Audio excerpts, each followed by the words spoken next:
Alright, you jackasses, you know what this is. I don't need to do some bullshit intro. Everyone knows where this is going. Okay, well, my best bet here, I think, is double Babbage. So I really gotta stress that I don't think the hard part about this is the 3-star units. I think doing this with 1 to 3-star units would be totally fine and reasonable. I think the problem is fucking 3-star craft essences. Okay, so we need to crit NP for both Babbages. So before either of them die, they need to have crit and they need to have NP'd. And preferably, you needs to die in 3 turns. Actually, I think you absolutely has to die in 3 turns. I don't see how this could possibly work otherwise. And the issue with, though, is what the fuck am I supposed to do about Horsebindo after that? So, let's see. Dream would be somehow I break Horsebindo's health bar before I break Use, or at the same time as Use. That way I have less to do later, but that seems unbelievably unlikely. The only way I see that happening... Well, I should go use command codes. The only way I see this happening is if I NP first, and like I double Babbage NP, and then we crit for the second health bar. That seems like the only way I'm gonna get any damage in on Horsebindo. Okay, well... I think this account has absolute garbage command codes, but we'll see what we got. Oh, I'm sure there will be coup in this team. I'm not questioning that, but we still have to get a lot done before that because, you know, not only is it a level 70 coup, but it's a level 70 coup with a 3-star fucking craft essence. I wonder if there's a way I can stall out his debuff thing, because it doesn't actually last forever. And once it wears off, he's pretty easy. Of course I don't have the keys. That would imply they actually give keys away, which they absolutely do not do that. They used to, and then they were like, oh hey, we're gonna change the respec system, so fuck it, don't give anyone keys anymore. You just get 1 a month. Fantastic. Alright.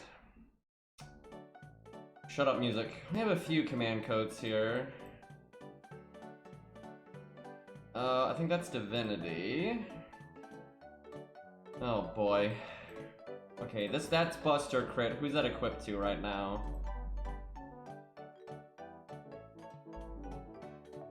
I can't believe I'm thinking about using this, but I mean, sometimes you're desperate.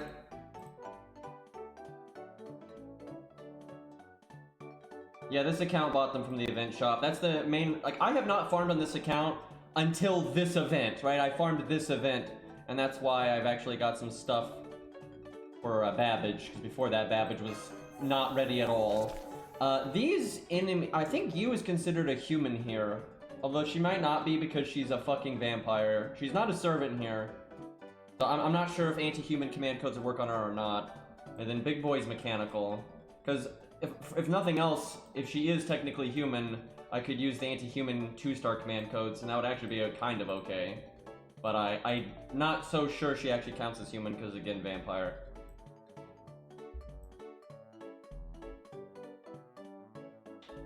Okay, well, the Masashi one, that's 20% crit, so on Buster, so that's worth at least something. This has a 1 in 3 to be 10% Buster, because it applies for 4 damage. Hey, Carlos, thank you for the 3-month sub. Nice normal name there, though I can't help but notice the C is not capital. This gives 5% crit damage, which isn't much, but it's something. You also get the burn, which that's pretty irrelevant. Let's see, Pierce and Vulnerability. I think Horsebindo can evade, but really Babbage isn't here for that. So I'd probably give that to a backup unit. Either this burn one or this. I guess the burn one.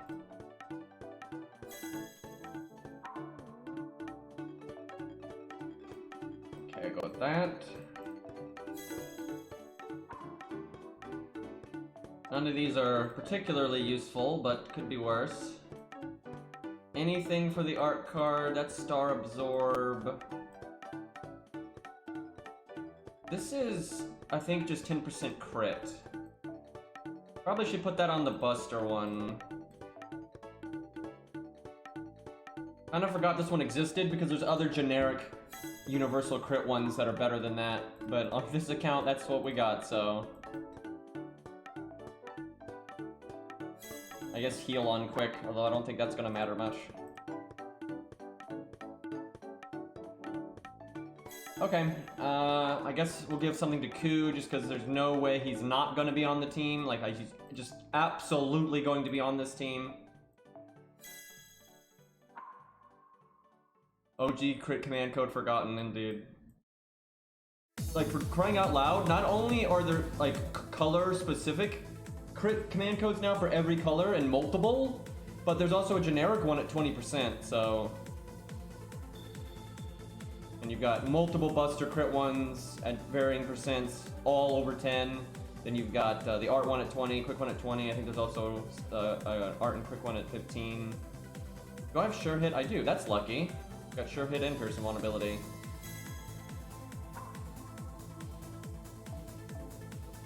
Okay, these ones probably aren't gonna matter very much.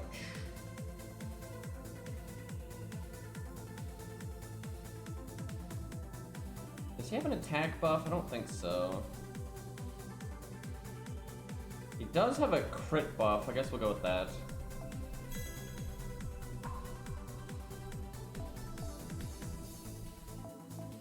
Alright, I think we're ready.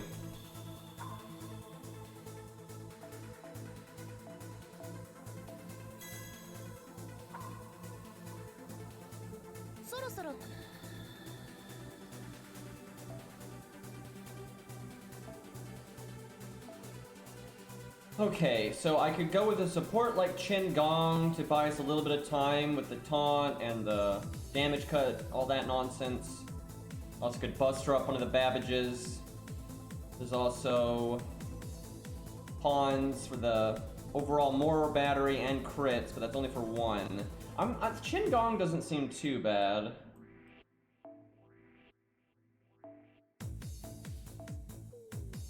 Man, the back row, Jesus, I don't know what to do.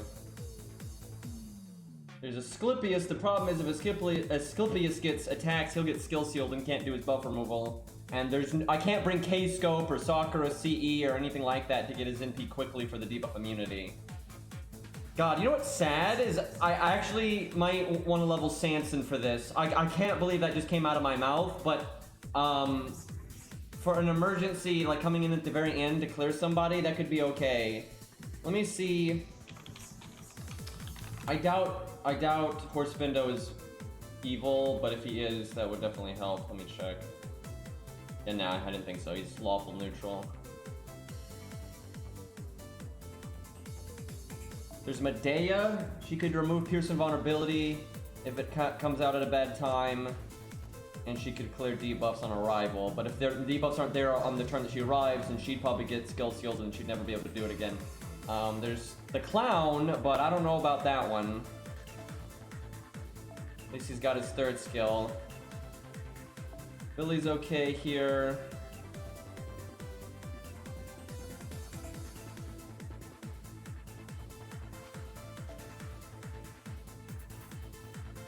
Yikes.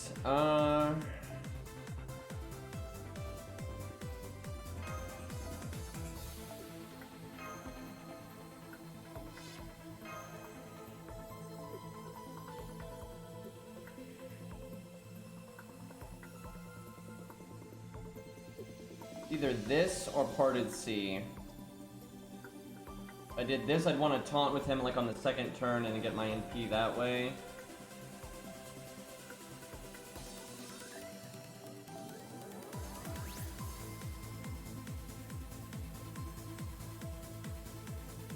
I'll try Parted Sea for now.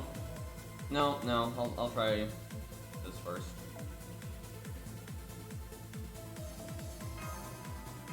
Okay, you can't use your Mystic Code until the end, so probably Atlas just for the debuff removal. Although not necessarily, you could go try to just go gas, gas, gas at the last second, have big damage, and try to kill him quicker. Because he might have Pierce Invulnerability, and the cooldown reduction is not going to matter, so it's only for the debuff clear. However, the debuff clear can be huge. What are our other options? There's stun. Honestly, stun's not bad here because it buys a turn off of his like cooldowns going away. That's not too bad. This is okay just for the damage.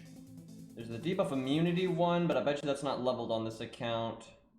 That's weird. I don't know why I never thought of that. That's actually not bad here, especially if you're like doing 100 face or something, because I think it's an art mystic code. And before, I just haven't bought it on this account. I know you can buy it from the Rare Prism shop, but it looks like I haven't. But there's one that's like art up, debuff immunity, and I think NP drain or some shit. That actually might be okay in this fight. I'll think about that. We're not going to do it this second though, because I'd have to level it up and fuck that. I'm leaning towards default Atlas or stun. Yeah, it is a pretty old one.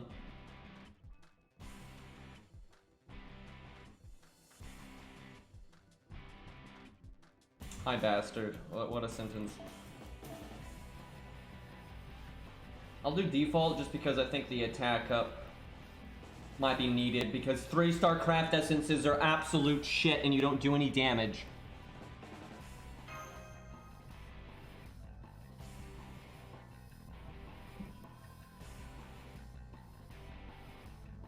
Might even do Anniversary Blonde, because Anniversary Blonde is one of the only Mystic codes that can stop Pierce Invulnerability. And critting at the end is not bad. He doesn't cast Pierce Invulnerability a lot though, it's just any run that he does is just Doomsday.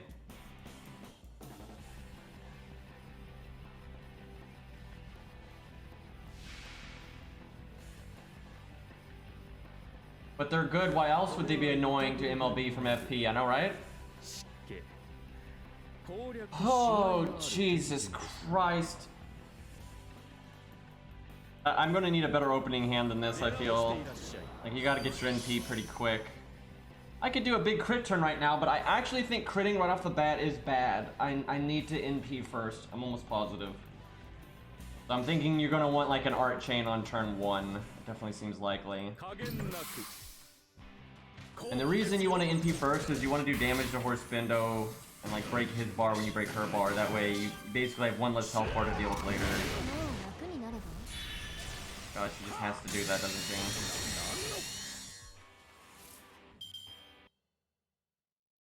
Let's see.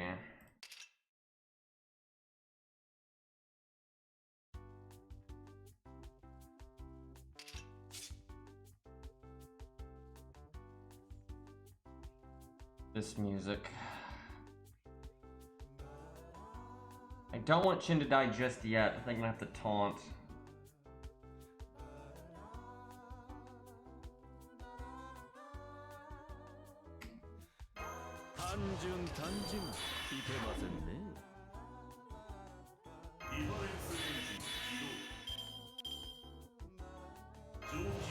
I'd be a mistake using my star absorbs like that.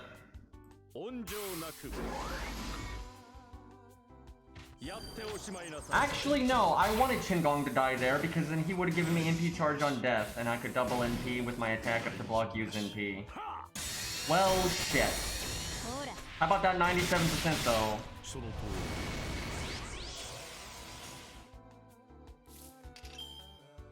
Okay, well, we'll buff the middle one.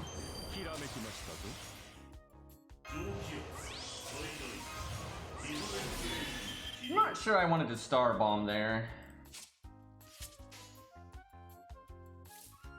Oh god, I have to do this. At least it lasts 3 turns.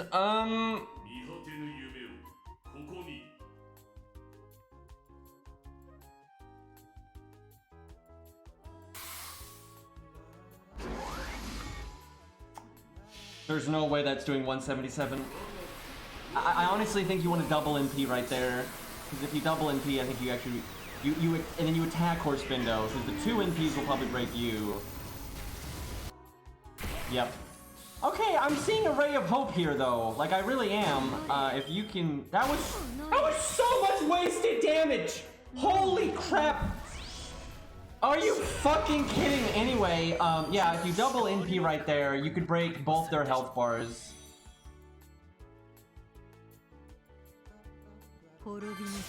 I see a road to success here. A little loud there, you. Bark, bark, bark. Because you wanted to have already done it, because now Babbage's NP is gonna do very little. But if I had done it earlier, or done them at the same time, I could have already broken Horse Bindo's health bar. Okay, I'm gonna reset. Well, I'll keep going a little bit, but I'm pretty sure you're gonna need it to go that way.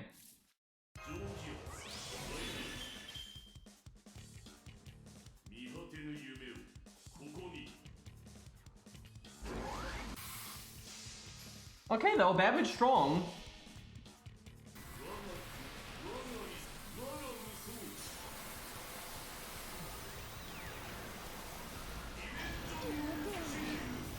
Because I could have done double damage there, Horse Bindo. You gonna not crit there with the 70% Babbage? Okay, I think that's a reset. It was probably a reset anyway, but, you know, science.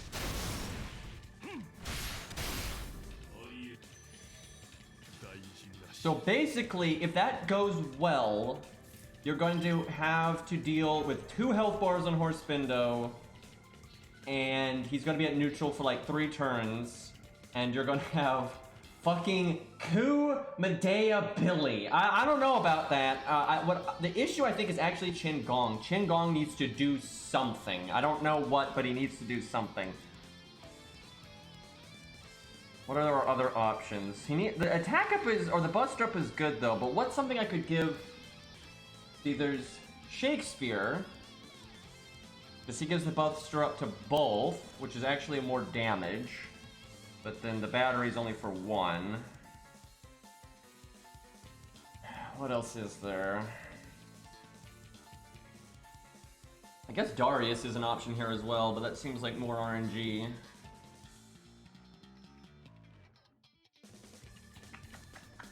Let's see. The thing is, some of the turns for the neutral buff, though, don't count because you weren't going to do damage in those turns anyway, so it's irrelevant. It's like I've done this fight before. Guys, no. Ku's going to show up from the back row with his MLB K-scope, and he's just going to... Oh, no, I'm dreaming. Excuse me. That's not going to happen. I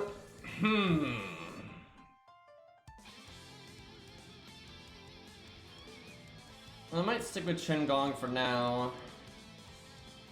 Either that or Shakespeare.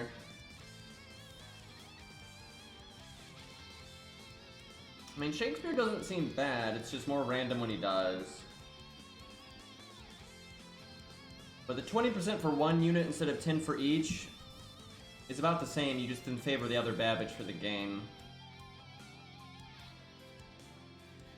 If there was only a way to have a unit on the front that could, like, be useful against Horse Bindo, that's the problem. Like, giving up 2 Babbages for you is fine. It's the fact that then you have to give up also Qin Gong, and then you only have 3 for Horse Bindo. Like, that's... that's a yikes.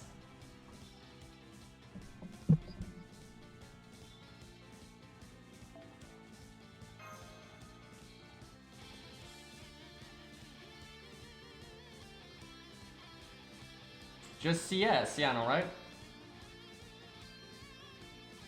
But that's another reason why you want to break Horse Bindo's bar with you, because it's just like free turns off of his buff wearing off. Because those turns, you're not going to be fighting him anyway, right? You're going to be still dealing with you. So it's just freebie. Okay, now that's a good opening hand. Let's see. Do I want to use our Star Absorb? I think we definitely do on the back Babbage. Because he only has the 1 card. And he doesn't have the command code.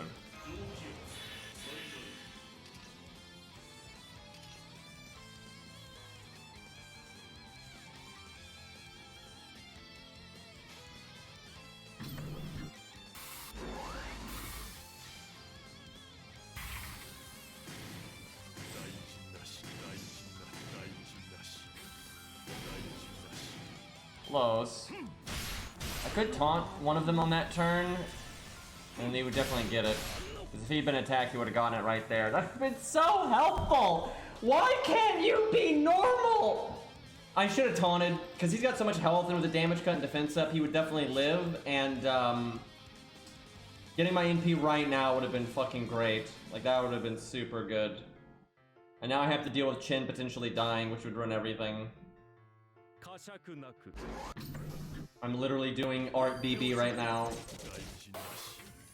Why couldn't Horse Bendo just hit the back Babbage on that turn? That would have been so helpful. Why? Why though? Okay, I'm gonna change his CE because I don't think I'm ever gonna need that battery. Like, I don't think that ever happens. Dude, that was such a good hand. I didn't play right. I should have taunted the back Babbage for sure.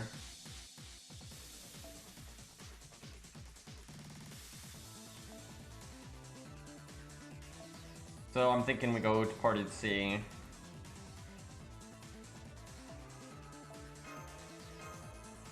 Okay, just give me stupid good RNG again, game.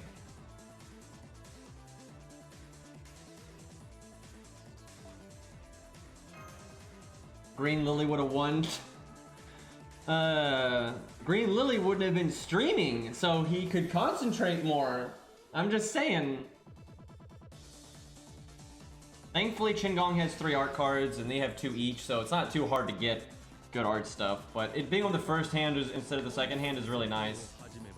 Well, how about that? It's like reverse this time, but and we don't have the command code, so it's not quite as good. Let's see.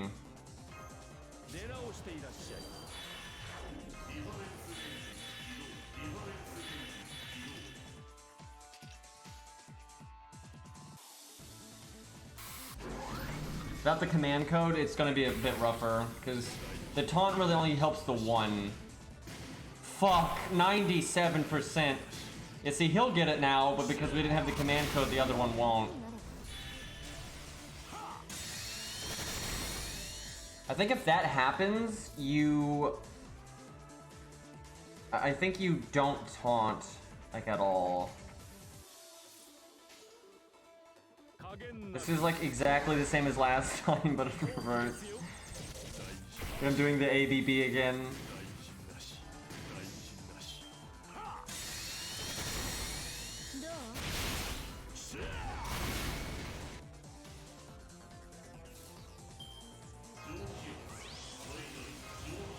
I don't really want to star bomb here, but if one of them doesn't star bomb, we don't do as much damage, which is a problem. Can they do one? He might be able to do it without. See, the non-support Babbage hits harder because his 3-star Craft Essence is leveled more. Jesus Christ.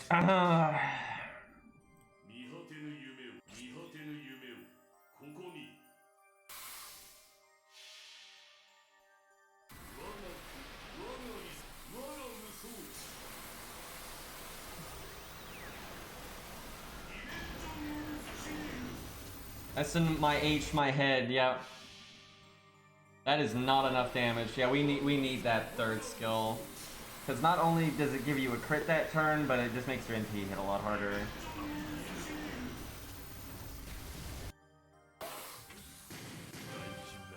Damn, so at least one of them has to do it, I think.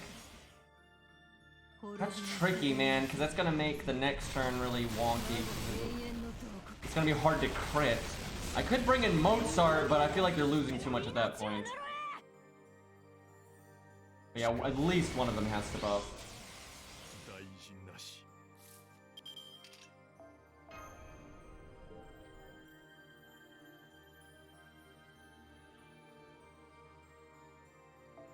How's your day, chat? How's it going for you? For y'all? Only I could use a Mystic Code, man. That would help a lot. A nice day, bad, meh, doing good, meh, a lot of meh, I see. Summer 3 is boring me to death. Oh yeah, that's on an A right now. Got Dante's, nice. I guess I could change one of the craft essences too for more damage, but I feel like that's gonna make it really tough. It's 7 a.m. in the morning, oh damn. Good, because I don't have to play with 3-star CEs. Now you're just being, a shit.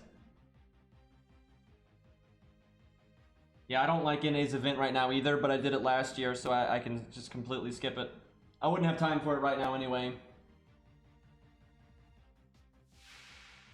Oh, speaking of not enough time and whatnot, you know, I've been saying that, you know, Soul Worker, you know, the original developers had fired the publisher that was publishing it in NA, right? And they were gonna, so that game shut down, but then they were gonna bring it back themselves and run it themselves.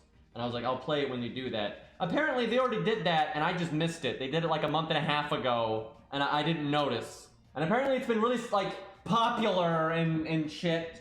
So I'm like, well, damn it, but I'll bonus stream play that at some point and we can play with chat if anyone else wants to play that game. It's like a hack and slash. You know, dodge the boss attack, you dumb game. That's pretty much what it is. Okay, let's see here. But yeah, I played that last night. Good time, good game. It's nice, and there's like a lot more content now, so that's nice. Okay, this hand sucks, but we'll work with it. No need to taunt here. What's the play?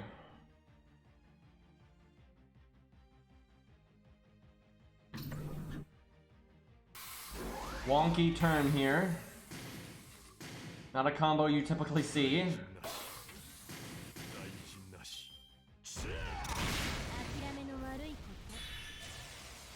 Now if you could like not do that, that would be great. Why does he hit so hard, by the way? Well, this is bad because the other Babbage didn't get an art card. I actually think it's pretty easy to get their NP within 2 turns though. The way the deck is, and with Chin's battery, I don't think it's that tough. You do need a little bit of luck, because like all the battery on this one is on the other Babbage, and that's bad. You gotta get it at the same time. I guess I could have taunted there. If I had taunted there, he might have gotten it. Especially if I had done his NP gain buff. Yeah, I think if I had done his NP gain buff and I taunted there, he would have gotten it. And he had full health, so he could have taken it. The little things you gotta learn.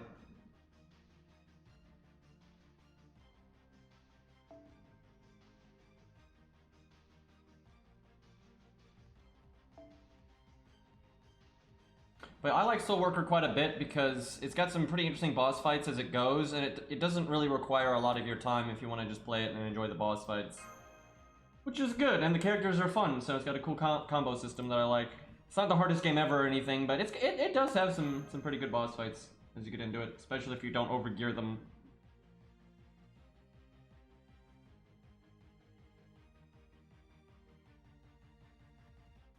Yeah, they don't put gold gems in shops very often, but when they do, it's really good.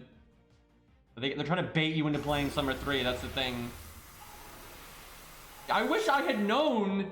I wish I had known fucking Soul Worker was out a month ago or a month and a half ago, because I really like that game, and this version's like more updated and everything.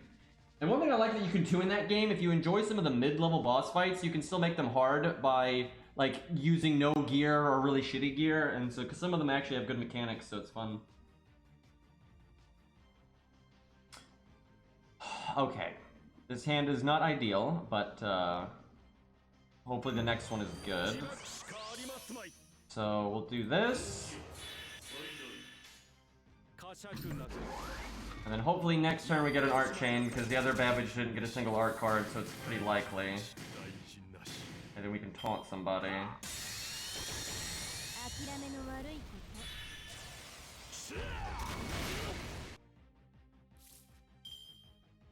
Got the art chain. Okay, let's see. Babbage in the back can go... Okay, I think we taunt. We almost don't need it, but I think we taunt to be safe here.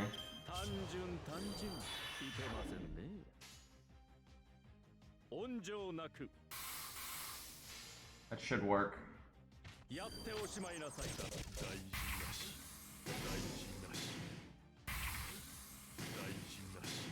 Yeah, Yep. Unless they triple buff, we're good. Okay, I can do without the crits though. Okay, this is the annoying part. The deck is going to shuffle. So, if the deck wasn't going to shuffle, I could card count and figure out who's more likely to get cards next turn for a crit on you. Man, I don't know how to do this part. This sucks. I can't decide if I actually want to double NP here or not. The problem with double NPing here is you are at the absolute mercy of the deck shuffling in a good way so you actually can crit.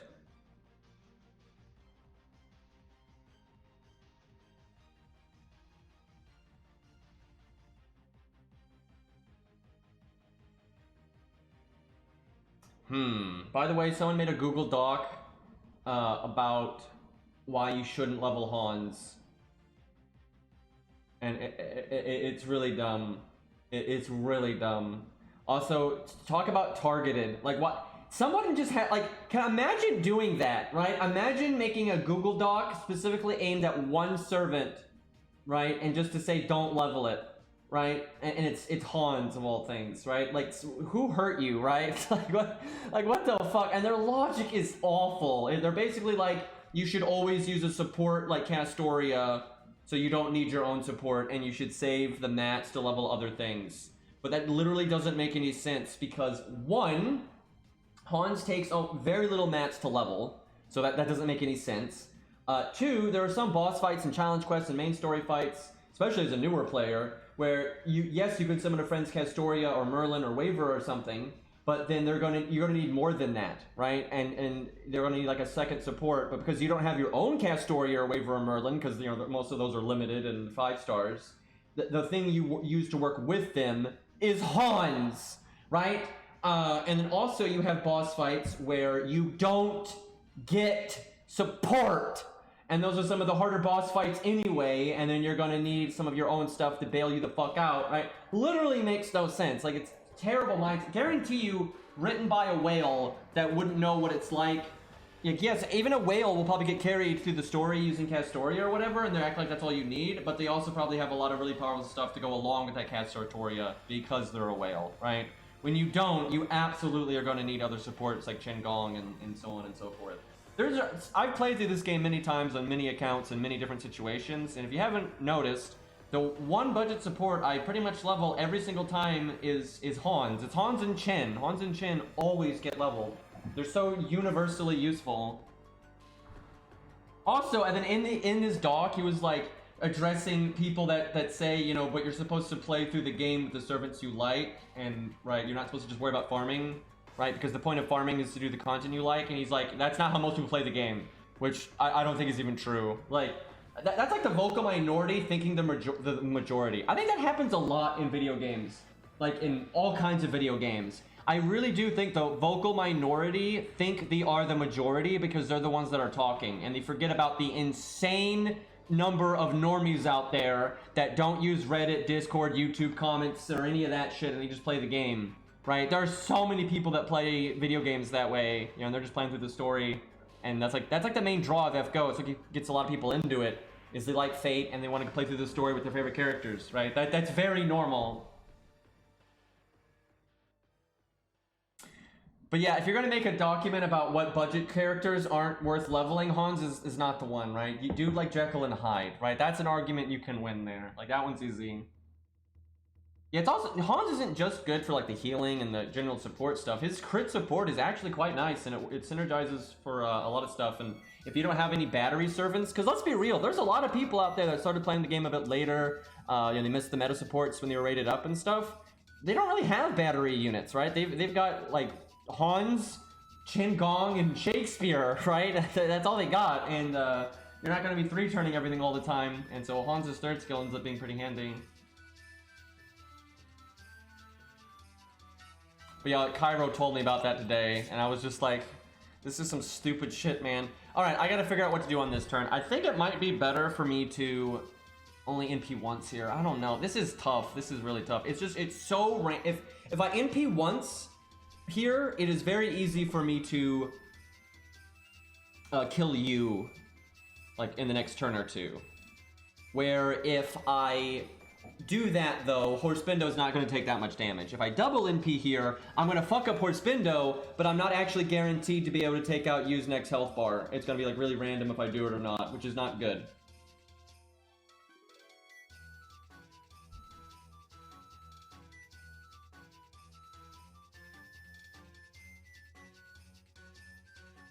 It's really obvious to me though, like, a lot of whales just imagine the game, what the game is like as a free-to-play, and they just get carried by Castoria support, right? And they just don't think about how... And I know this, I've messed around with this kind of thing. Of course, Castor, Toria, Merlin, and Waver, and all those strong supports, if you summon them from a friend, they're going to, help a lot. But if they're not working with other really meta stuff, they do not make the game just an instant cakewalk. They just don't, right? Like, they need to be working with things that are competent, right? That can actually synergize. If you're doing like Nerofest Gramps and one of the only super OP things on your team is just summoned Castoria from a friend, that is, you're not getting a free win here. Like, absolutely not. You are not. You're still gonna have a really bad time, and that goes for a lot of fights. And then you have fights like Demeter and Zeus and all that where you don't even get supports and stuff.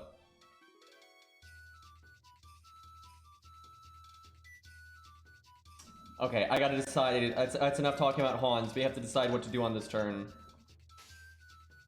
Got a Brave Chain with the middle one. I'm so split on this. Can I just make a copy of this timeline and try it both ways?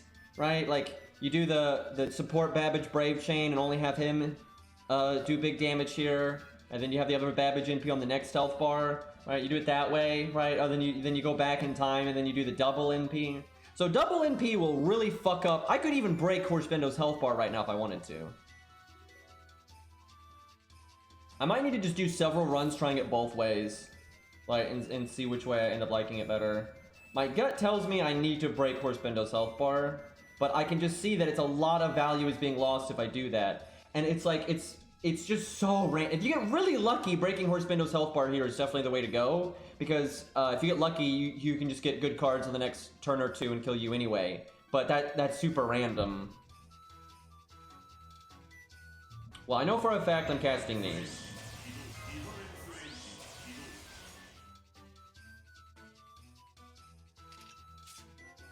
Because if I don't break his health bar, it's really going to take a while to get through it.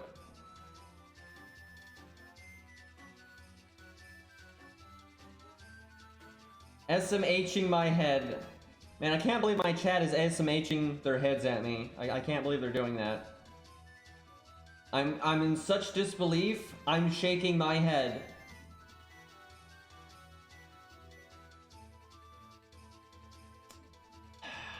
Double NP.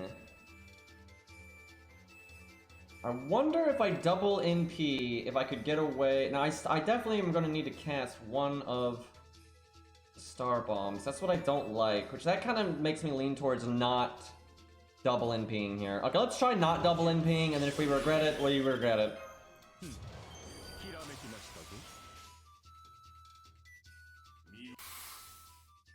This is very greedy that I'm doing that art card third.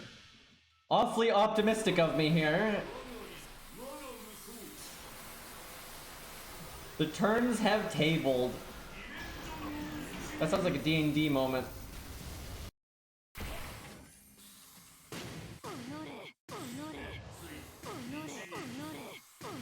Is she mad? I think she might be mad.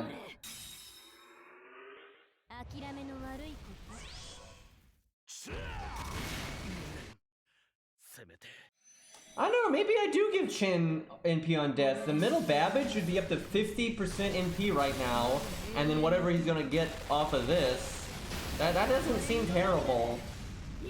Getting another NP out of Babbage would be pretty awesome.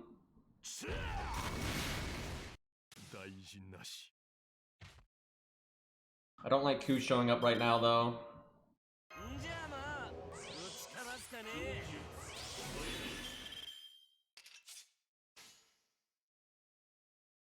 Why did the hand have to be this?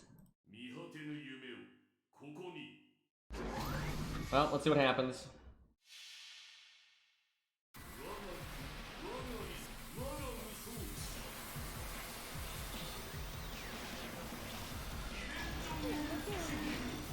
Take these defense downs though. 77k, and you didn't crit! You didn't crit either! That would have killed! Fuck you guys! Oh my god, what a joke, dude.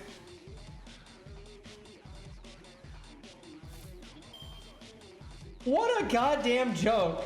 Don't worry guys, Medea's got it though. Oh my god. Oh my god.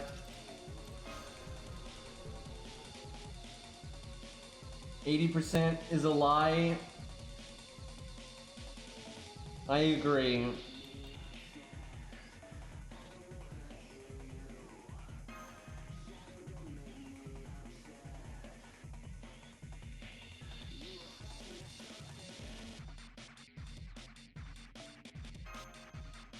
That dog acts like leveling Hans, Spartacus, and Arash. It will just take every mat out of you ever, and it would take you months to do that. So you have to save every mat you ever get because you just couldn't level those to help you farm. Like it's just so hard to get farming servants up and level some basic supports that, you know, like now to be fair, you know, most 1 and 2 stars, their mats are so easy, it's a joke, right? It's so easy. But there's a couple that's not the case. Like, I don't know, Bin K. But and Bin K sucks though, so that's an easy pass right there. I really do find it funny that Bin K has some of the most insane mats out of any bronze, and he's fucking terrible. Like, what were they thinking there? So much void dust on that man.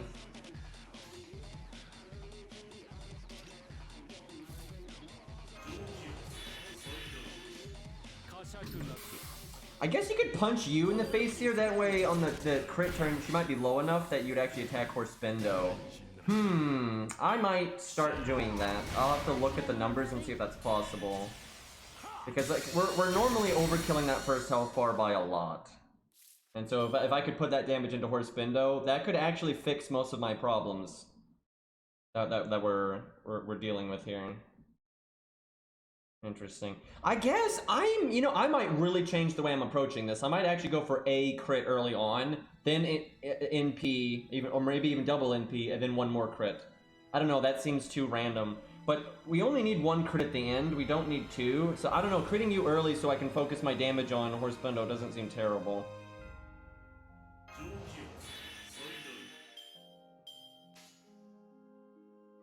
Okay, let's see, where's my NP?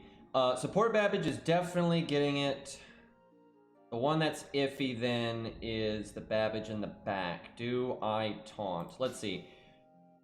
Support Babbage is essentially, hey Genical, what's up? Yeah, I super fighting robots, yeah, funnily enough, they just, I saw that Super Robot Wars is finally coming to PC, so that's kind of interesting. Only took them like 30 years. So, Support Babbage is essentially at 84% because of the Merlin one. And then, okay, I think I do Support Babbage, Art Quick, and then regular Babbage, Art, and I taunt regular Babbage.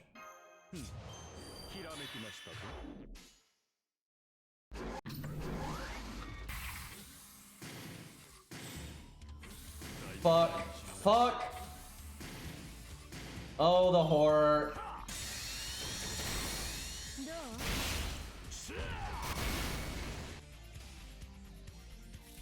Well, I know which Babbage has to NP because it's the only one that has an NP. Look at these great options I have right now. Music's pretty fitting for Babbage.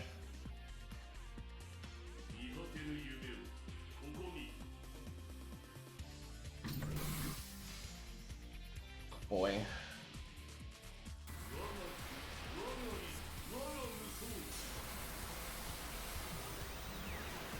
Chat, imagine playing FGO and your only purpose is to level for the sake of leveling, for the sake of leveling, for the sake of leveling. and not actually enjoying the boss fights or like playing through the story with the characters you want to play through the story with, and then leveling support characters that can help enable those characters that you like. Like, why would you play this game to farm, to farm, to farm, to farm, right? That is so dumb, right? Like, doesn't, like, not a very good game for that.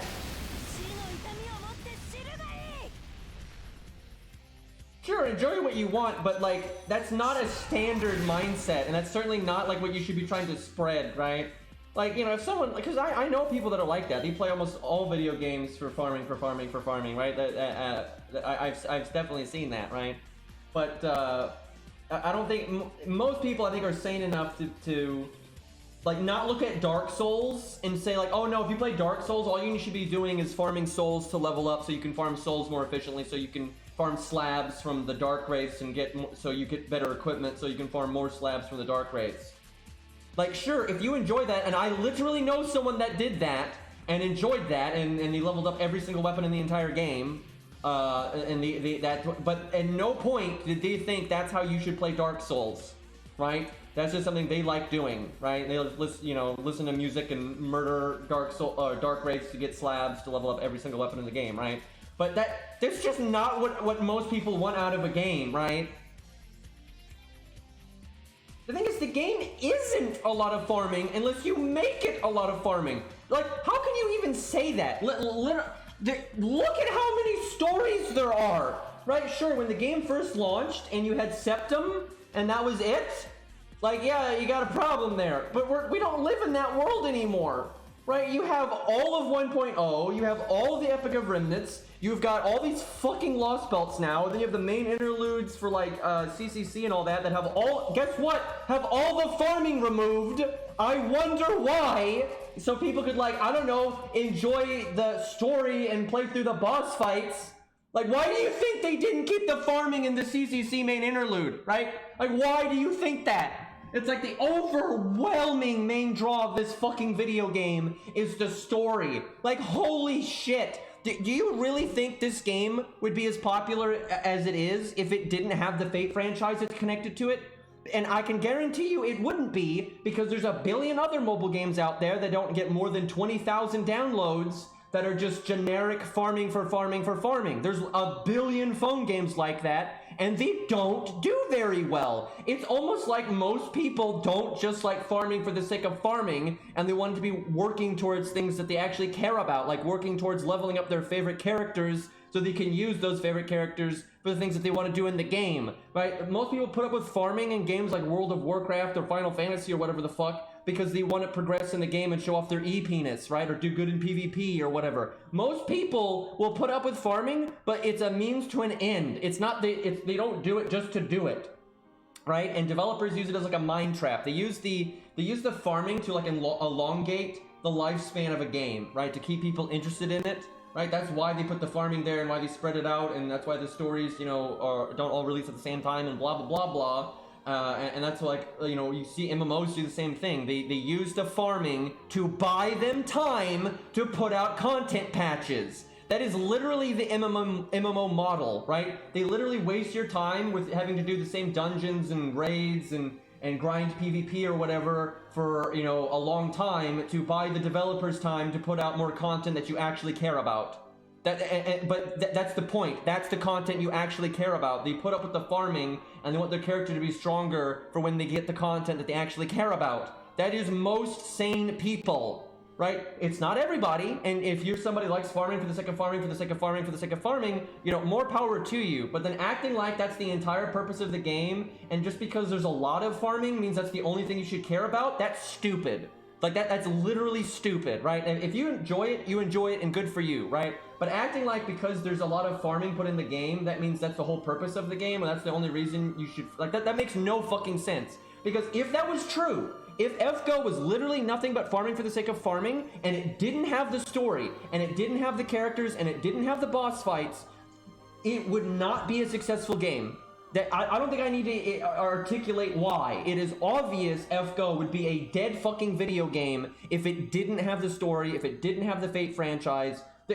Of course it would. Like, no one would play this if they were just farming Summer 3 forever, right? If you're actually stuck in a goddamn time loop and you're just doing Summer 3 over and over again. Like, of course you're not gonna play it. I know, Sakura Wars, DW, the developer of Fate Grand Order, right? They made another video game, which was basically FGO minus all of the things, all the good shit. It didn't have a good story, it didn't have good boss fights. All it was the farming. It died in like 3 months. Like, why do you think that is? If you put a game out that is literally just farming for the sake of farming, of course it's not going to do well. Literally anyone in my chat here, like, does that sound like a fun video game to you? You play a video game that's like a gray box and you're just farming for farming? Like, of course not. There's like 3 people that want to do that. And, you know, more power to them, right? If those 3 people want to enjoy that, good for them, right? But, you know, those 3 people should be sane enough to not be like expecting everyone to play that way. And see, what I think happens to some people, you see this in MMOs, you see this in Genshin Impact, apparently FGO too. People, they drink the Kool-Aid too much, right? And they realize the Kool-Aid is poisoned, so they just keep drinking it. And they're like, well, I'm just gonna build up immunity, right? I swear this is what happens. So you have a game like FGO, right? That is overwhelmingly about the story, for like the main story and like the events that have, you know, more involved stories and things like that. And the challenge quests and all that, right? But then there's time in between those, right? There's like time in between the story releases and the events that are actually worth a fuck and stuff like that. And so they do the farming, right? As do many. Yeah, that's what a lot of people do. So they do the farming while they're waiting, right? And so they start building up the characters and stuff. And they just keep drinking this Kool-Aid and they get so, while they're waiting, they get so obsessed with like optimizing their farming that they just turn into a crazed animal, and they literally forgot why they got into the video game in the fucking first place. And they just, there's like, farm! I gotta farm! I gotta farm! And why am I playing this game? For farming, right? They forgot that they got into the video game because they wanted to go do Camelot and smack, you know, Artoria with, I don't know, Fergus, whatever, right? Like, that happens to some people, right? And because of that, they just get like, they're like trying to like justify their own existence to themselves, right? And they need to like take a goddamn step back, right? Now I'm not gonna presume and say who those people are, because I don't know, right? Because like, some people do legitimately like farming, right?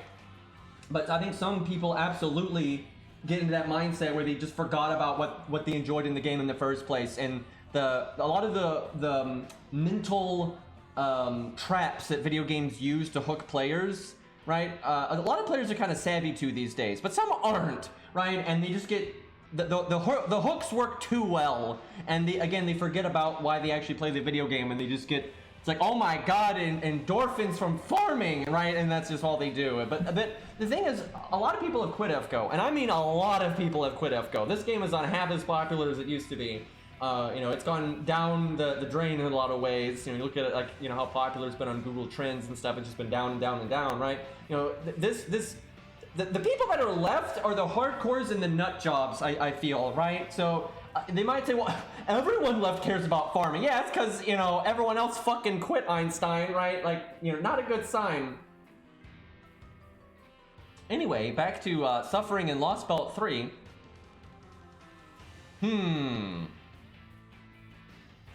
I said 100k, dude. That's just, it's not enough. And see, this is where I wish I didn't use my first skill, because using Star Absorb in this turn would be really important, because this Babbage only has the 1 card. So like, my crits here are questionable at best. I can Brave Chain. I guess we Brave Chain, even though we got a 90% crit there.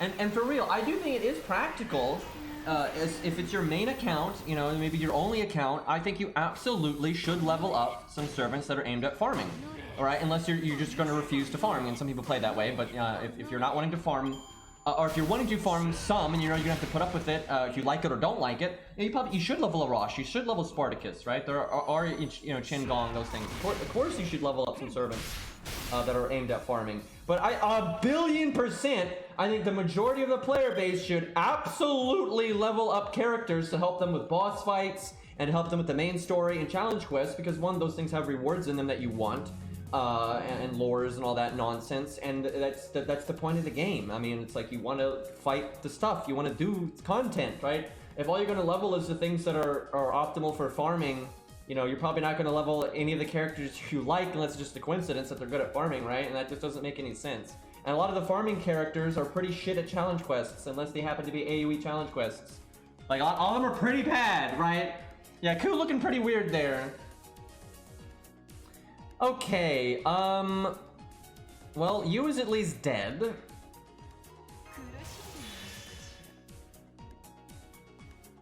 See, if you get lucky though, you could be in the exact same boat we're in right now, except Horsebindo would be down, you know, more health.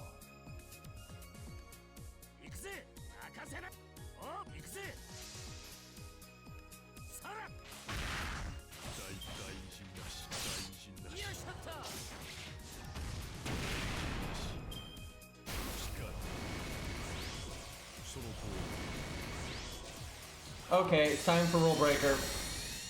Absolutely time for Rule Breaker. We just, dude, there's just not enough gas here. There's just not enough gas here.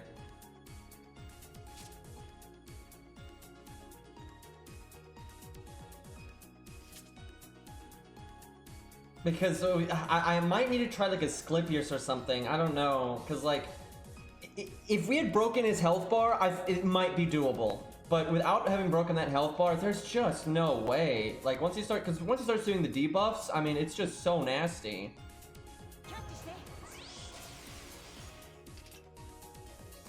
I feel like it's wrong to save Medea here, but I'm gonna do it. Do I have Billy in P?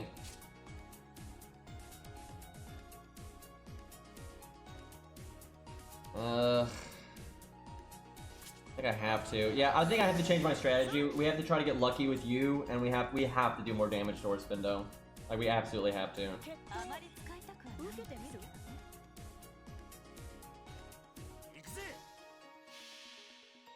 Probably should have quick cards there. Because even if this health bar is already broken, we're going to be pushing it. But if it's not broken, there's just no way. Like, there's no way. And I might have to cut Medea, I'm not sure.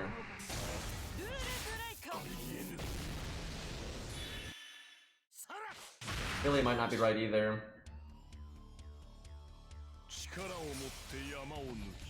I might pick 2 units that can stall like an absolute motherfucker to get rid of his, debuff on attack thing. Tactical husband deployed, yep.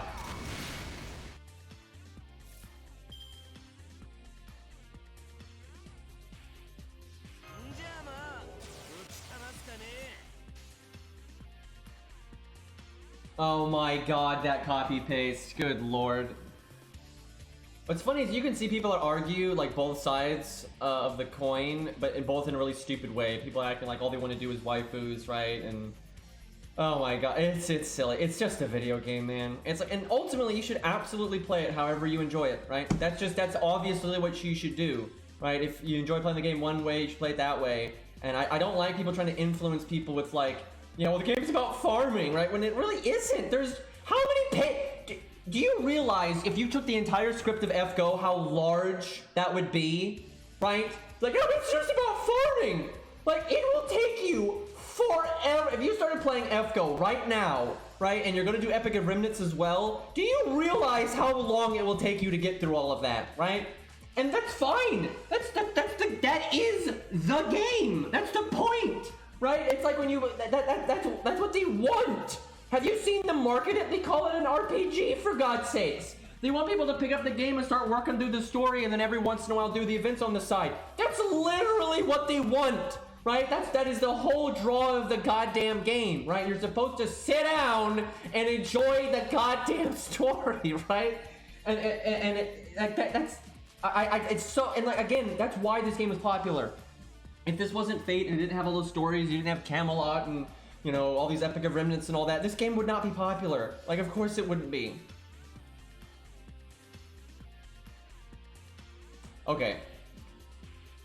We can break here really easy. NP gain is important. Let's do that. I'm gonna maximize Ku's NP gain and also make sure we break.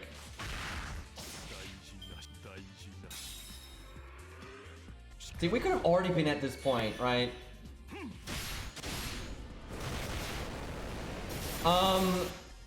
I guess fuck Medea.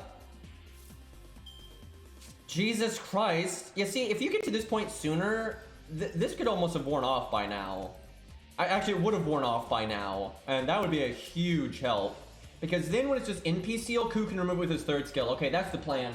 That's the plan. We gotta break you and Horse Pindo's health bar. That's absolutely the plan. It's going to add a lot of RNG to dealing with Yu's second health bar, but it's going to remove a lot of RNG for literally everything else.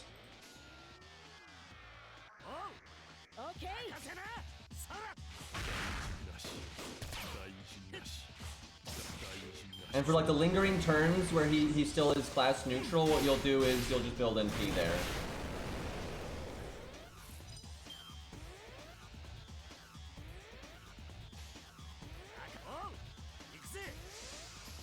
I see a route to victory, and honestly, this kind of setup would work really well if I had better craft essences. But with the craft essence we're using, it's going to get pretty RNG for sure. I'm also thinking we're going to have to switch to Atlas, because like right here, it'd be really good if I could remove that and recast PFA. And the timing's going to be off, because it's one turn off. So like the one turn from Atlas would be what I need.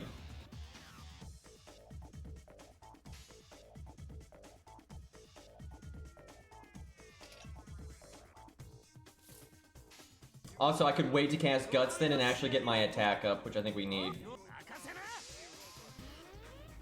I definitely see a path to victory, though. Like, I think this is doable.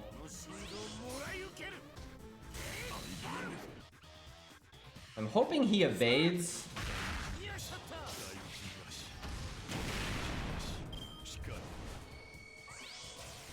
You fool! Damn it, him evading wasn't enough to not die there and have Guts go off.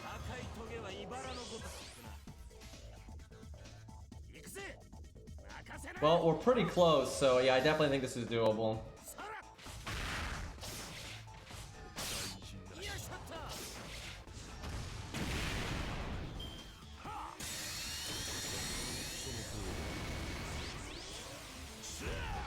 Oh my god, that was the last turn of Skill Seal. That sucks. And I'm never going to use my attack up. Dude, if I could have lined this up... Dude, we could have won this! If I could line up another NP with my big attack buff from for my first skill here, and the Mystic Code attack buff, we could win. But I'm thinking you're going to go with Atlas, and we'll lose the attack buff there, but I think that's worth it. I could theoretically still win if he just double buffs like an idiot, but pretty sure this is a loss. I totally see how to beat this though. The U is going to be the RNG part. We got to get really good RNG there so we don't need RNG later.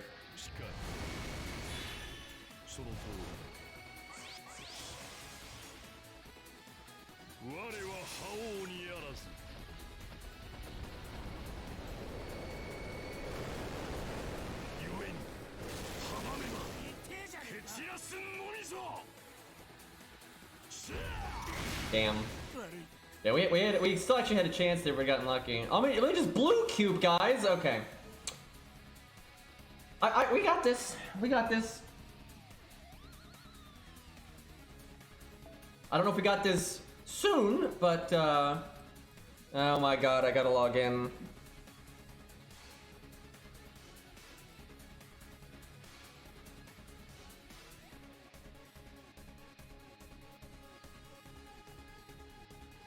Okay.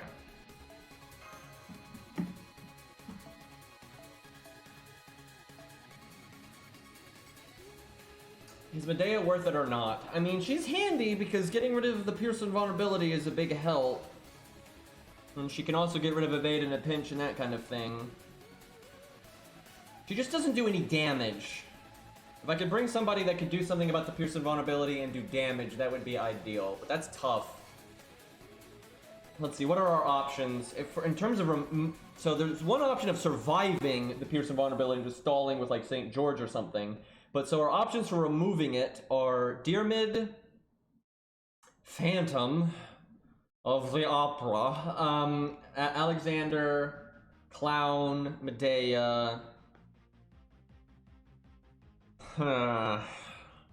If I could get his NP quickly, I would definitely go with Diarmid, because in case he doesn't have evade, you can remove the Pierce vulnerability and do a big bunch of damage, right? Fuma would have... The timing might not work on Fuma. But Fuma could work too. The problem with Fuma is he has a bunch of other buffs, and he might cast one of those, right? If you're gonna do buff block, it pretty much has to be the Clown, because he blocks 3. So it doesn't matter where the Pierce vulnerability is, it'll probably, you know, grab it. I could do this. This is so risky, because this relies on him only ever doing Pierce vulnerability once, but you probably cut Billy too. You'd go full support on Ku, and then let the VC Brawn die. If you got lucky with this could be really good. If you did like Clown Boy a VC Brawn or Medea a VC Brawn, that could be really, really good. It's super fucking random, because if he did like Pierce vulnerability, you removed it, and then they're dead, and then he does it again, and then you waste the 3rd skill of a VC Brawn, it's not even remotely worth it. It's not really RNG with getting him killed, because Horse Bindo is AoE, so that part's easy.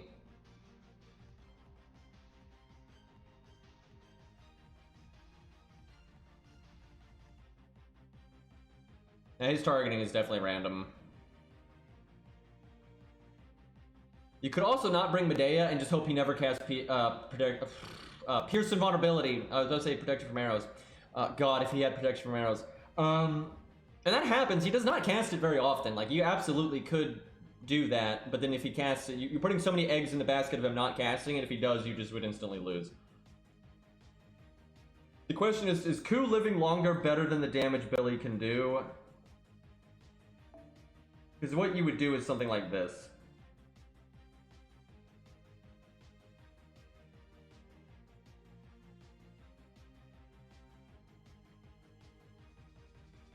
VC Brawn will do some damage because he gets his NP right away, but certainly not as much as Billy. And also Billy has sure hit, which is good.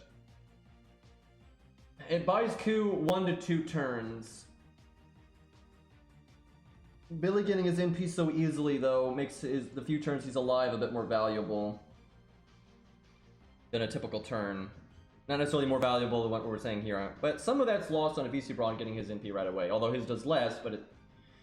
This is tough, man. This is really tough. So, Medea, I think it's either Medea or Clown Boy, like either one. I think we go with Medea because of her 3rd skill.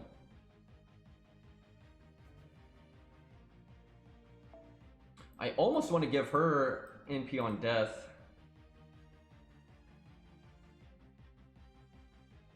I feel like though what might happen is that just goes into like the timing might not actually work.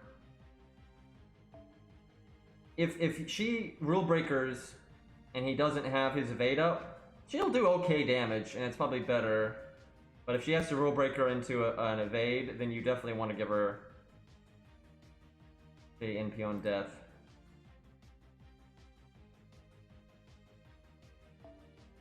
Let's see, what is a VC Brawn's charge? It's like 89% or something, and then you have the roundup. I don't know why his charge is so random. It is 79.5.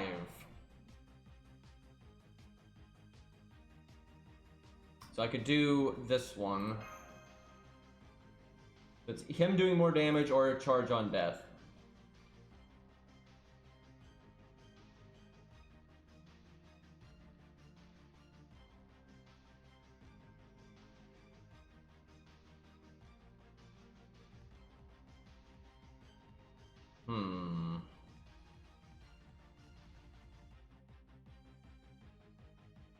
I'll try it this way, but I might switch that up.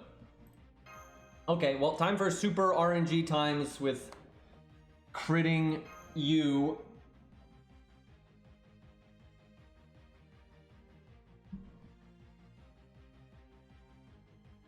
I remember Taiga's was messed up for a while. Like she didn't have her divinity or something like that.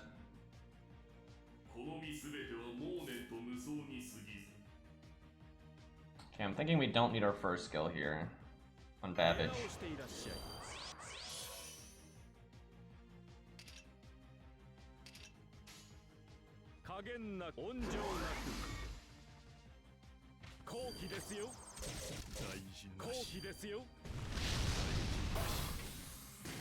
I mean, someone being awkward, I don't think is a particularly good reason not to like them. You know, it might be a good reason to say they're not a good presenter or an entertainer, but I'm pretty sure 95% of my chat right now, if they had to be on camera like he did, would probably be awkward as fuck too, and that's not, again, not really a good reason to not like somebody. But sure, it's a fair reason to, you know, say someone's not a good entertainer or presenter, right? But there's no reason to hate the person, right? Okay, we got our first NP. I want to taunt the back Babbage, but because he took so much damage there, I'm not sure he would live if I did that. Shit. And no, all the art, so there's a lot of art cards in the third hand. Not all of them, but the other art cards that are left are in the third hand. It's really hard to get my Babbage NP here. I might have to taunt him and just hope for the best. This is super risky, but I feel like the odds of him living are better than the odds of him getting his NP.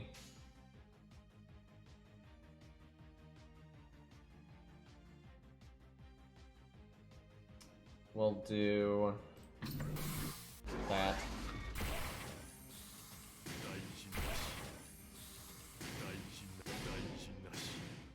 Pretty normal when people are out of their element to be, you know, awkward. Fuck, he just barely died there, man. And he got his NP too. That was unfortunate. It was because he got punched at the start. That's really what did it. I almost want to use Hans just because the healing would be better than the defense up. And if you, the extra battery for the one Babbage means you can put like all your effort into getting the NP on the other one. The problem is though, you lose the Buster up, but you could get, if you land the attack up on both Babbages. Oh, that's gonna happen. Oh, anyway, if we got the attack up on both Babbages, right, that would, and that would actually help the crits and stuff, so that would be fine.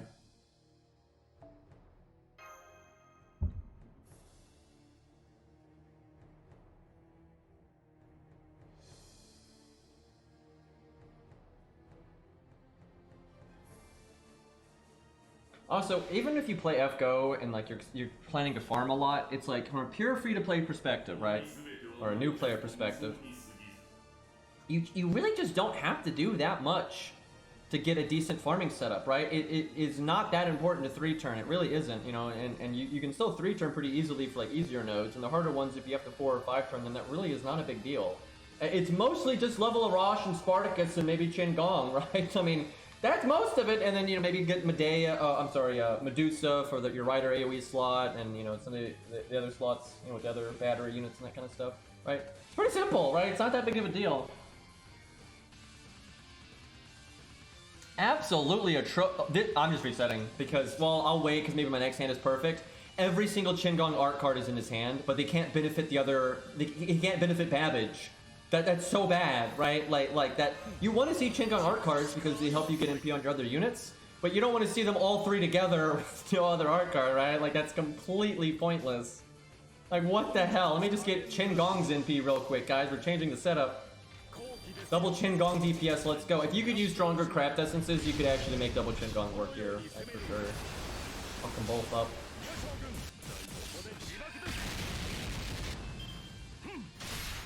I didn't reset just because there is a chance on my next hand is like just the 2 Babbage's art cards. No, it is not that. There's still kind of a chance. Let's see, what I'd have to do is...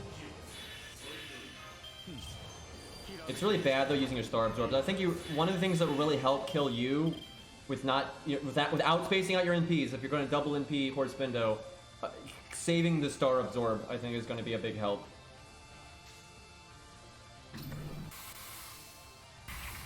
There's no way this works. Oh, I clicked the wrong card too. was thinking I was gonna Brave Chain with the 1. Yeah, there was a very low chance of that working with the way that first hand was. See, also, if you had stronger craft essences, you would not need Qin Gong for the damage. Like, we wouldn't need his skill for the damage, where we do. And because of that, you could use a setup with, like, NP charge on death. Although, I guess if you had better craft essences, you wouldn't need the NP charge on death. Because that NP charge on death, like a taunt wall or something, makes getting Babbage ready so much easier. But yeah, if you were using like stronger stuff, you wouldn't need that in the first place. So.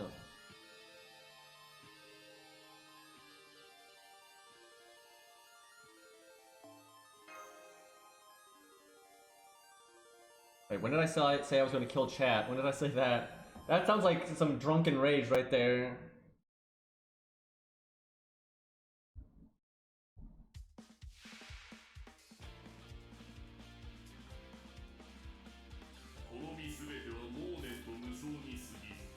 Okay.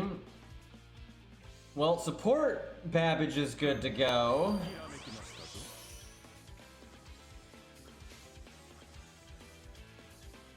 Do I taunt back Babbage? I feel like he's gonna need his first skill if he's gonna get it right there. I really want to save those first skills.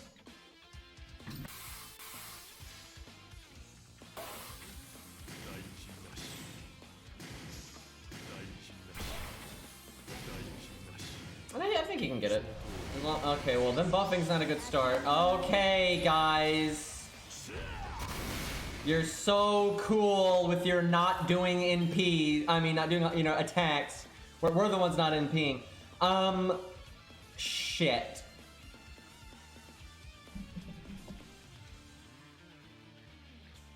But my crits, though.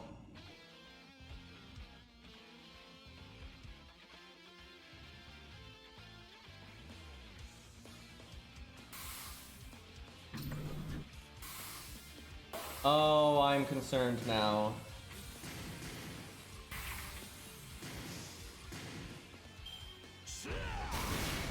Can y'all stop doing that? Why didn't you do that last turn? Why didn't he do that last turn? They're such dicks! Man, Horse Bindo hits hard, dude. He's lighting some people up, because Babbage has a lot of health for a 3-star. And he's got the defense up damage cut, and it's rank 10. Yikes. This is where if we could use the default Mystic Code and it wasn't on cooldown, you would have healed that turn and we would have lived. And then the heal would be back by the end of the fight, like when you're using Ku and such.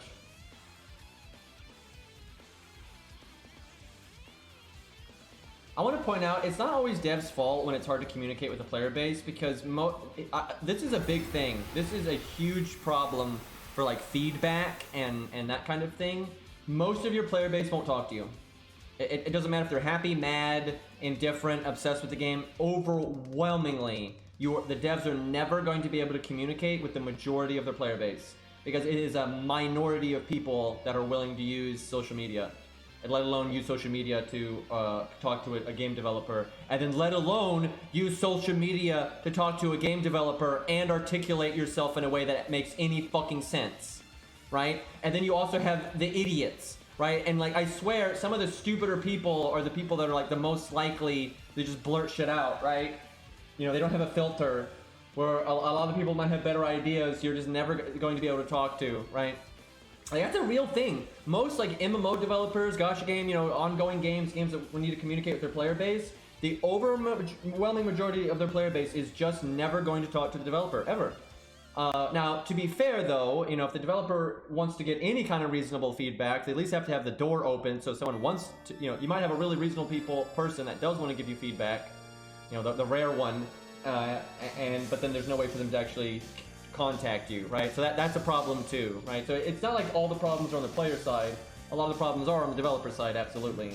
But most veteran developers that I've seen that have worked in like MMOs, the MMO sphere for a long time, will straight up say, you can't just blindly follow feedback. You'll get so much stupid garbage feedback that it'll make you change the game in a lot of dumbass ways.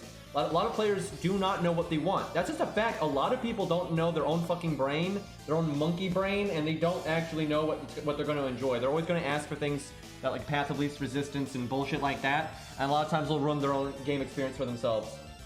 It just is what it is. That's not everybody. You know, some people, you know, do absolutely know what they enjoy out of video games, what they do and don't like, and what does and doesn't work, but that's normally not going to be the majority, right? So a developer needs to not only get feedback, but they need to be able to understand the difference between good feedback, knee-jerk feedback, and bad feedback, right? And that's hard to do. That's very hard to do. Like, you need a goddamn, like, degree in psychology for this shit, man. It's ridiculous.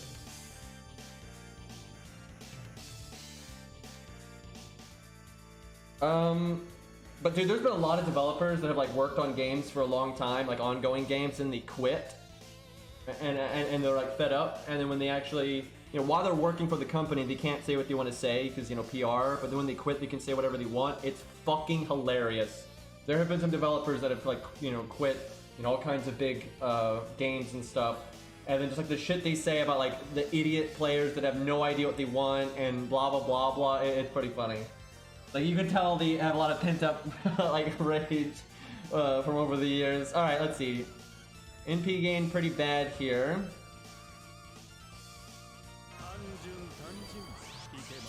Yeah, doing it the way I'm doing it, it just adds so much RNG to the start, but it gives you so much extra value at the end if you pull it off. I can Brave Chain, I don't know if that's worth it. We'll pass on one of the art cards. We do this. Pretty much need a miracle second hand to fix that.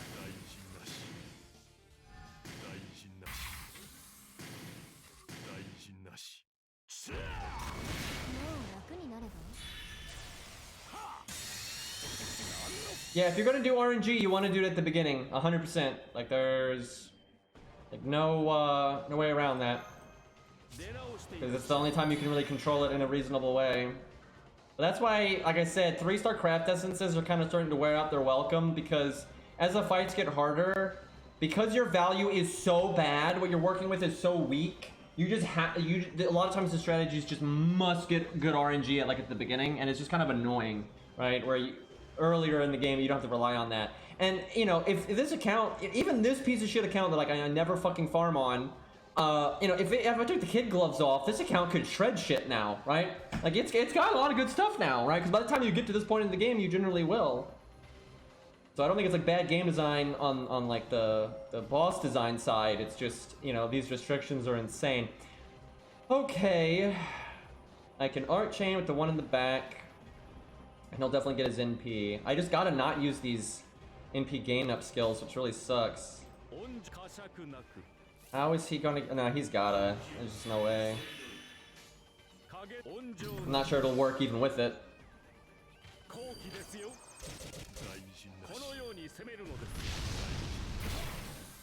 So, how do you say his name? Giguk? You know, he makes a lot of like really popular anime videos. He made... Yesterday, he made a big video about Fate. And is it bad that I didn't learn anything from that video? Like nothing. And I'm not insulting him at all. You know, he did just fine. This funny video, good editing, all that, right? But I didn't learn anything because I already know Fate way too well, right? Like I know all that shit and so much more, right? Like and I'm not insulting the video in any way. It's just I've been following Fate since it started, pretty much, right? And you know, that's just the surface level shit, right? Like that's nothing. Okay, well, we didn't get our NP, so we're fucked. Yeah, I enjoyed the video just fine, right? Literally nothing wrong with the video. And because I've been, you know, following Fate for too long and whatnot, I wouldn't expect to learn anything from a video like that. But it was just funny watching that and be like, yeah, I started, you know, watching and reading and whatnot, Fate stuff, back when there hardly was any Fate stuff, and I was way younger, and I was just, you know, it expanded. It's like I never even realized, you know, how convoluted it got until you really think about it, right? Because it started off as just Fate Stay Night, and that was easy. And there's Fate Zero, it's still easy, right? It's just a prequel, right? It's nothing. And then okay, APOC, little side story, right? And then, but yeah, as time goes on, it gets pretty convoluted.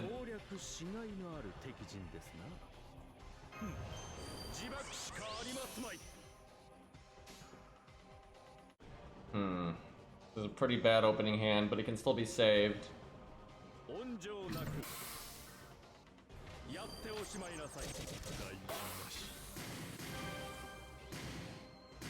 I agree with what he said, that you can pretty much, just, if you get into Fate, you get into Fate, and that's good enough, right? So if people want to start with X, start with X. However, I don't think that's entirely true, though, because some people will, have that armchair curb appeal thought where they're like, oh yeah, I want to start with this one, and it's just the stupidest fucking place to start, and it'll turn them off from the series, and they'll never give it another chance again.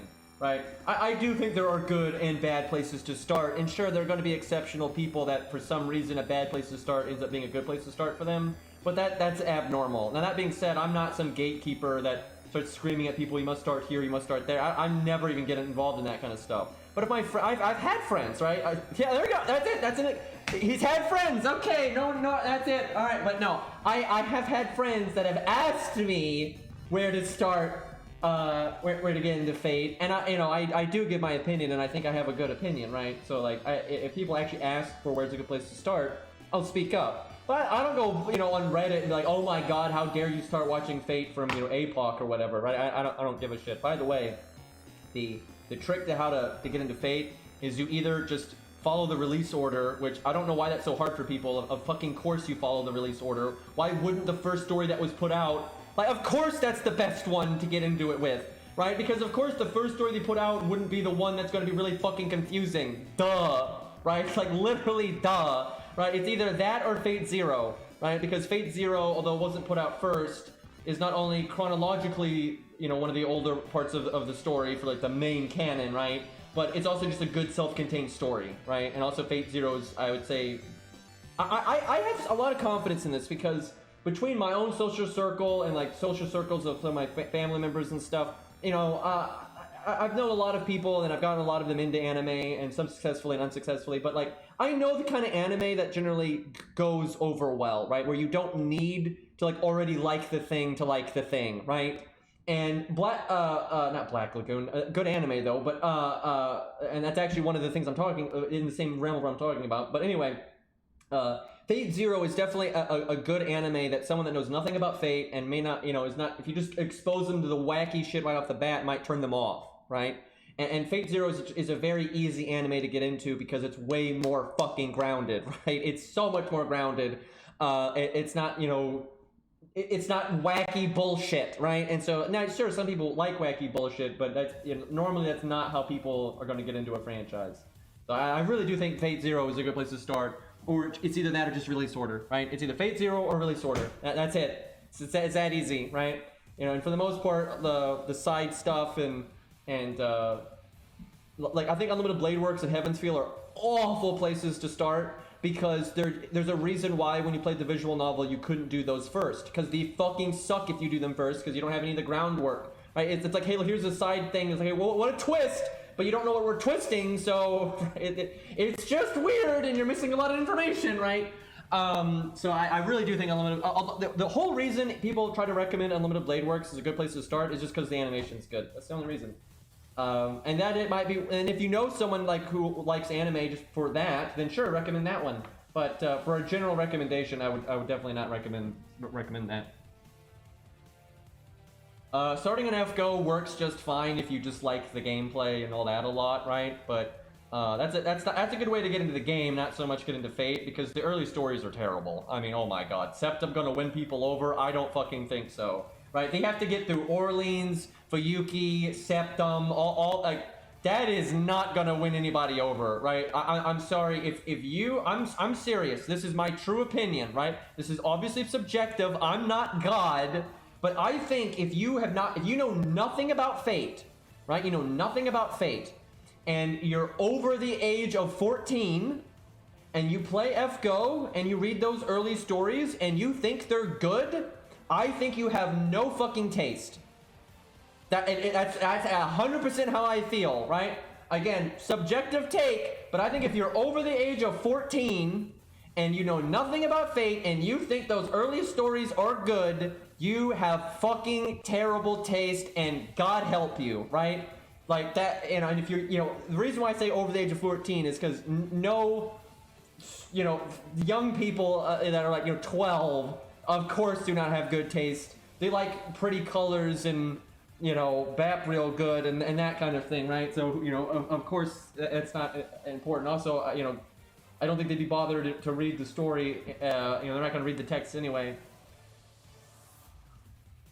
Okay, man, I tell you, you can see how not using their first skills and, like, you know, how we're holding ourselves back to try to get good luck, it makes it so much less likely to get their NPs. If I just want to get their NPs before, like, by the turn you NPs, it's easy. Just use your 2 NP gain ups, use Chin's second skill and then taunt, and, you know, you're good, right? No problem. But my god, if you don't use those, it's not great.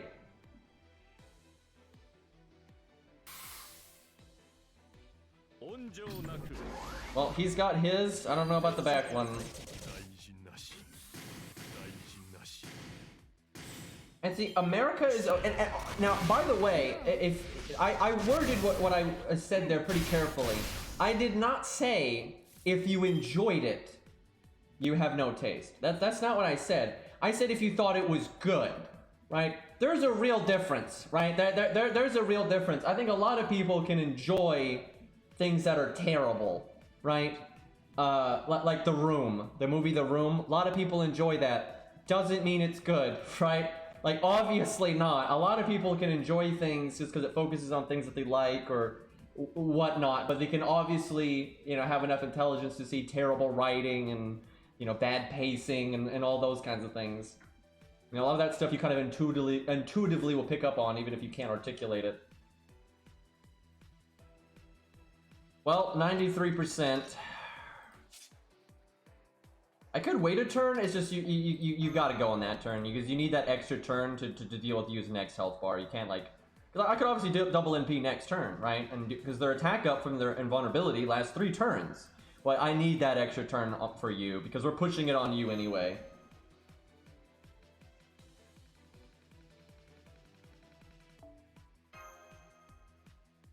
And even for FGO's better stories, they have rare moments that I think are really good, and they have a few character interactions from time to time that are really good. But as a whole, I don't think FGO has some god-tier story at all. Even now that they're better, I still think it's kind of schlock and, you know, got a lot of really stupid pacing and a lot of really typical, just bad writing tropes. I think it's full of that stuff. But it's got some cool characters and some cool moments, and, you know, Natsu's strength really is character writing.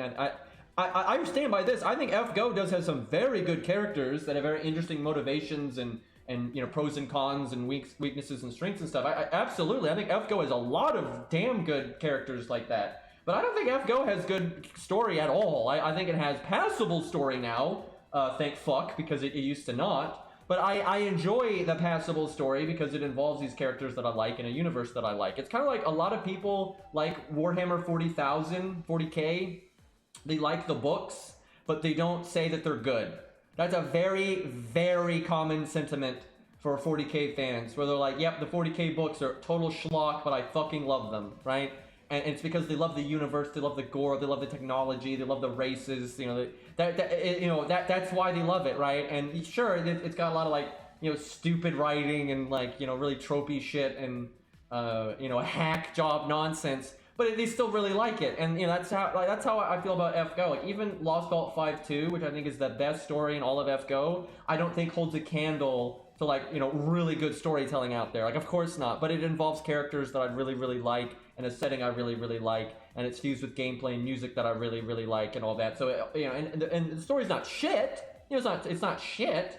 You know, so it's good enough, and it's like, yeah, this is really enjoyable. So I really, really like Lostbelt 5-2. But if I presented that to somebody doesn't already know the characters, you know, isn't as interested in the universe or knows nothing about the universe, and they just read Lostbelt 5-2, they're like, eh. Like, there's no, that's not gonna win anybody over. It's like, oh wow, what an amazing story, right? Like, a lot of what makes people really won over by FGO's story a lot of the times is because they do like the characters in the universe and that kind of stuff. And that's fine. That's not an insult. That's fine. Nothing wrong with having a story like that. Okay, really good opening hand. So Babbage number 1 only has the 1 card, but he's also got the 10%. So let's see. Babbage number 1 is basically at 90%. He gets 20 from the chain, 10 from the command code. So he is at pretty much 90. So I think maybe we put his card in the middle. I think that's probably fine.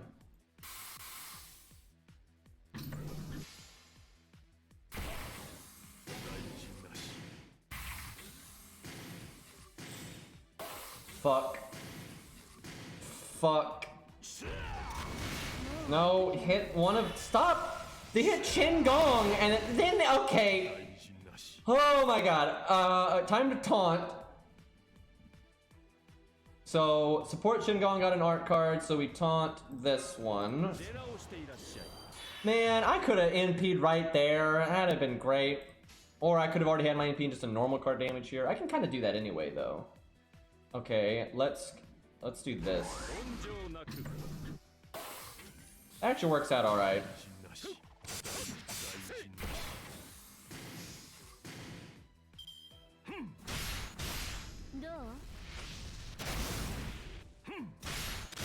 Okay. That's the easy part, though. Like, literally, that's the easy part. The hard part is getting the good crits now for use next health bar. That's the part that's gonna get stupid.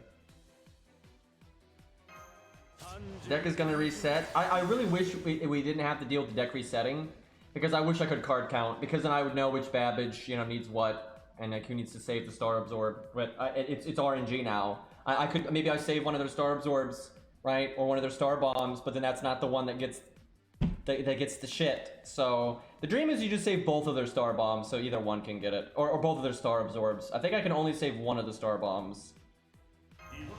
That's an oof. That's where I wish I had Hans, because Hans could generate an extra chunk of stars. Hans can work on this setup, it's just...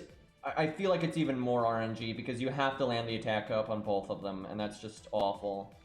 So I'm gonna just go for the good timeline. Middle Babbage has more health, so I'm gonna hope Middle Babbage is the one that's gonna live longer and get the crits and do this shit, so I'm gonna do...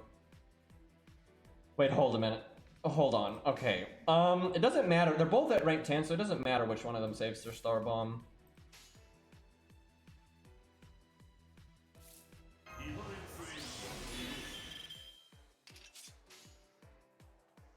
I could give Xiang stars per turn, but the only 3-star stars per turn only makes 2 stars per fucking turn. Not a big help. I could also whip out a quick card here, because that's more stars. But I feel like we're pushing it on damage. I feel like we're absolutely pushing it on damage. Okay, so non-support Babbage has the crit buff. I could guaranteed quick crit. It makes a chunk of stars. Is that enough? I'm a coward. Am I a coward? Yeah, I'm a coward. I don't know if you can win by being a coward, though. You might always have to be brave and always get lucky.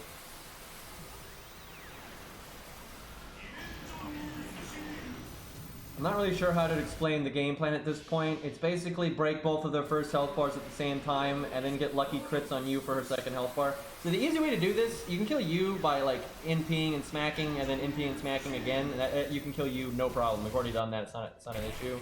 But what we gotta do is... Fuck! We didn't break use. Oh my god.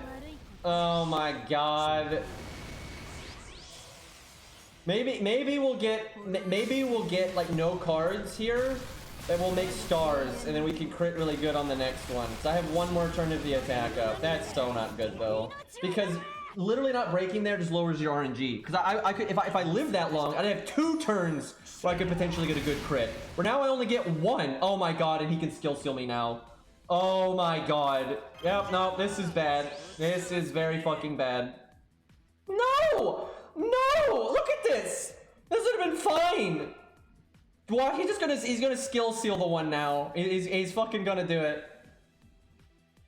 What? Is there any silver lining here? I don't think there's a silver lining here. I guess we use the quick card. Oh my god. Why couldn't you guys break the health bar? I was probably in low high roll range too. If it's not, then the only thing I can think of is adding in Ryoto Temple, but There's so much I don't like about that. Don't. Oh, he just skill sealed the one. And he... Well, there goes our chance. Right out the window there. Don't worry, guys. Medea got this. But you gotta save Medea for Horse Bendo, obviously. Fuck, man. Fuck. That could have worked. That could have absolutely worked. Do I bring in Medea first in case... Yeah, I think I bring in Medea first. In case Babbage gets skill sealed and he needs to star bomb.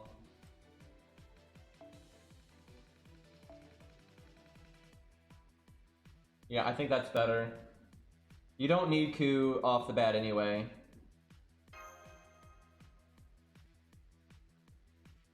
I might need to level up their first skills just so they... because I think it levels their star absorb. Let me check. It might be a flat amount though.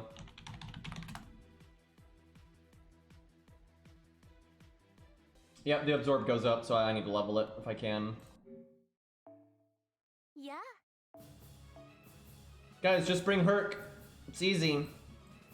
Actually, it would be. Literally put Herc in the back row of this team and you win like it's nothing. We would have won first try. Wait, oh my god, I bet you I need Golem cores. Yep! Fuck me. That is unfortunate. Let me see if my other account, if at least one of the Babbages has the absorb at something.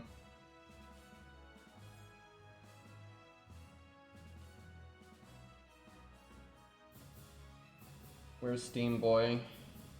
I've got him 10-10-10 on my, oh fuck, I didn't level his third skill. Fuck, if I had not, fuck! Because from 8 to 9 is 1 rank up, and then 9 to 10 is basically 2 rank ups. That might have made up for that 15k. I had the mats, I just didn't do it because I didn't realize he wasn't 10. Well, I'm doing that now. Anyway, I've got Babbage at 10-10-10 on my other account. It's just he's Grailed, and I don't want to use Grailed unless I absolutely have to. And we haven't used Grailed for this entire playthrough, so I don't want to start now. Especially if I think it's possible without.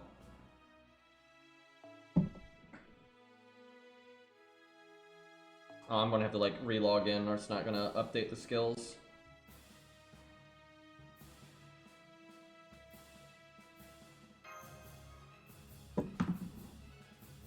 It still didn't update the skills. It literally says I just logged in, but it didn't update the skills. I'm gonna unslot Babbage. I'm gonna slot fucking Zig. And then I'll slot Babbage again. That normally gets the job done. There we go. This song is amazing. It's good shit. Also, please give us Saint Hercules. I know I say that every stream, but imagine not having the normal version of the most famous hero in human history in a game that's all about that. And he's also in the original story. Hasn't basically everyone else gotten alternate versions except for Herc?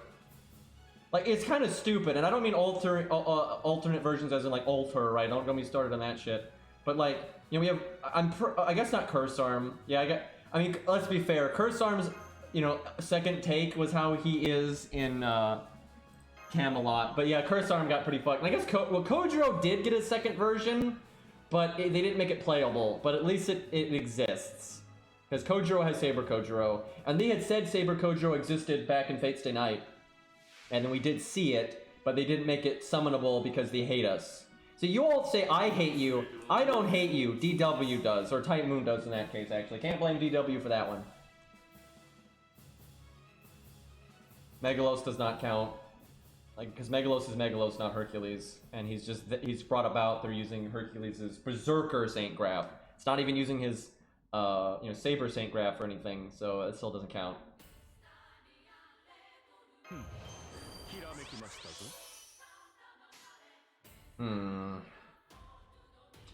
Not looking great here.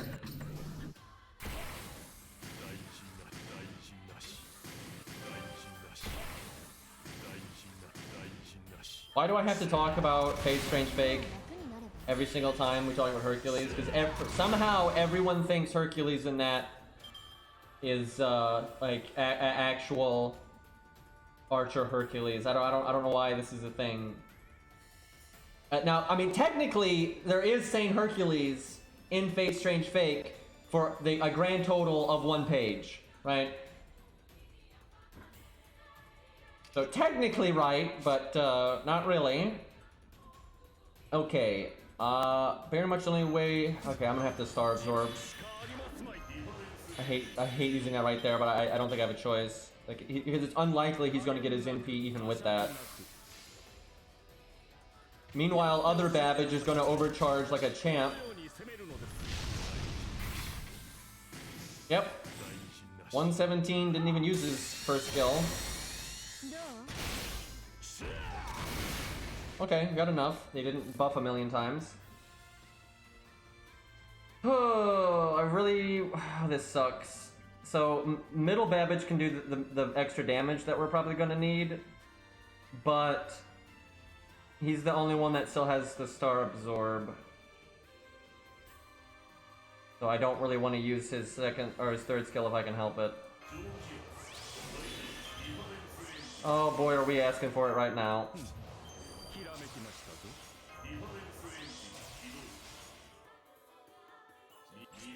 Okay, hold on. Let's see.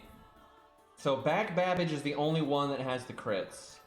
He's got 100% crit, but it's on an art. I mean, it's probably enough. So we're more favored this time because last time we failed to break because of 15k, but the back Babbage didn't have his third skill maxed out, where now he does. So it's a bit more powerful, but it's still going to be in the low higher roll range. He hits a lot harder than the first Babbage because he gets the defense down and he has Chin Gong Buster up, so lots in his favor, doing more damage there. Crap. Crap. So we actually got worse. That NP actually did less damage because our skill was more upgraded, and the amount that our skill was upgraded by is more than 2k. Like we did 2k more, but the skill upgrade going from 8 to 10 is way more than 2k damage that it's adding. So we definitely low rolled more. Although it could have been the first Babbage, I guess, that low rolled too. Well, that was really unfortunate.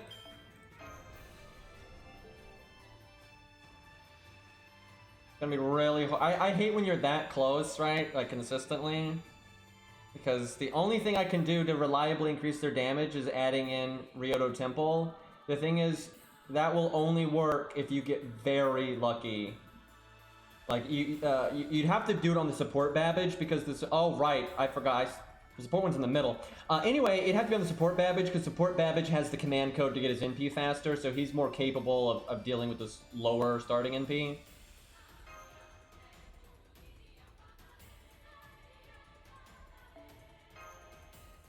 The other way you do this fight is with Mori. I think that can absolutely work. It's just, that's a whole different RNG beast. I feel like this way is more reliable, but I'm not sure. And what I don't like about Mori is Mori can kill you much easier than this setup. Like if you do Chin Gong Mori, maybe Mozart or whatever, you will not have a hard time getting rid of you. The problem is you won't have really done anything to Horse Bindo. That's why I'm doing double Babbage, because they can theoretically get rid of you and get rid of the first health bar on Horse Bindo, where that'd be really hard to do with Mori.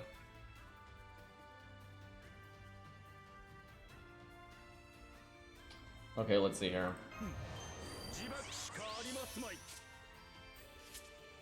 Brave Chain. Yeah, I guess we do the Brave Chain, and then we'll probably taunt the back Babbage. The nice thing about doing a Brave Chain here is we won't have to push it on damage on Horse Bindo.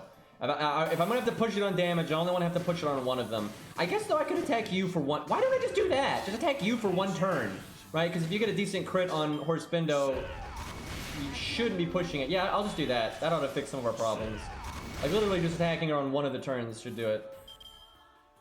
By the way, shoutouts to the fact that this is one of the harder fights in Lostbelt 3, and it's against Assassin and Berserker, which is so bad because it's already hard mechanically, but then Assassin is the class that Budget does the worst against, by far, because of LOL casters. And then Berserker and Assassin are the classes that you get the least NP gain off of attacking. So it's just a lot of nasty in one place. Okay, I can art chain. Actually, I think I taunt the Babbage in the middle then, because we got this art chain, but only for the one in the back.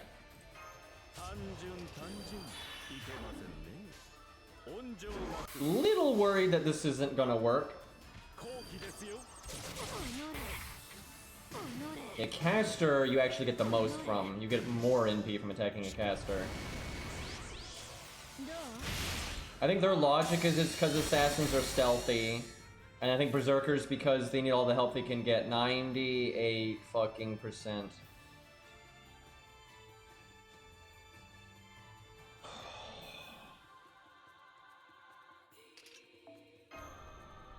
Should have used his first skill, because it's bad to use the Star Bomb, but it's better than nothing, so... Fuck.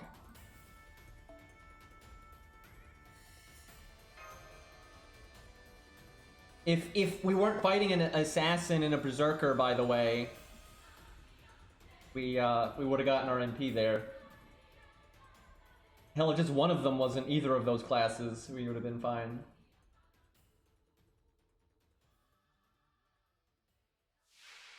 I don't remember which one is worth assassin or berserker. I always thought they were the same, but I can't remember if there's a difference between them. I was under the assumption they were the same, but I don't remember. It's not something I like look up daily, and it's easy to forget that kind of stuff.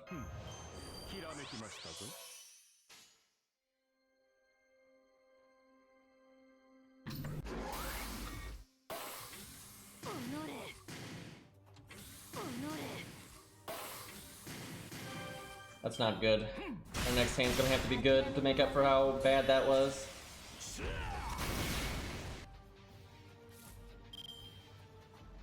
That's pretty good, though. So I don't think I need to taunt here. Let's see. So support Babbage just has it from the chain.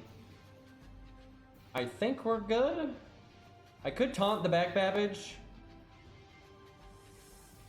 to be safe, but I think we're okay. Yeah, we're fine. He gets the 20%. Yeah, we're good.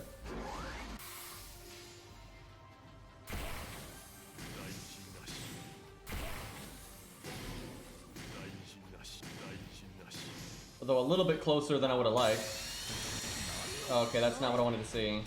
That's really not what I wanted to see. Bro! They're like, get the support! Kill him! And they crit too! Alright. So, unfortunately, Middle Babbage has to go. I really don't want Middle Babbage to go because he has the better Star Absorb. So he is more likely to make a crit happen on the coming up. But I don't have a choice. He's the only one that got a card because Chen Gong took fucking 4 of them. But, you know, that's how the deck was guaranteed to be because of the other 2 hands, so. Let's see. If Chen Gong taunts himself, they'll stop attacking after their NP, but I don't really care. Although, I don't want them to cast anything. But if they attack, we get recharge. Unlikely Babbage, though, would ever be able to NP a second time. It could happen, though. Okay, well, we have to do this.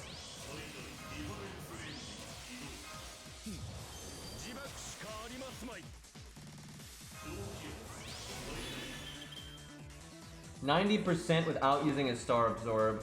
The thing is, saving his Star Absorb doesn't help because he's losing the crit buff.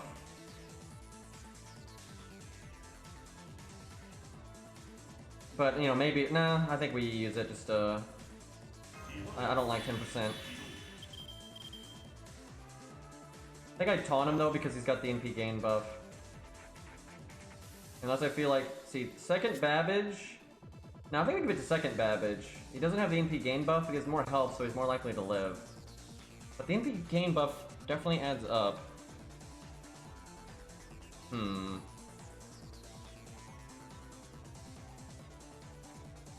This is true. I'll do the second one.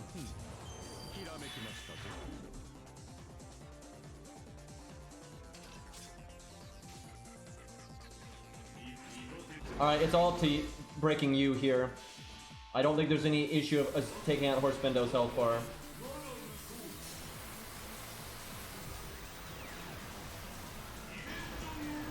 Wow, that's pretty lucky for 45 SQ. But it happens, you know, sometimes, you know, people talk about their bad luck all the time, but the longer you go, you're absolutely going to get good luck too, so. Yeah, I know. Imagine if Babbage was actually single target. It'd be fucking great. Wait, we might not break. 3? Holy crap, man! Have I ever said how much I don't like 3-star craft essences? Because we got 50% starting NP, almost no attack stat, and no damage stat. Literally any regular, even, dude, if I used a 50% starting NP that was the wrong color type, we would still break because it would give more attack stat.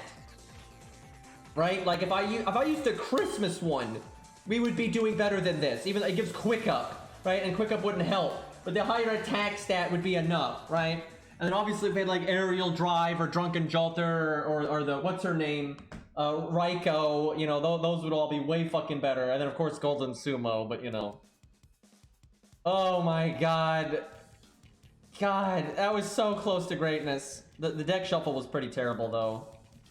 Now I could use Babbage's other third skill, right? And then we would break every time.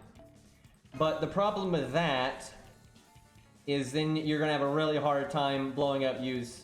Dude, this is the fight right now. I think if we can because we already know, how to get past Yu really quickly if we play it the other way, where we NP once with Babbage and go for crits, and then NP once again with Babbage and go for crits. That does okay damage to Horse Bindo, and it gets rid of Yu with almost no RNG, right? That works super well, easy peasy, no problem. But you just don't have enough value left then for Horse Bindo, and that's why I'm trying to not do it that way. Now, I think he might be able to win that way. Like, because we were so close to winning earlier when we did it like that. That way might work, but I feel like if you get through this bullshit and you're able to get really lucky here, I feel like you still might lose, but I think you're way better. Your odds are so much better at winning. I could level the CEs more. The problem is this craft essence is split stat, and it favors health. So it just doesn't help very much. Like leveling Black Keys or leveling Ryoto Temple, although that one's split stat too. But the ones that are full attack stat, leveling those can actually be pretty handy. But the split stat ones, it's better than nothing, but it's a very minimal help. Like, it's not that great. Black Keys are interesting, actually. So you've got 5-star craft essences that have an abnormal amount of attack stat on them, like 500 Year Obsession or Black Grail. They have an extra 400 attack on them. So instead of giving you 2,000 attack, they give you 2,400. Black Keys is the equivalent of that, except it's for a 3-star. So instead of it giving like 700 attack, it gives you 1,000. And then because Black Key also then ups the damage of one card type, it's one of the better damage CEs you get for 3-star. It's still shit, right? 1,000, oh man, 1,000 attack and 10% buster up. Oh, you spoil me. But when you compare that to like your other CEs that are like 300 attack, 600 attack, and no damage up, you know, it's like, you take what you can get.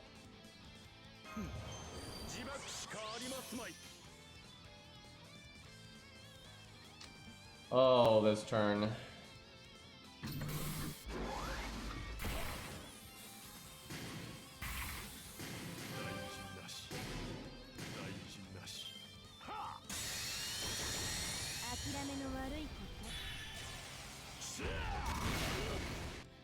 I'm pretty sure like 3-star CEs at level 60 give like 800 or some shit when they're full attack. I might be remembering wrong. And maybe the Black Keys give more than 1,000, but I don't think so. I can look it up though. But 3-star CEs fucking suck. Yeah, Black Keys give 1,000. Let's see, what's another full attack one?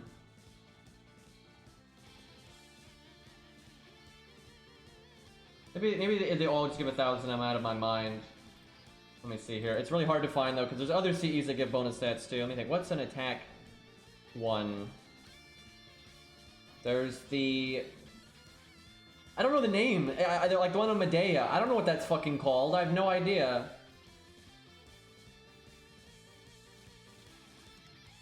Oh my god, the way the wiki sorts this stuff is so infuriating. I know Battle Kim Lon's it's... No, Battle Kim Lon's health, right. Gives 2,000, that's something. God, so many 3-star craft essences are split stat. So many of these are split stat, dude. I'm just going through random 3-star craft essences, and it's just split stat after split stat after split stat. Well, there's something interesting. So it looks like the normal amount of health you get out of a 3-star if it's full of health is 1,500. Like if you look at Celestial Moon, it gives 1,500, where Battle of Kinlan gives 2,000, and it's at 100. I wonder with 3-stars though if there's any examples of the exception being more common than the rule. That actually happens with some nonsense out there sometimes.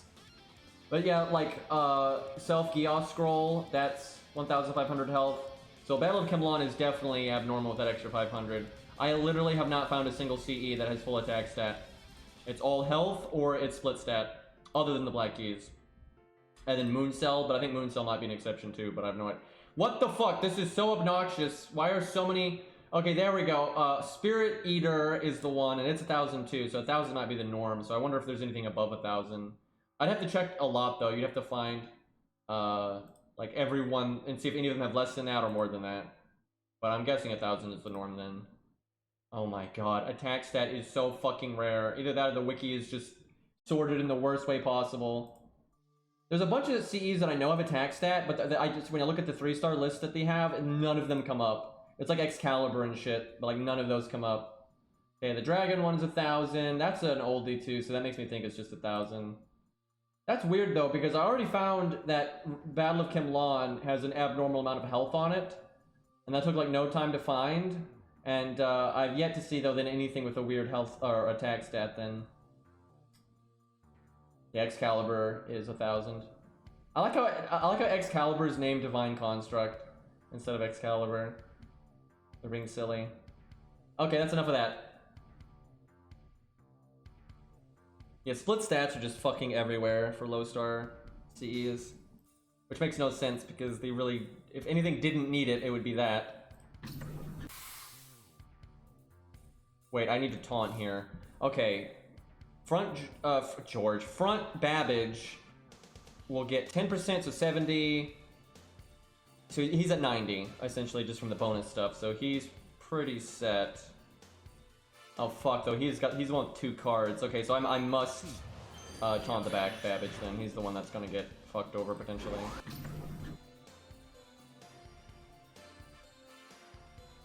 I pretty much have to hit you at least once. Oh, this sucks. I might have to change the strategy because I feel like we're almost always just gonna almost break but not. And that sucks so bad because this is definitely a good strategy if it wasn't for that. But the only way I see us reliably doing enough damage will just slow us down so much. Okay, either Babbage can go pew pew here. I would prefer to save middle Babbage's first skill, so I think back Babbage goes. The problem is though, he might, because his Star Absorb is lower, he might not actually crit here. Non-support Babbage does slightly more damage though, because his CE is slightly higher, so I guess we go with that and just hope for the best. God, we made 0 stars last turn. Yeah, he's only ranked 5. Okay, he got it though.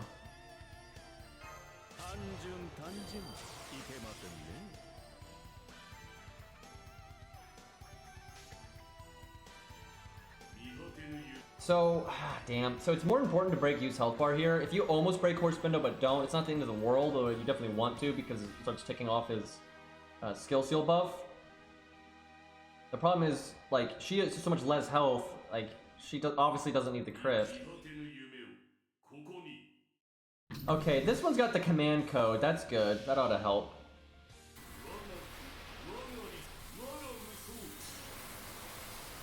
There's literally no reason to do attack in PNP. That would in every way do less damage.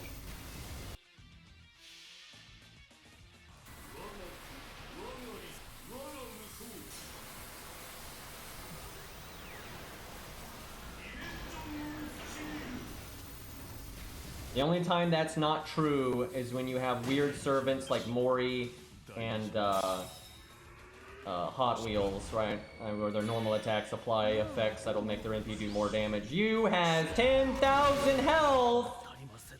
Oh joy!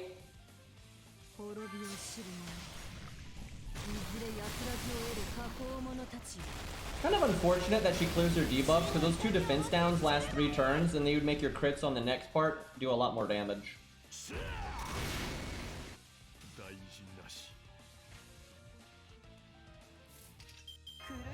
Well, this is bad.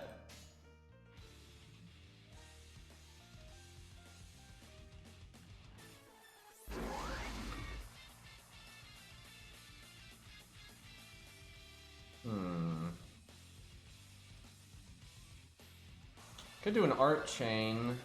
Still very unlikely that you'd get the NP, but also heal for 1,000. Oh no, if I were trying, don't heal for 1,000. That's the point of doing it the other way, is you heal for the 1,000. I feel like the 1,000 health is more likely to help me than doing it the other way. Besides, this makes stars too. What really hurts this is that 1, we keep not breaking her health bar, and then 2, just the fact that she does clear the 2 defense downs. Because that really matters. Like that's when you combine that with the crit up, the attack up, the potential command codes, all the stuff, it's a lot more crit damage. Because let's see, the first NP does 10% defense down, and the second one does 12.5. That's one of the stupidest overcharges of all time, by the way. I can't believe it gains that little. But so she's got 22.5 defense down. That's a good chunk of damage right there. Well, the deck, oh my god, the other Babbage got all of the cards! There's no way to do the damage now. Can I reverse? Turn it around! Switch the thing! I mean, we get like guarantee the 1 crit, but that's not enough. Fuck. Oh wait, no, we do have another card. There's at least that. Do I Medea NP? Oh wait. No, am I drunk? I think I'm drunk. I don't know what's wrong with me. Somehow I did not see the support tags. I only saw the support tag on this card. For some reason, I saw all 4 of the other cards as regular Babbage. And I saw this one, but I'm drunk. I am super, I've never drank alcohol in my entire life, but I'm somehow drunk. Because no, we got 3 cards, we gotta get this, that's just actually perfect. Well, it's not perfect. Perfect would have another Buster card, because Buster card does a lot more damage. But this is, in terms of card distribution, this is perfect. Because you don't want any more than 3 cards, right? Because if you have 4 cards, the Star Absorb funnel will go to 4 cards, but you can only use 3 of them. That's just bad, right? So we got pretty lucky here. Cyber, that is perfect, by the way, that emote there. Please don't kill Medea. For the love of God, don't kill Medea. I just need her for 1 more turn. I just need Medea for 1 more fucking turn.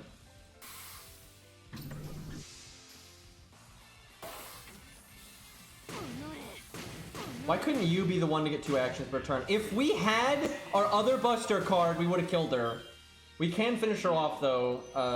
Just don't kill Medea. Why do I say anything? Medea would have been better as any other unit, right? She could have been like George, all kinds of stuff, right? She did nothing. She literally did nothing there. I do not want fucking... Oh, this sucks. Oh, this is way too soon for a coup solo. It's way too soon for that. Oh, this makes me really question a VC Braun right now. At least if VC Braun kills you, as a bonus, there's that. I could save a VC Braun, but it's not worth it.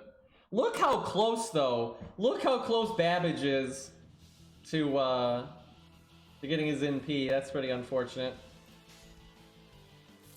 Okay. Hey, look, it's 3 turns. That's like what I said.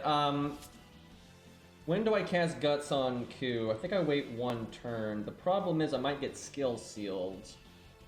I feel like if I cast it now, though, there's a chance that it'll go to waste. The attack up will definitely go to waste. Fuck it.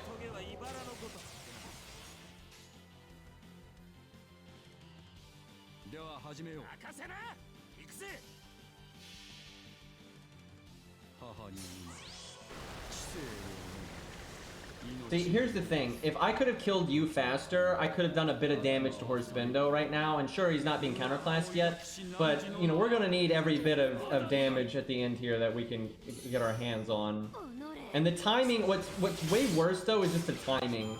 It's Horsebendo, you know, just everyone shows up and instantly gets impeded by Horsebendo, right? That's just awful, and it's because everyone died, you know. Medea is the real stinker, right? If Medea was anything else, this could be a lot better.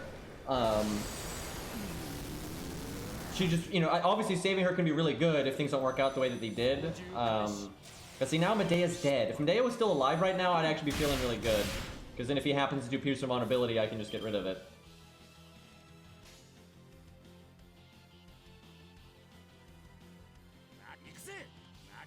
But she died and couldn't remove buffs, and also did not buff anyone, did not remove debuffs, did not do any damage, right? So she should have been like George or Hans, or if she'd been Hans, Babbage would have gotten another NP for God's sakes. Now there is no need to use this skill on the NP seal later. Once, okay, the skill seal is gone. So I could just remove it now, but I don't think there's any reason to remove it now. But there's literally no reason to remove anything later because we'll have our third skill. But this doesn't really do anything. Well, no, it does do something. It gets your cooldowns going faster, which is actually important. I want to break here. I'm not sure I can. If I can't break here, I should go quick, and then try to get a Buster crit with, because he's going to evade. If I don't kill him, he's definitely going to evade. I think I do quick then. The only thing that's bad about quick is if you crit on like an art card or a quick card next turn, that's useless because he's gonna have evade. So doing like the short turn damage with Buster NP Buster. Oh fuck, right, he hasn't swapped yet. I should have waited. Fuck, that's where like I need Medea to have been like a stall unit or something. Well, that was a mistake. Ooh.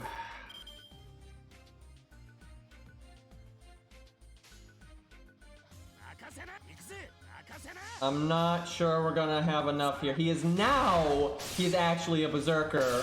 One turn too late here. I don't know about this. I don't know about this.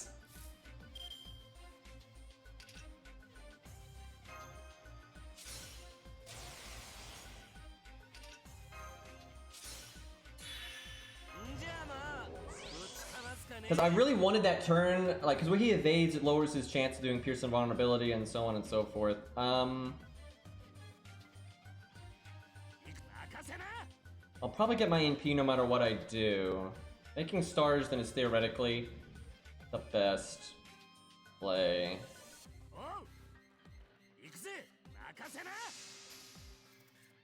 So, if he doesn't Pierce and Vulnerability this turn and next turn, I think we win.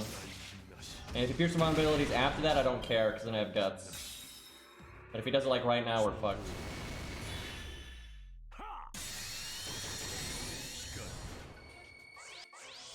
That was scary. I think we win. The only bad thing here... Oh, there's one really... There's two really bad things here. One, I just healed myself to get rid of the NP seal, which means I have more health, which means my attack up is smaller. And the other bad thing is I'm pretty sure he is going to evade now because I'm going to almost kill him but not. Just crit forehead.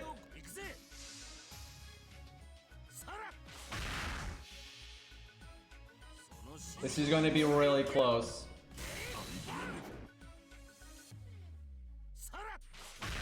Fuck! Why couldn't you crit with either of those? If he had crit with either of those, if he evades here, he'd be low enough that I could kill him with the 2 Buster cards. The only good thing about that is just the fact that because he's like forced to evade, he's not very likely to Pierce some Vulnerability. I think we win though. I think we got it. The music got all fucked up. Bust out some armored core music then.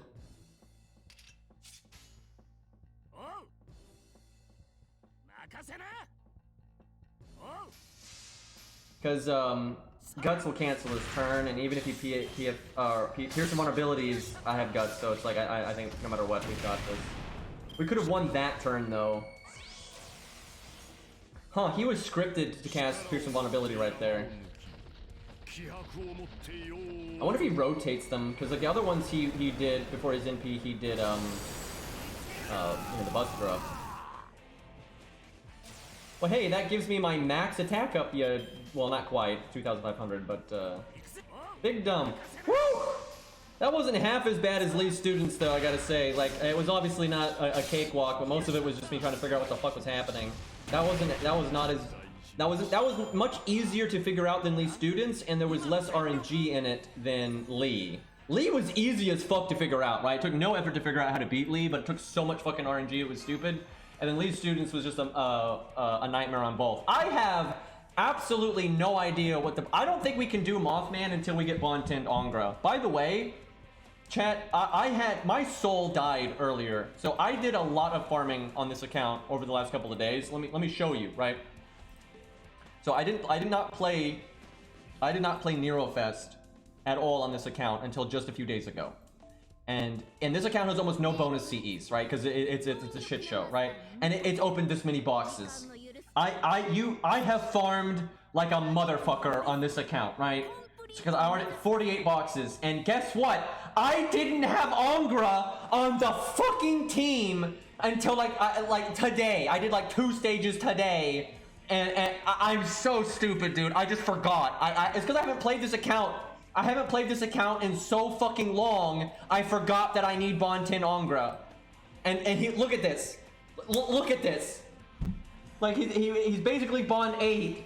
I'm just like, you gotta be fucking kidding me. Like, you have gotta be fucking kidding me.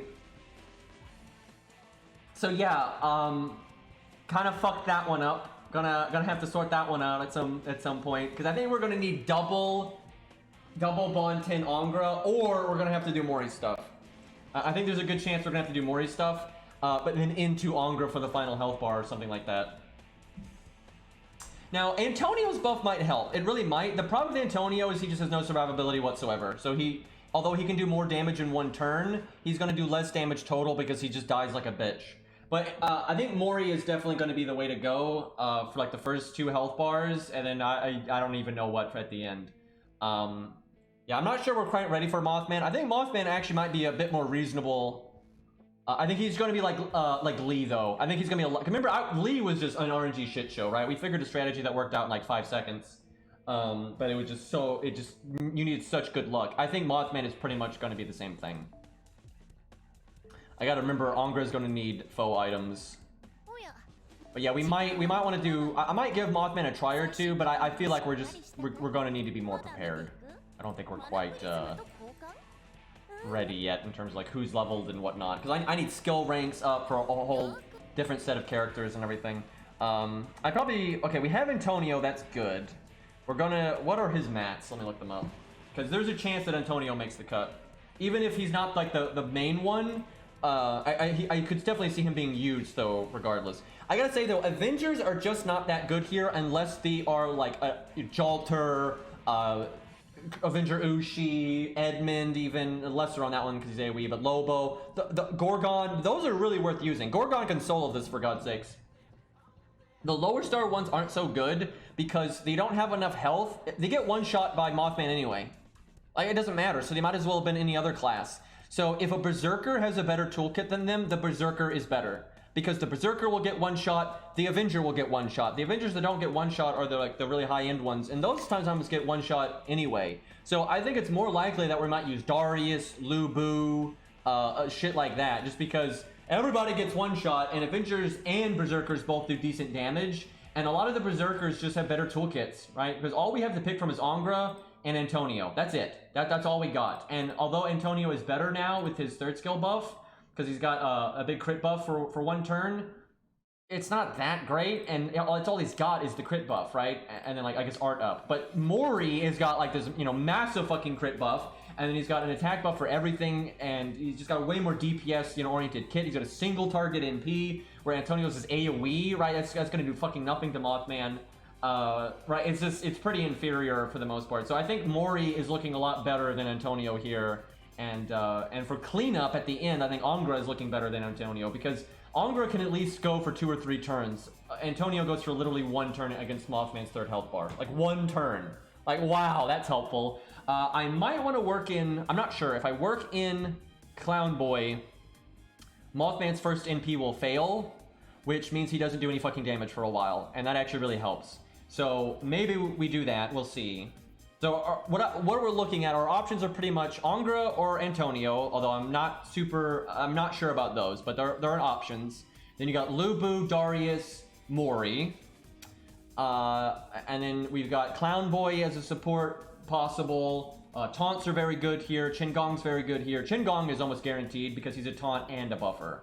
That, again, though, makes me want to not use Antonio because... Again, Mori's pretty much just better, and then he actually synergizes with Qingong, and you want the taunt anyway, so, like, Mori's looking pretty fucking likely. I feel like Mori into an Avenger or something. The other option is you just throw every single Berserker at it, and then hope the RNG just lines up, and you get lucky, and you get the damage in.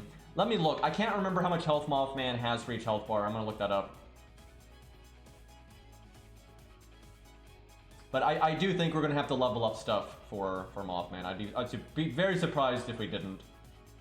Because we could throw like Antonio, Darius, Mori, like all the DPS at it, and then just kind of hope it all lines up where you want it. And then Angra in the back for the final health bar. You know, he wanted him to show up after the buff removal thing already happened.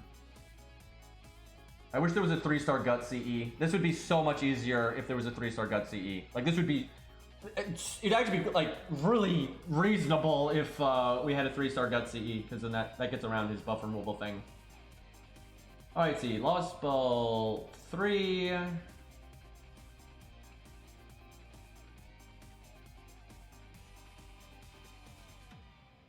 Okay, he has 250, 270, 300. It's effectively a little bit less than that because you have a permanent bus drop, art up, quick up. I think it's like 20%, so it helps. But it's still pretty tanky though. So just throwing DPS at it doesn't seem like the best idea. Mori can definitely, I think you get your Mystic Code. Nope, you can't use your Mystic Code for 5 turns still. Oh my god. Mori setups just work so much better when you have your Mystic Code because you can have an extra star bomb and extra damage up to punch through. Like, I would say Mori, no question if I had my Mystic Code, but without the Mystic Code, it's a bit more iffy. We might do Avengers into Mori or some shit.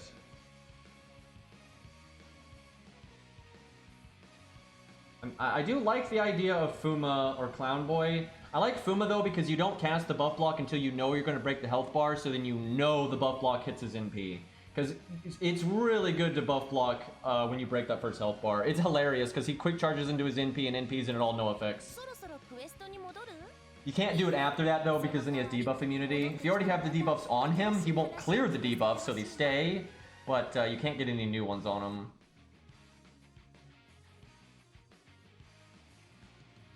Yeah, 3-star CEs just fucking suck. There's just so little damage. Now, Antonio's damage is not good enough. Like, Antonio's damage is absolutely... it might be the best we have, but it's not good enough. And I don't think it's the best we have. And I have to stress this. I remember this fight pretty well. Avengers like Antonio and Angra, they get one shot. Like, they get like nothing. Even though they're counterclassing, they get one shot, just like it's nothing. So it doesn't really matter if you're an Avenger. The difference between an Avenger and a Berserker just comes down to which toolkit do you like better. And I'm really not liking Antonio's toolkit more than like Mori's and stuff. But we might use both, so we'll see.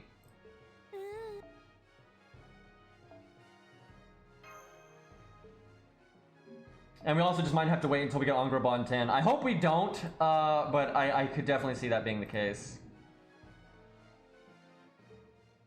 Because I can't think of a better cleanup unit for the 3rd health bar. Just due to the way it works.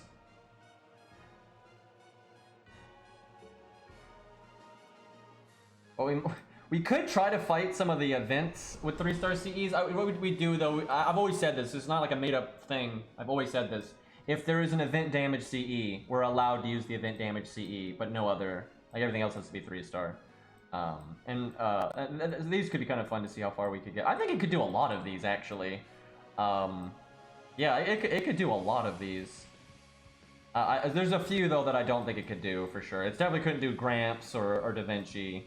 Actually, it might be able to do Da Vinci. I'd have to do Da Vinci, like, all day, just over and over and over to, like, try out a million things and then also get lucky, so that's not going to happen. But I think it could beat a decent number of these. There's no point, because all you get is summon tickets, which, believe me, this account doesn't need, because it can't use 4 and 5 stars, so, you know, summoning's not exactly that practical.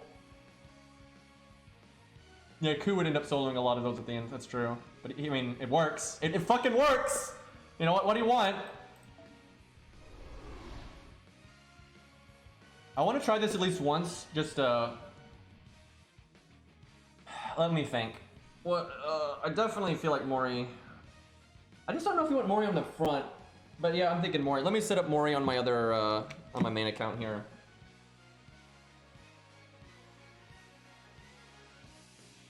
The only thing, though, his first health bar, the only time Mothman doesn't hit like an absolute truck is his first health bar. So if you're ever going to face tank with Avengers, that is the one. So you could potentially use Antonio for that first health bar. Hell, you could do double Antonio. Double Antonio, like Fuma.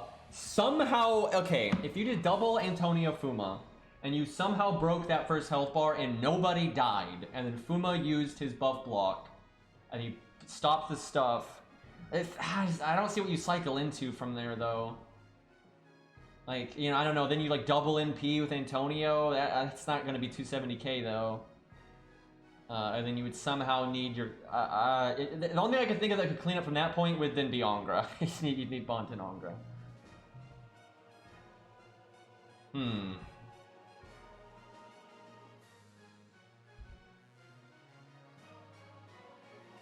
Alright, well, I'm going to set up Moraine to see what happens. But I do kind of feel like if you're going to use Avengers, you use them for the first health bar. Because that's the only time they're really going to get any extra value versus a Berserker.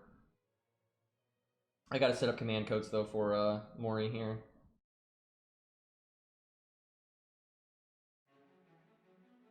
Let's see.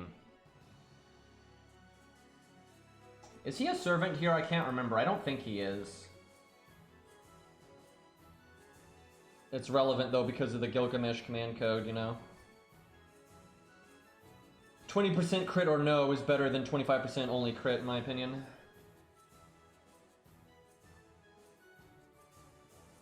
Yeah, I wish Mordred would stop being used in such a unmeaningful way all the time. Because now we're never going to get her in a meaningful way.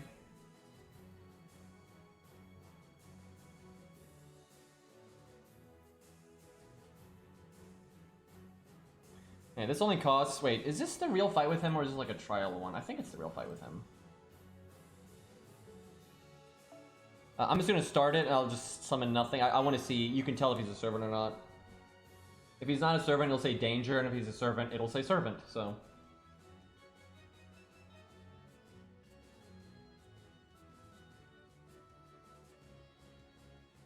And I gotta set up the other command codes anyway.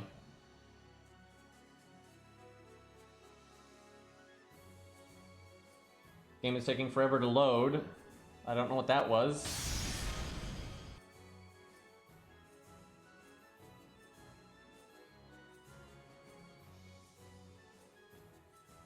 I guess I just put crit damage on pretty much everything. I know he's not male, and he technically doesn't have a gender, trait-wise. So I can't do that one. Okay, he's not a servant. Good to know. I didn't think he was, but I wanted to just be sure. Because I didn't want to not bring the command code. Because I was going to guess I was going to not bring it. But I didn't want to not bring it and then just get, like, fucked over. I wonder... Wait a minute.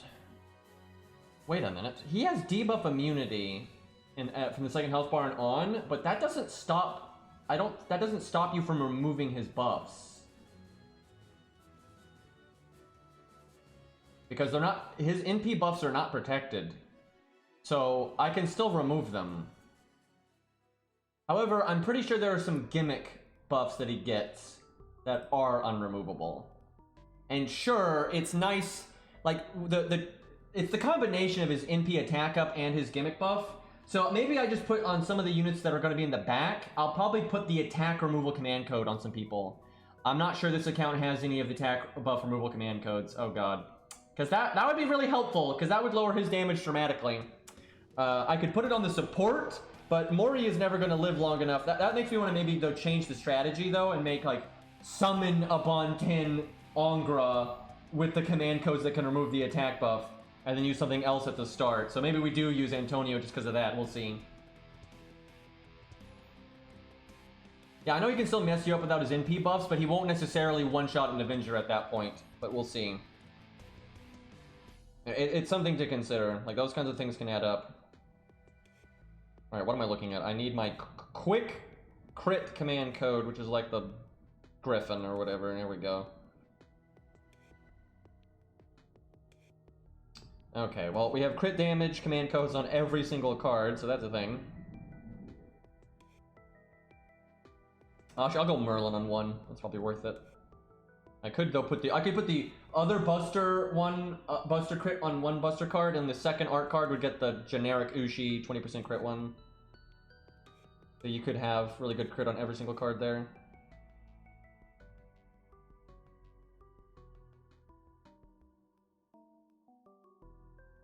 Sorry, this is taking a minute, but the UI in this game is not exactly snappy. Wait a minute, my Mori's level 100. Fuck. That's right, this account has its own Mori. That's the one. Fuck. What do I summon then? Fuck. I'm not saying fuck because it hurts my odds. I'm saying fuck because I just wasted like 3 minutes or 7 minutes doing command codes on the wrong fucking unit.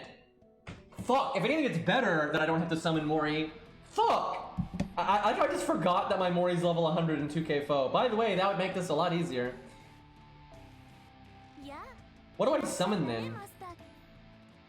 I would say Antonio or Angra. My Angra is Bond 10 in my other account, but I haven't actually beat his interlude because it's a really fun interlude, and I don't really want to. I don't want to lose it if I don't have to. Like if I can keep it forever, I'd be really happy. I feel like it's stupid to lose that interlude just for this account's stupid ass. Like this is just an old account for fun, right? It seems like a really dumb reason to give it up. Fuck, I was gonna say Darius, but my Darius is Grailed too. Everything that's good in this fight is Grailed. That's really unfortunate. I guess I'll summon Antonio then, but I'm not confident Antonio's the right pick here. Oh my god, my main... You know, okay, you know what? We're not doing this today. Neither of my accounts have done Antonio's buff quest. We're just gonna... I guess we're gonna go switch to my main account and do that now. Because, yeah, there's no doing this unless I at least have, like, the basic options that I was gonna use anyway, right? So... Okay, well, I guess we're going back to the main here. So let me just do FGO JP for the title. And we'll go do Antonio's buff quest, because I don't understand why I haven't done that yet. I'm normally pretty on top of the 3-star stuff, but apparently I didn't do that. At least his skill ranks are leveled up, though, so there's that. Alright, give me a second. I gotta switch to my, my main here.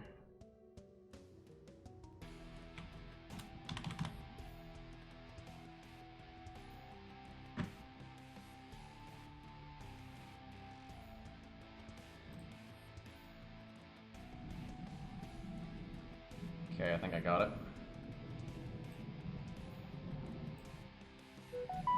Shut up, phone. I just opened in on accident. Whoops.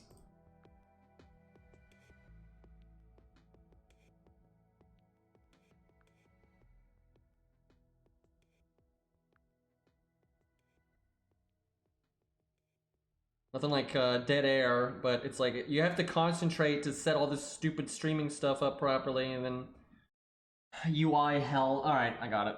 We good.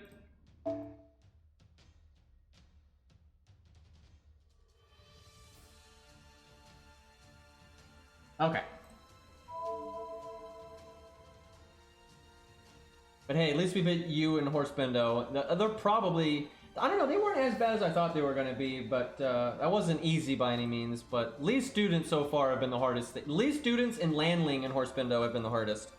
Because you might say, well, Babbage got buffed. The thing is, Babbage's buff would not have helped against Landling and Horsebendo, right? That fight's exactly the same now as it was then. And that was way harder. Like that was way fucking harder.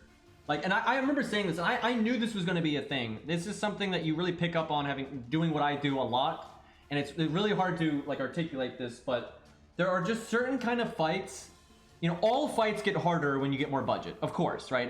The game is never going to be harder as non-budget, right? But the more budget you get, the more certain things affect you, right? And the kind of fight that Landling and Horse Bindo is the exact kind of fight that just is exponentially harder for budget. And like that was bullshit. Like, God, that fight was a nightmare. Like, they're just the kind of kits that you needed just don't really exist there. Where you do have some nice options, especially with Babbage's buff. You have a lot better options now for you and Horse Bindo. Now, if Babbage wasn't buffed, then you'd have a bad time. But Babbage again being buffed doesn't help with Landling and Horse Bindo. Okay, buff time. I think his is just a straight strengthening. Wait, does he not have enough bond or something? Or was his an interlude? Gotta scroll way down here. Oh my god, does he need to be bond 5? Because I did not realize this whole time he wasn't bond 5. That would explain why I never did his strengthening quest. Fuck. Well, time to do some Nero Fest, but not focusing on lottery drops, focusing on bond gain. Shit. Let's see, while I'm at it though, I kind of want to do this stage because it can drop caster gems, because I don't need assassin gems, like who needs those? Yeah, I got 184 of those, not a big deal. Alright, I need to summon someone with the bond CE, but like no one's gonna put up the bond CE because it's Nero Fest. Shit. Anyone in my chat on my friends list that I don't even care what unit you put it on. It doesn't have to be on a big caster. It can be on fucking, you know, Geronimo, whatever. Like, if anyone can put up the bond bonus CE. Like, I gotta get 8k here. Even if a boss did more damage to higher rarity units, it would not be harder. It would not at all.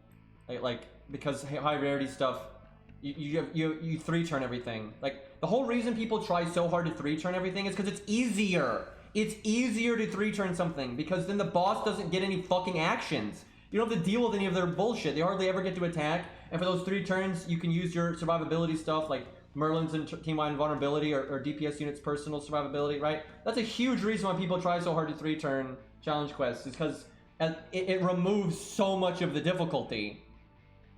Like Neurofest Gramps, right? If he goes for many turns, he has a billion chances to insta-death you, and he'll NP a bunch. If you 3-turn him, he doesn't get to do any of that.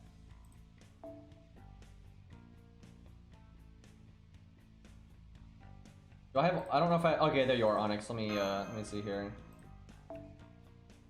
I do that all the time. I refresh when I want to switch classes. I just brain fart, because I had him on there, but I refreshed instead of switching to caster, and now he's not there anymore. There we go.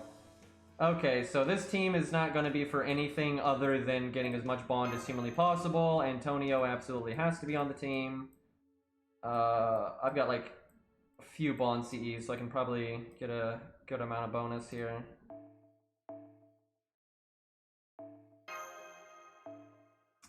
What is this node? I don't even remember what this node is. You can probably just... I can probably just Edmund LOL bullshit. I probably don't even need double scatty to make Edmund work here. I'm not sure though. I don't remember what this node is. This might be really bad.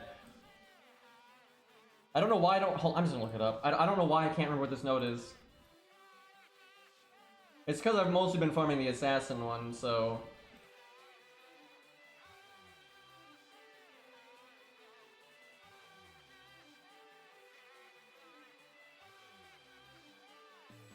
God, I hate the wiki, dude. Like, it's just organized in such a bad way these days. This is clearly not... Like, the way they organize, like, the free quests is so fucked up.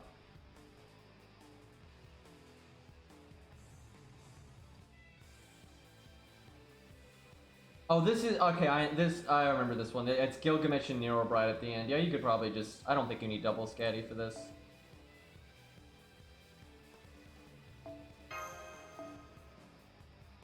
I'm not sure I'll need that. I'm also not sure I'll have the slots. Okay, I want Bond on Ku. Canis doesn't need Bond anymore because she's Bond 10, so that's done. I guess Chen Gong needs Bond. I don't think I'll need my back row for anything.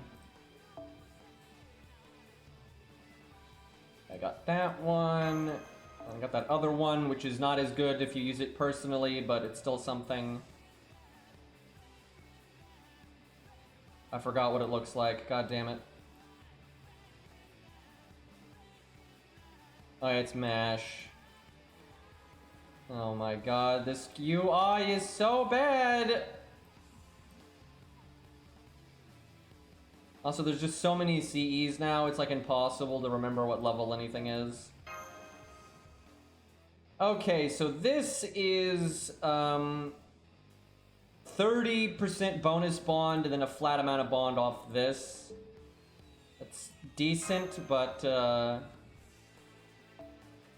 not necessarily the best ever, but I'll take it. I'll use this, I guess.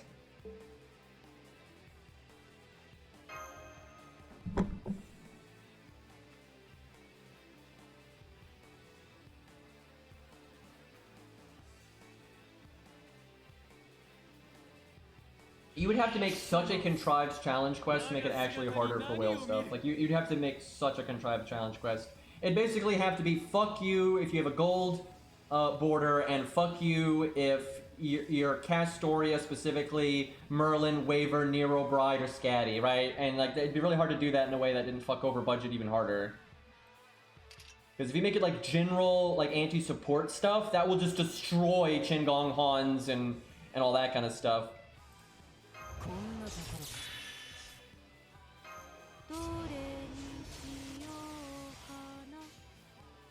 Pretty awkward doing Edmund's setups without double scatty, so we'll see what happens here.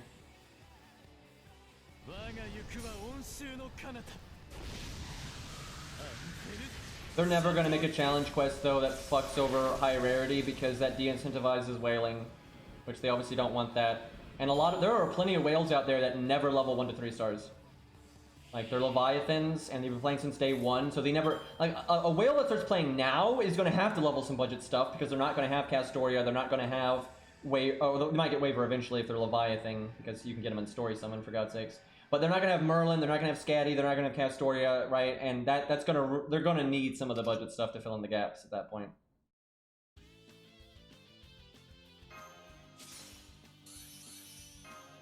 The one thing that's worse about not doing double scatty here is just there's more clicking involved, but it'd still work. And of course there are whales that level budget units, like of course. I'm just saying there are some that absolutely do not, especially ones that have been playing for a long time. And why I say that is because they didn't miss Castoria and stuff like that. Oh god, we didn't kill there. Anyway, so yeah, if they didn't miss any of the big supports, they don't have as much need to level the budget stuff. But there's plenty of whales that do level the budget stuff because they like doing budget stuff anyway. They don't always like doing double scatty or double Castoria or whatever. And also they know, sometimes you have these weird moments where you need some, gap fillers and shit like that. Lol, we didn't, because we have 60% battery here that we don't need.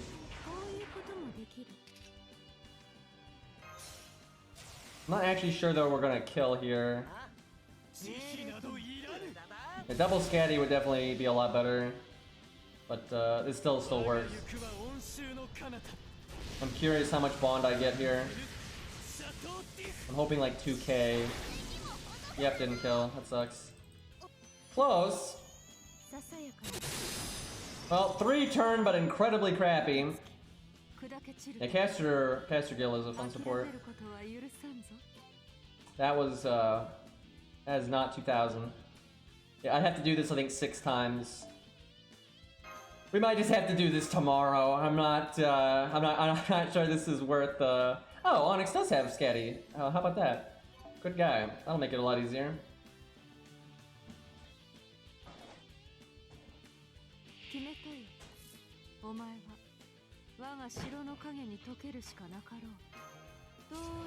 I was hoping you got more bond from the final note here than like the typical 900, but you do not.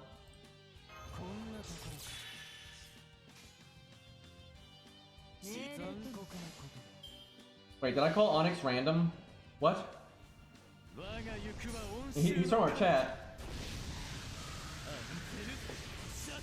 What did I say? Did I just insult the man on accident?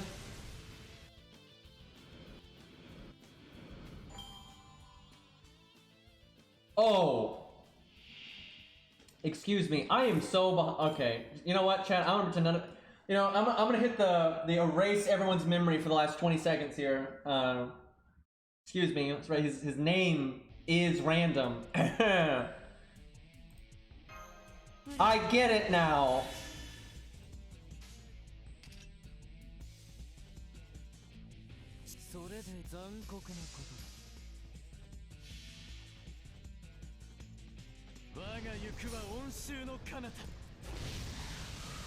Wait, did someone literally just get Edmund and Waver in the same role? Did that just happen? Because that's really good.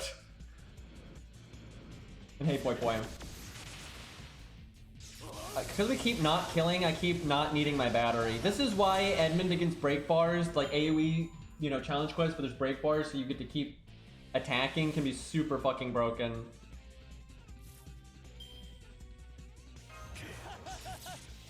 I don't think I actually need both defense downs, but I'm gonna do it anyway.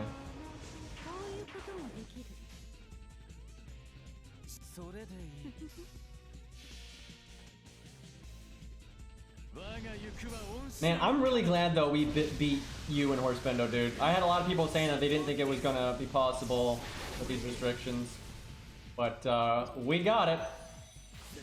And we didn't, that wasn't even fully optimized. There was definitely more room for optimization there, like absolutely. And you might say, well, you use command codes and blah, blah, blah. One, our command codes fucking suck, right? So I don't want to hear that shit. We only had good command codes on one unit.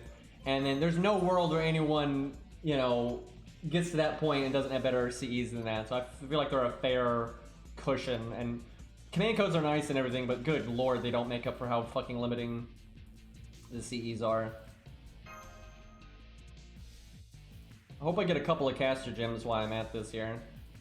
So I can't decide, chat, if I want to do a bonus stream today because I might not be able to stream tomorrow because of all the doctor stuff. I can't decide. I would really like to play some more Darkest Dungeon because that's my two things. One, my chat seems to like it and I like it, right? And it, you know, we kind of had a rough time last stream, so it's kind of nice to see if we can maybe bounce back a little bit. But I wouldn't mind playing Soul Worker, because I didn't realize it had re-released already, and I really do like that game, and I can actually play with chat. I just feel like a lot of my chat's probably not going to care to play that game, and that's fine. That's not a problem. So I don't know if it's really worth, you know, bothering streaming it, right, or not. Or I might just play it in my own time, right? I don't know.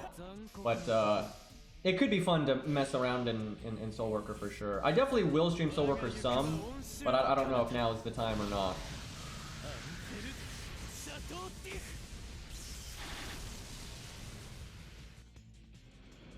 I feel like if we do a poll, Darkest Dungeon will just always win. Which, I mean, fair enough. If chat likes Darkest Dungeon, chat likes Darkest Dungeon. But, let's see here. I wonder if there's a way I can make this turn go a bit better. Maybe just do Buster first. Hopefully that'll be enough damage there.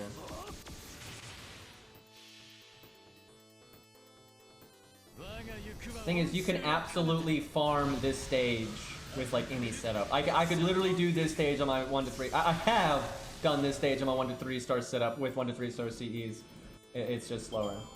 But it literally takes the same AP, right? Like, the limiting factor is not my time, the limiting factor is my AP. Because I don't like spamming apples, because apples are the reason for living. I mean, because I like saving them for the main story. Yeah, that's the reason. I don't have a problem, you have a problem. Look, chat, I may have like almost 1,200 apples on my my Gilgamesh Achilles account, right? But I need them. I need those apples. It's not enough. Gotta be able to build a tower of apples all the way to the moon here, you know, and fight the moon cell. Or the Crimson Moon or whatever timeline, you know. God, they fucked up the moon lore so bad throughout. Fate, by the way.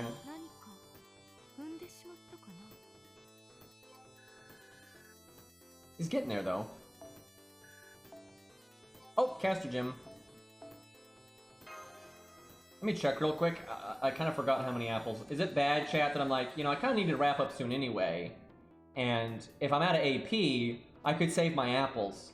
Because, you know, this account doesn't, chat, this account doesn't even have 1,000. I mean, how could you expect me to use apples, chat, if this account doesn't even have 1,000? Although I could use bronze apples to get my bond here.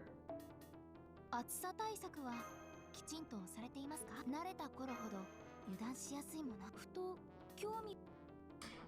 think what I might do with Soul Worker, I might make a channel on our Discord, so people can kind of know we're playing it. You know, I'll probably make a guild and play that way, and then maybe I stream it every once in a while. But I think that might be a better way, because I think people might need some warning to download it and that kind of thing. And I feel like it's going to be a small group of my community that are going to want to play Soul Worker, and that's totally fine. And so that way I feel like just making a thing for it on Discord might be the way to go. What do y'all think? Because I don't think there's a lot of crossover between Soul Worker and like FGO and Darkest Dungeon and all that kind of stuff, right? So I'm not sure there's like that much interest for people to play it. But it does have raids, and you can co-op them later, and there's some fun boss fights and everything. Like, I do like the game, but I do feel like it might be better on Discord to kind of just hang out that way. Percival is almost guaranteed to be in. Like, Percival is definitely in, I would say, for FGO. Sir K, though, I'm not so sure on. I have... I don't know if hope is the right word. I wish Sir K would be in Lostbelt 6. But I don't have a lot of hope, because you know, I know DW and Type Moon and all this stuff, so I don't know about that. I think they said in the story that like Percival and another Knight of the Round are like La Resistance, right? So, but I feel like that other Knight of the Round is more likely to be either Agravain, because Morgan stuff and everything, and Nasu has said he wants to add Agravain, and DW has said they want to add Agravain. Or it's just a knight we've already seen, like Lancelot, Gwaine, Gareth, whatever. Well, actually, we've already seen Gareth, and she's not the one. But so yeah, I'm thinking it's either Agravain or one of the knights we've already seen.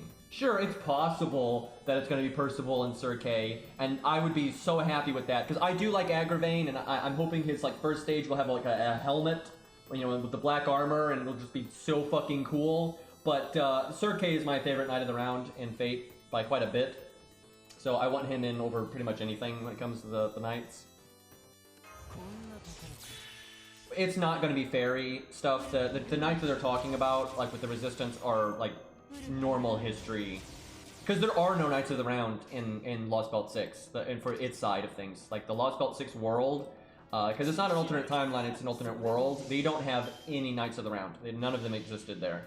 There was no Tristan, there was no Sir Kay, there was no Percival, none of that. But some of the, you know, normal history stuff is over there now. And Percival, or a Knight of the Round, is like leading a resistance, and it's probably Percival. I think they even said, actually, they might even said it was. And then there was another Knight of the Round. And I don't think it's Gareth. I know Gareth is there, but I don't think she is the other Knight of the Round they're talking about. I don't think. I might be wrong about that, though.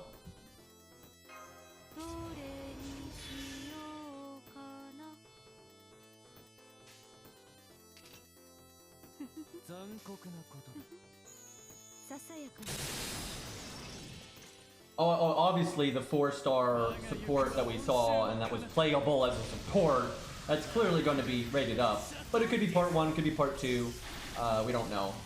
And there could be multiple 4-stars rated up at a time and things like that. So we'll see. I would say she's pretty likely, though, to be in the part 1 banner. I would say her and Lancelot, and then probably one other thing. That's probably going to be the part 1 banner.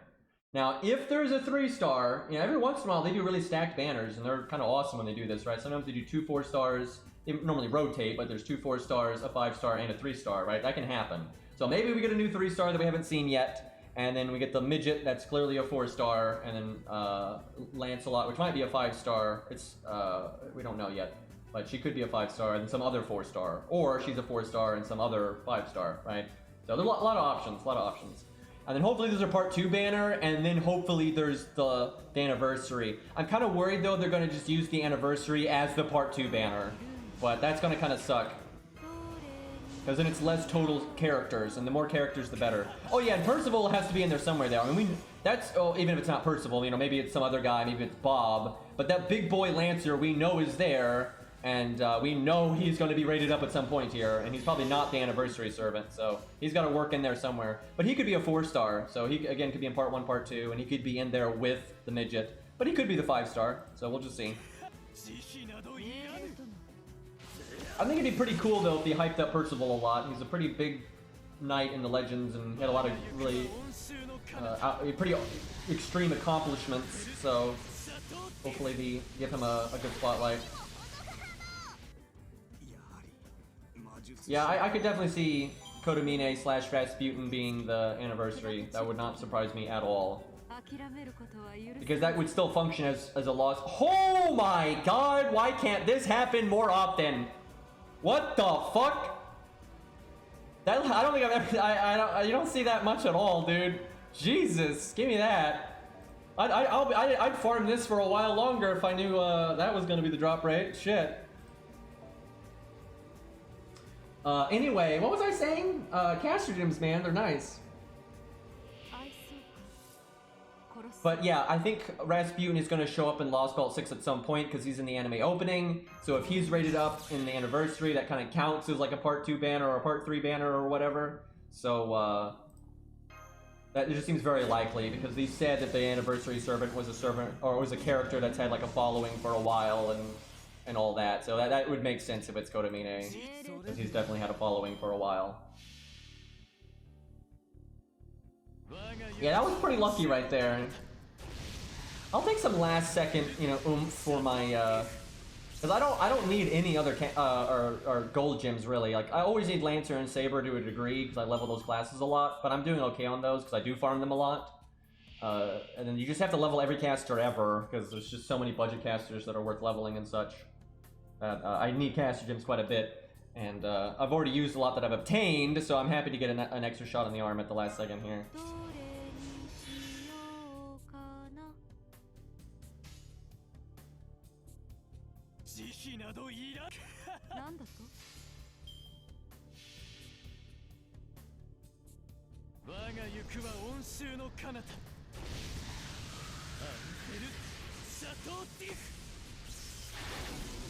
Didn't kill. Get this unnecessary MP gain and starch in there.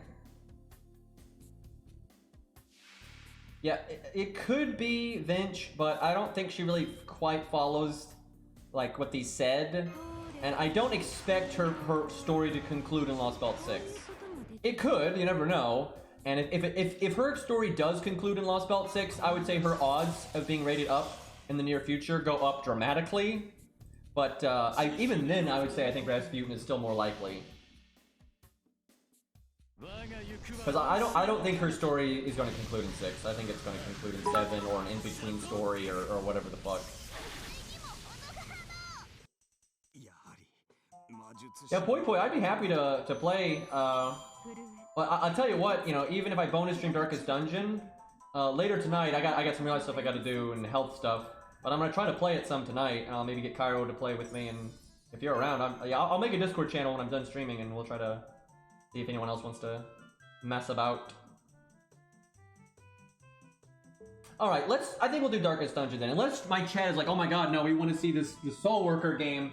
I think we'll play some Darkest Dungeon because I'm pretty happy to play that anyway because I got kind of hooked last night, and we didn't quite get the bond we needed, but I'll just do this. I do need like one more stage, and I can do that off stream. How much bond do we got on Ku? Not enough. Oh my god, not enough.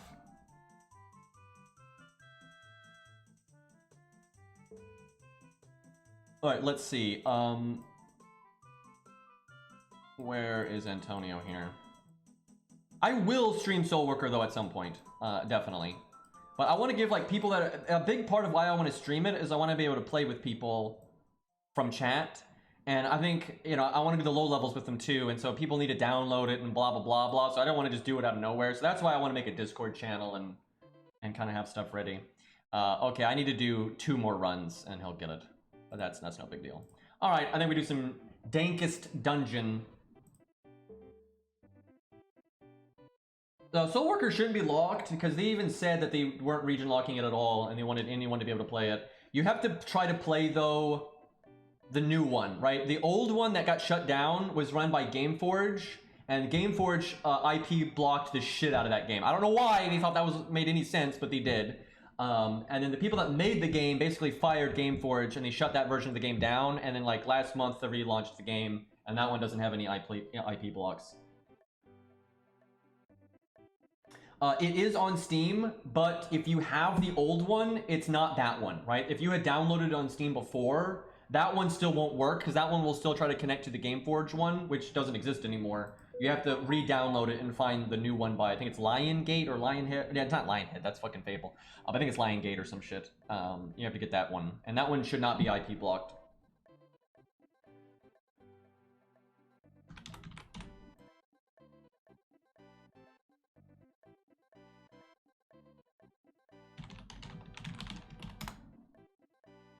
This song, dude. What the hell? All right, if we have a mod here, if you all want to do a poll, we'll do it. But you know, I'm pretty ready to do some Darkest Dungeon. But if people want to see this other game, I'll stream it and I'll make a low level. And if anyone else wants to jump in and play it with me, they can. But yeah, if you all want to do a poll, we can do a poll real quick. They're both on Steam, so I got Darkest Dungeon ready to go. So you all make a poll real quick if we have a mod here, and I'm gonna BRB real quick because I gotta do health stuff and get water, so I need to take a quick second anyway.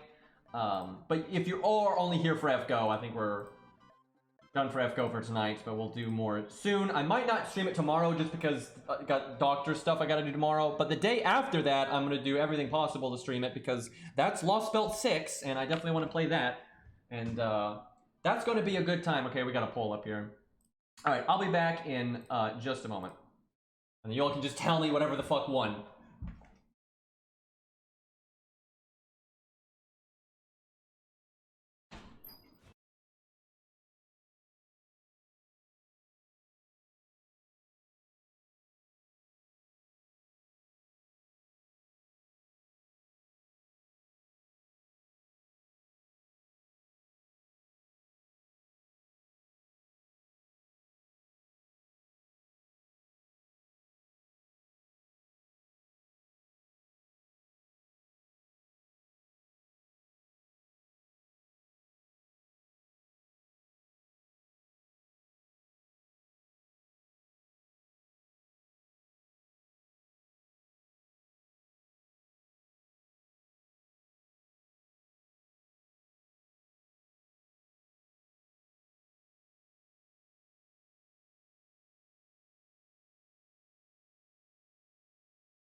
Alright, chat.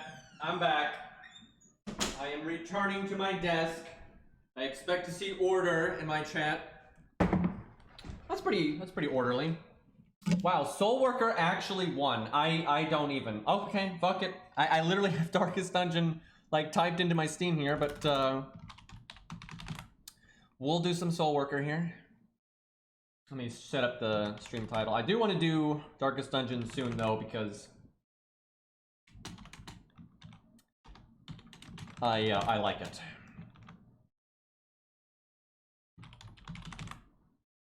And like seriously, that last stream was just It was such a shit show. I wanna like, you know, rebound, if you will.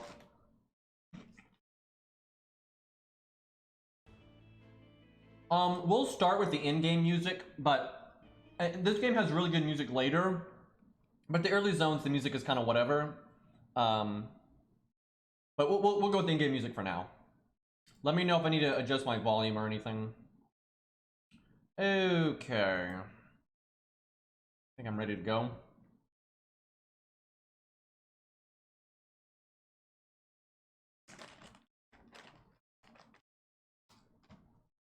Oh. It takes a second to load. Hold on, gotta do that.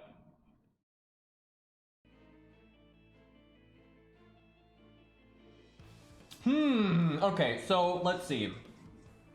If I can stream tomorrow, I'll definitely stream Darkest Dungeon then. And then after that, it's going to be Lostbelt 6, which kind of sucks though, because that's probably going to limit my ability to do bonus streams, because I have to do videos and you know, do Lostbelt 6 and all that. But hey, you know, content for FGO is good. But, so hopefully I can do some Darkest Dungeon tomorrow then. So if you want to play with me, you need to be on the NA server, like the English server. And then you can pick between West and East. And obviously I'm on East Coast, so go with East. You can switch between East and West though anytime. So you're not like locked into it if you want to like play with someone on the West Coast, so.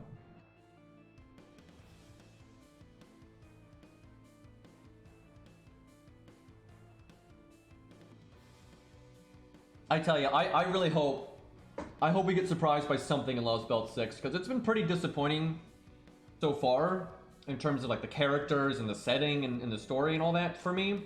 So I'm hoping there's at least something, because now my expectation of it is to continue sucking. I really want that to not be the case though. I hope the ads, like, give me a 3-star, right, give me something here, right, give me Sir K, you know, Green Knight, that'd be good too, you know, any of that stuff. Okay, I think the game's ready to go now.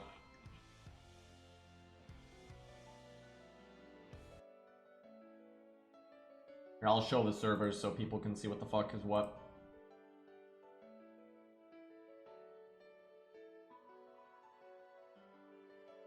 Okay, it's not in. I gotta make it full screen here in a second. I have to get in the game, I think. So this server right here, that's the one we're on. That's for English.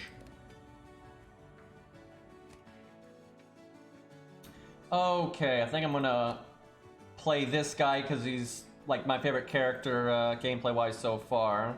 Yeah, USE, I think that's for West. I don't know what the fuck all this other stuff is. So we'll go with that. But yeah, you can switch this anytime if you want to change who you play with. Alright, we level 1, boys.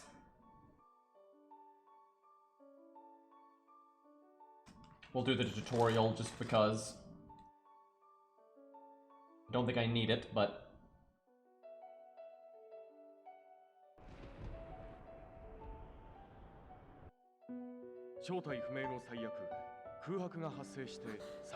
Let me know if I need to turn it up.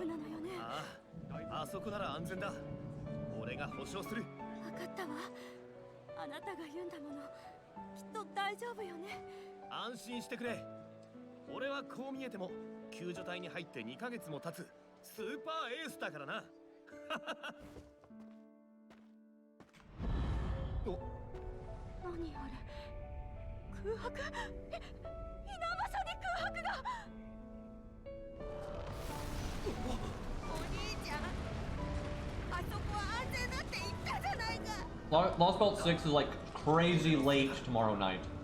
Or kind of the day after.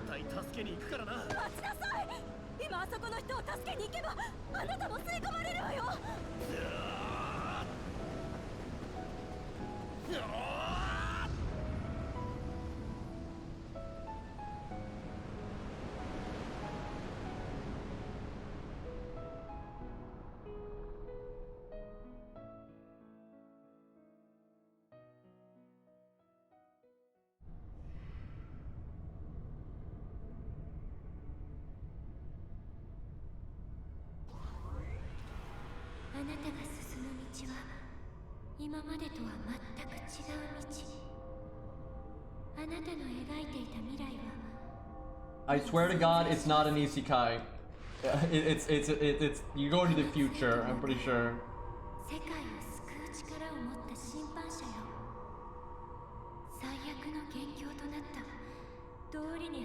I'm pretty sure this was made before isekai was a fad. If it was made later, you probably would get isekai'd.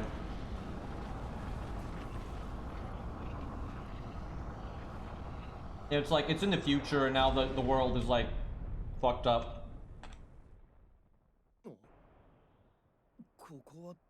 Okay. 夢なわけないか。夢じゃないなら一体どこなんだ。よく思い出せない。おい、誰かいないのか？誰か。こちらに。うお、なんだお前は。こちらですよ。悪い奴には見えないし、とりあえず行ってみるか。I don't think isekai counts if you get teleported to the same world. I don't think that's how that works. I could be wrong though. Like that's just time travel, right? It's just time travel. We back to the future. Okay, they're really putting the kid gloves on here. By the way, if you want to play this with me, there are two characters. I think it's just two. There's like a katana character and a spear character that they start at level 10. And they have a different tutorial that's way shorter. Because I guess they figured anyone that played them had already played the game. So they kind of awkward to play those if you want to play with like the low level stuff.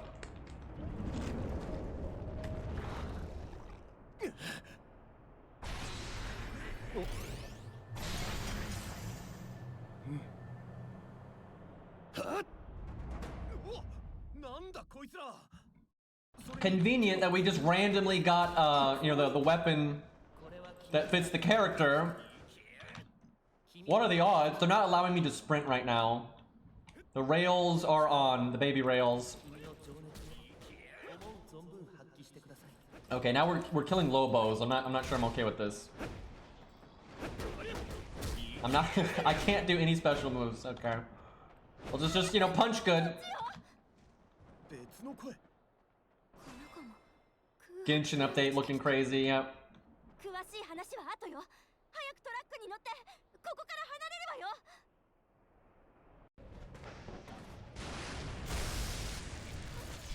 Yeah, no, stop getting in the car now. Yeah, no, that was obviously the signal to not get in.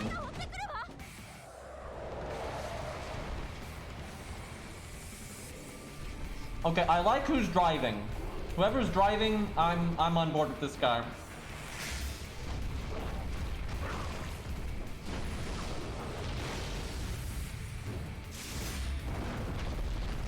So Cairo wants that guy to be playable really bad, and unfortunately he is not.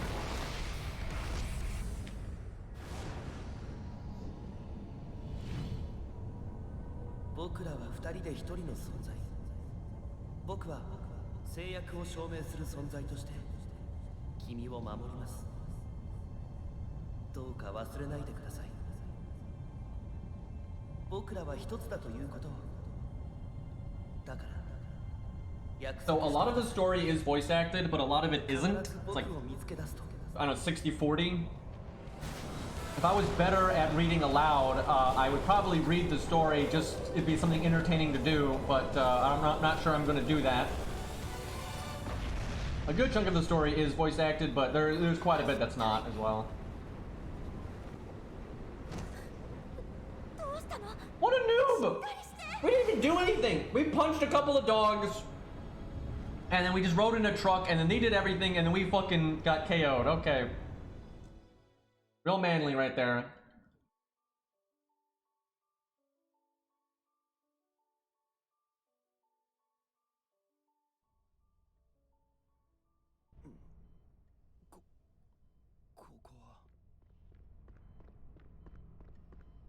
I don't remember this. I have not played this game in a long time, but when I played it last night, I skipped the tutorial. I think they teach you how to, like, move. Because, you know, I obviously don't know how to do that right now. But yeah, if you want to skip this, you can literally just click this and leave tutorial, and you're good to go. But we'll do it just cause. Yeah, see, stuff like this isn't voice acted. But there's generally voice acting at the start and end of, and even in the middle of every single stage. Like anytime you're doing a combat stage, there's always voice acting throughout it. But the stuff that with the NPCs in the town and stuff, that stuff is normally not.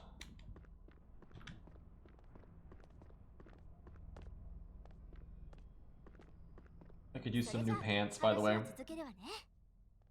ここは私たちスタディフォレスト連合の戦闘研究所スチールグレイブよ。今から君にやってもらうことがあるの。説明を聞いてもらえる？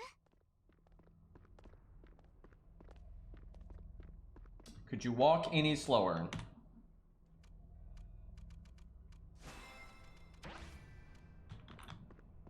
Also, it would probably take an ungodly amount of time to actually get through anything if I was reading all the story, but we'll see. Alright, what am I doing here?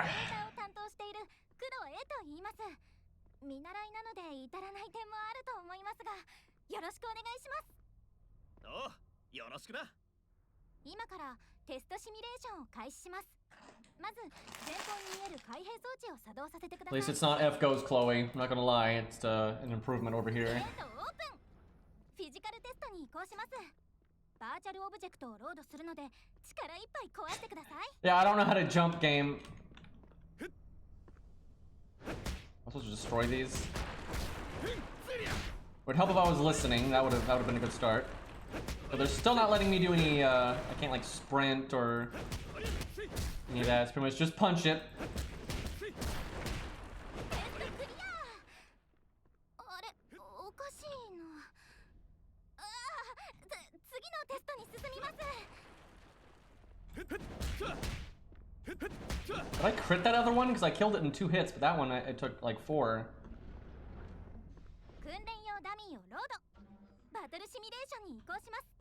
You know, I don't think you fight these things at any other point in the game.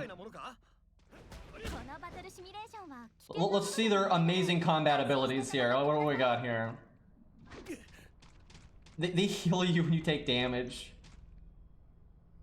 Wow, yeah, I don't know. I don't think these guys are ready to defend the fort. I'm not sure they're gonna handle it. They're awkwardly running around sideways and occasionally swinging. Not the best.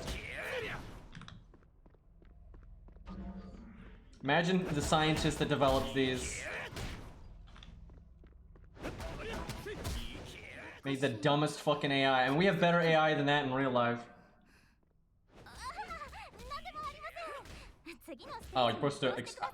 See, I didn't read it, and I was like, yeah, you solve your problems by punching it, right? This is why I picked this character. But you're supposed to iframe through the shields here. I guess that's their way of teaching you that you have iframes on your dodge. Fair enough. Some characters have like poise when they do certain actions. Just depends.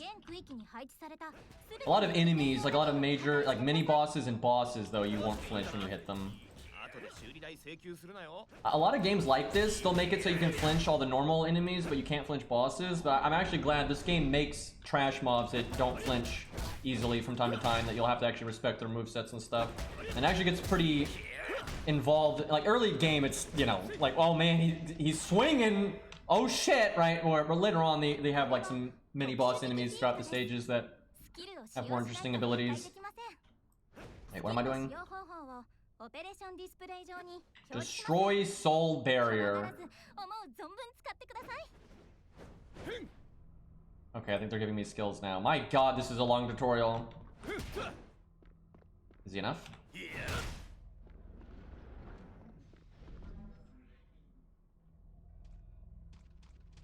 I like how the game dude, they were trying to make me read the tutorials there, but the game wasn't paused and these guys were coming at me. Oh look, these guys have a gun. That is the most pathetic gun ever. That is, what the fuck? It takes forever to fire? What, look at these guys! You guys suck! Holy shit! I would not want these guys on my side. If these were, oh my god, look at that gun, dude. It goes like half a foot and it's so thin. Look at this. Like, that's not even a gun. That's not like, that has like the same range as the baton, right? So why not just use the baton? Good God.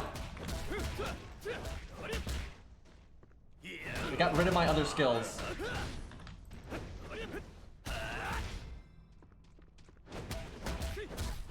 Can I bring up the skill menu? I cannot. I was going to demonstrate something kind of unique about this game, but I'll have to do that later.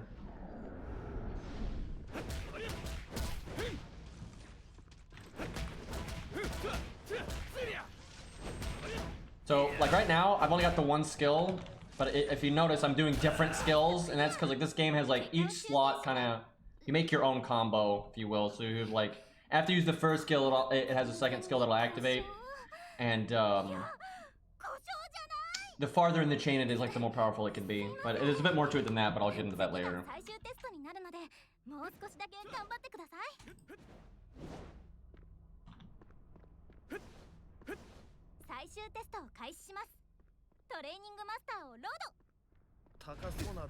That was fair. Okay, this guy looks kind of cool. Please don't suck. He's a training master. He's the master, right? So well, I mean, it's a low bar, but that is significantly better than the guys before him, right? That was, I wouldn't say impressive, but it wasn't a complete failure. Okay, now he's kind of fucking it up, bro. Like I don't know. I think master might have been a stretch. I feel like this should have been the training dummy. Like, it's kind of like just move forehead. So I'm really insulting this guy. So I swear, if I take damage at any point during this, I'm gonna be kind of embarrassed. Look how slow that is. I almost got hit because I dodged and wanted to go back in because they hadn't swung yet. God damn. That looked expensive. Like, the amount of money they spent on this, you'd think they could, I don't know, attack a bit better than that.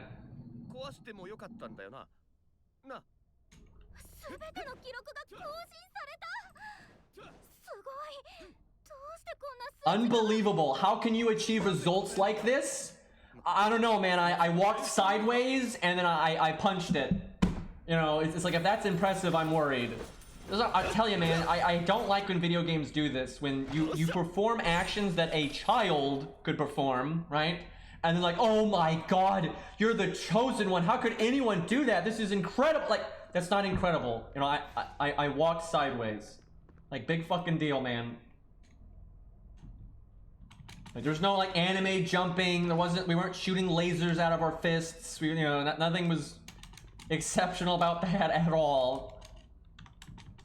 I think a construction worker in real life could have handled that robot if you just told him to go to the side every time he vaguely started swinging.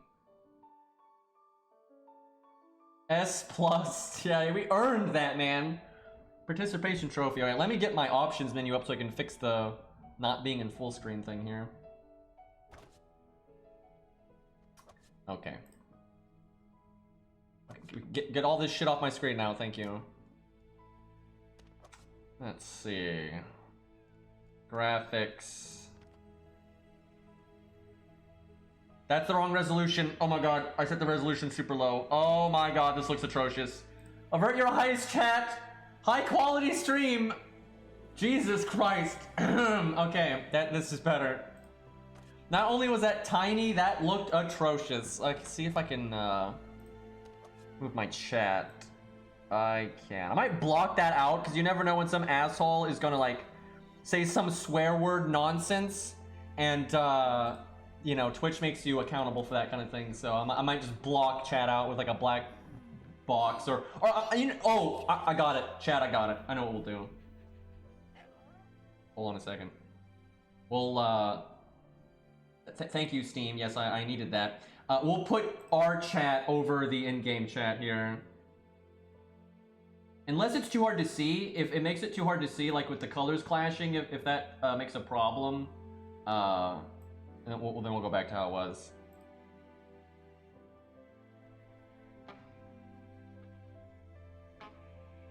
This game does not play nice with OBS, I can already tell.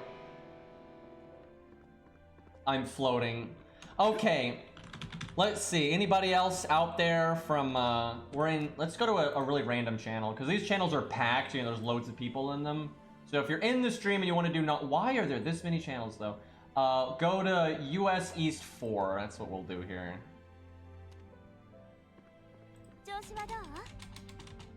So something I remember in this game is, this wasn't in the game from the beginning, but like to kind of make getting past the early levels quicker, they give you this like OP gear, and you get in every few levels they upgrade it. And the armor's fine. The armor's not even that good. It's good, but it's not like, it's nothing broken. But the weapon is kind of broken, and I'm gonna not use that. And I would ask that anybody wants to call it may not use the weapon either, just because it'll make the game way too easy. The other gear's fine though, it just makes you level faster for the most part, which is fine. But yeah, so like if you open these like every 5 levels, they give you like a stupid strong weapon. I mean, look at this. Like it's crazy OP, so, and it just makes the game really easy. Something they also changed in this game that I don't like is you used to be able to beat a stage, and then you could do hard mode and maniac mode, which makes the game a lot harder. But now you have to beat all 4 areas in a zone before you can do the hard mode, which kinda sucks. Okay, I need to talk to somebody to actually level up here. And hold on, I fucked up and now I can't see my chat. That's not what I want. There we go, now I can see chat again. But yeah, it kind of sucks that, okay, there's somebody, I recognize that name.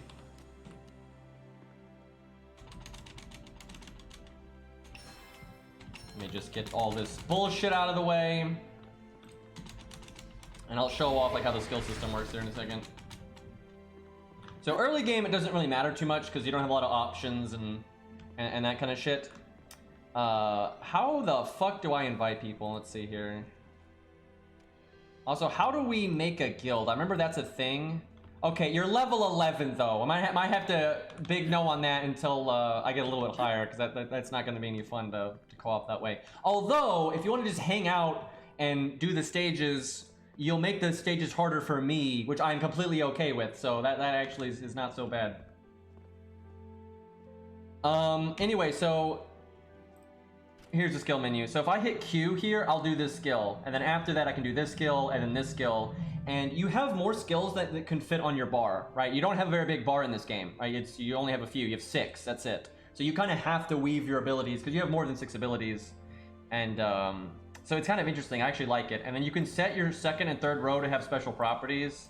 The default is just they do more damage, but you can also make it so they cost less resource or their cooldown is shorter and stuff like that. So it's kind of interesting.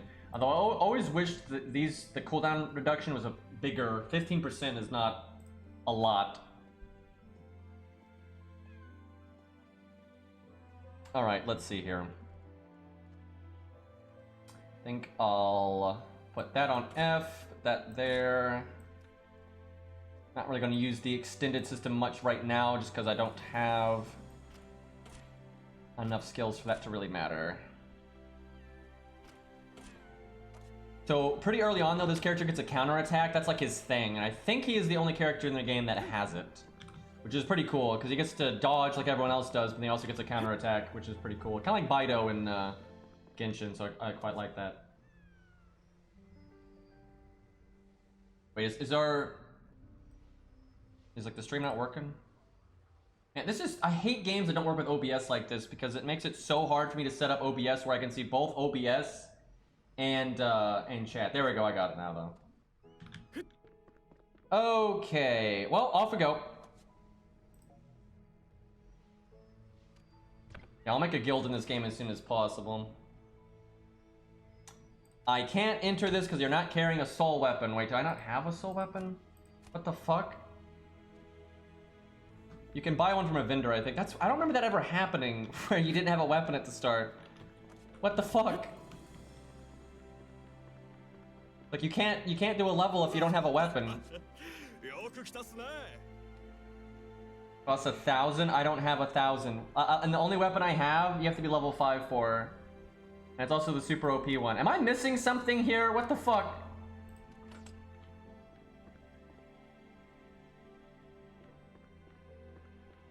Maybe I have one and it's my teammate that doesn't. Let's see. Yeah, no, I have one. See, I think it was my teammate that didn't have one.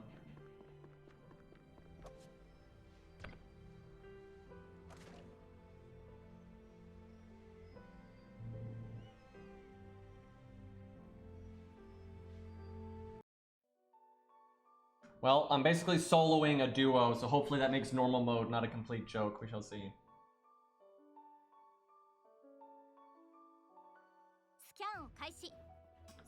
Okay, basically just gonna blow this stage up, get my counter attack.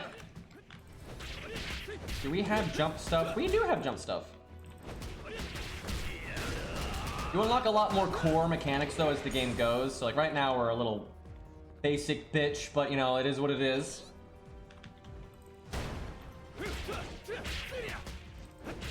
Oh yeah.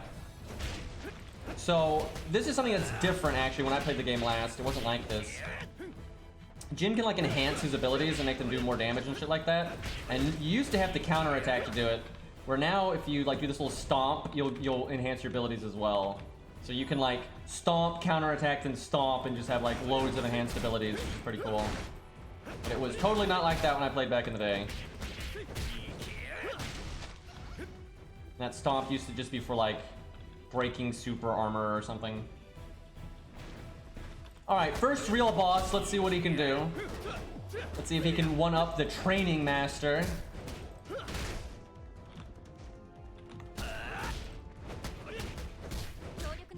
We're just bullying dogs right now.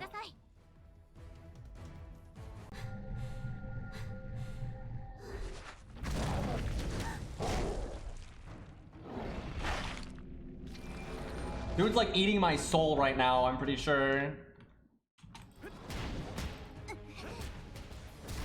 Watch me lose. Like, I'm talking all this smack. Okay, you got a little melee attack that actually comes out in a reasonable amount of time, so that's something. I'm just gonna keep going to his side though, and I don't think he can handle that. Spawning ads. Gonna murder those. I just got hit, but I took like no damage because my armor's OP. Yep, that's why I don't really, I might not use any of the gear they give you because maybe I just don't upgrade it because I like the XP bonus on it, so you level faster, and then when they give you the next set, it's the same XP bonus, so I probably just won't use that. That way I take more damage than that.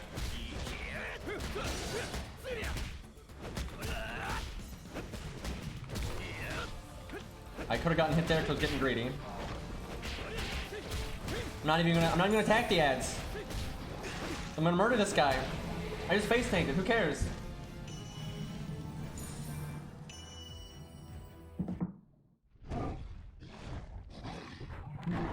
Now this game never really had a trouble development. It was just the publisher was shit, and they never even added most of the updates that the game had from the Korean and Japanese version.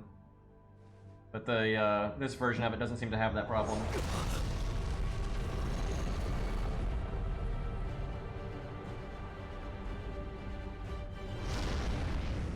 What the hell, man? I played this game some in the past, and I still don't understand any of that. Fucking, your soul is a kid, for some reason.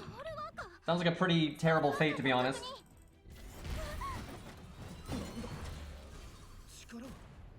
Look at him getting an F. Oof.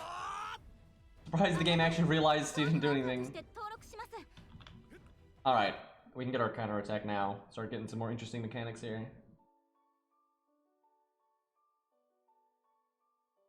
You know, it's Gameforge. Gameforge is pretty known for being bad.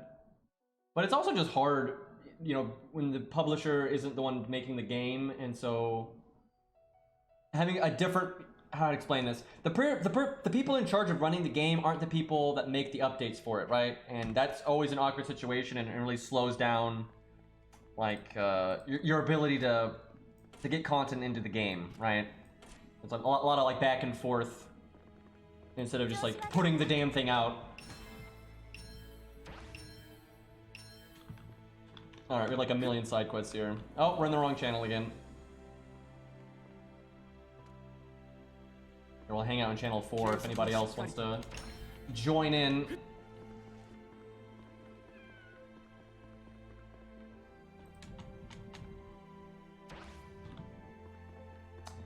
Okay. What is, I guess this is on tracks. I just realized there's like a train in the middle here. I never realized the train tracks. I was gonna say where the fuck does it go, but I am just blind. That's like Dr. Kurotsugu right there. 任務ですか？もちろん準備は終わってますよね。 Yeah, if I ever do like do the story, I'll skip the side quests and I would just voice the main story. But I don't know if I'm gonna do that or not. It would take a long ass time.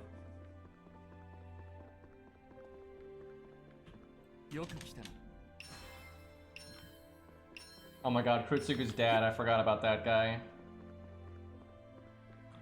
Alright, we got our counterattack. That's all we have right now, though.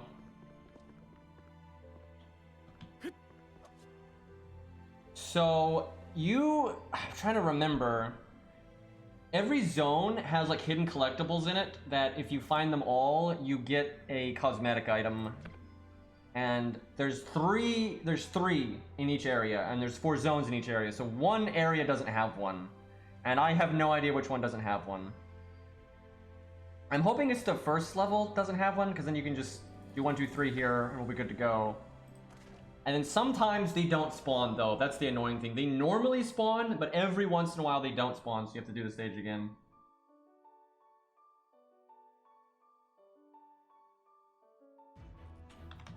Alrighty. That was kind of a Monka-esque camera angle right there. These mobs don't attack enough to really bother counterattacking, but I'm going to do it anyway. There we go, big punch. Yeah, it enhances your abilities there. That's why his hands are glowing now. You kind of just murder everything, feels good. I'm gonna look around, try not to miss a cosmetic thingy. They're actually worth getting. Even if you don't like them, you can use them to like... There's this brooch system. I don't know why they call them brooches, but your cosmetic items can like unlock passive slots, and you can slot passive like gems in them that'll increase your stats or whatever. You don't need them at all when you're leveling, though. I just fucked up my counterattack. Yeah, see, these guys don't... Those bigger spiders, they don't flinch when you punch them. So I'll have to be at least somewhat careful against that.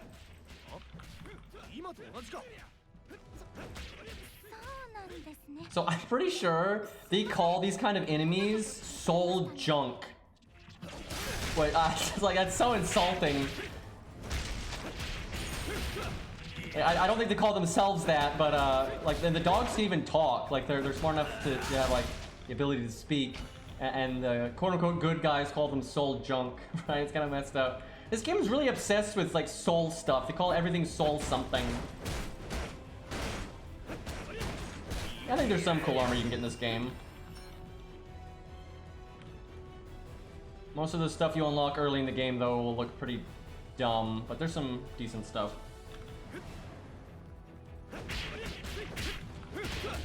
Oh, there's a cosmetic. So, you actually can counterattack these big guys kind of easily because you don't make them flinch when you hit them. But the other enemies, it's not really worth countering. That is really fun, actually. Fucked him up. Yeah, I'm pretty sure this hat right here, if you find them all, you get that hat. It's like a minor cap. Probably not the thing you would want the most, but gotta protect your head, you know? We're attacking the lolly.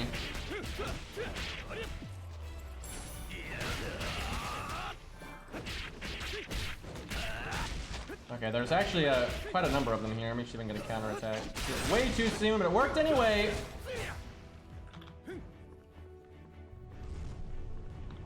These guys, like, I don't even, they can like drop all kinds of stuff. I think there's like a special currency they drop sometimes that lets you buy, I don't know, shit, I don't remember, stuff. You know, drop currency, buy stuff with it. There you go. Great explanation.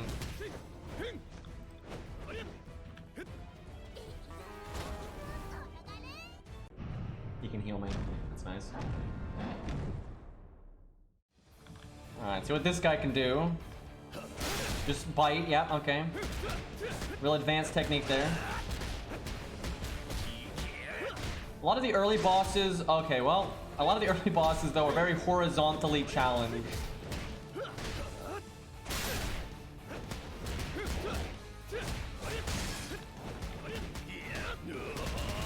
Punch, punch, punch, punch, punch.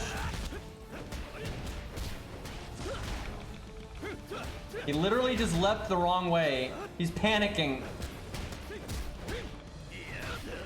Okay, I just took damage again. I actually got hit 4 times. It's kind of bad.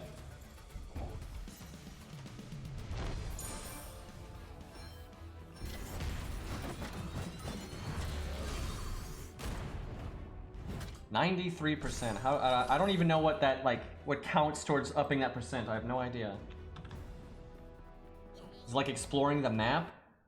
Cause boy, that'd be obnoxious as hell. Like run in every little corner just to get a number up. I don't think that even does anything.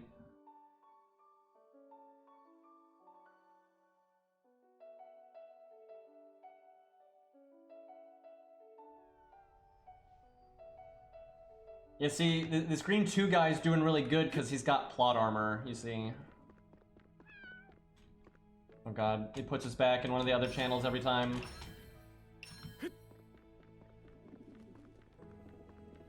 Like when she was saying earlier, like it's unbelievable that you beat a training robot. I don't know why that'd be unbelievable, but anyway, like you got plot armor, man. Can't lose.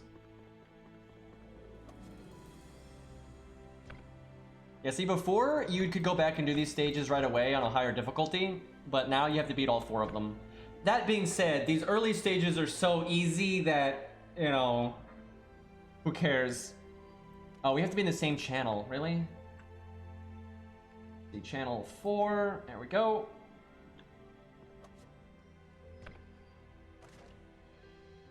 I wasn't going to bother to switch if we were only going to be in town for like 2 seconds here.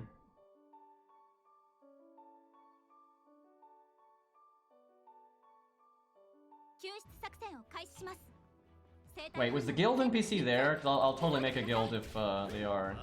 Hit me! Fuck! I don't got it anyway. Feels Bido, man.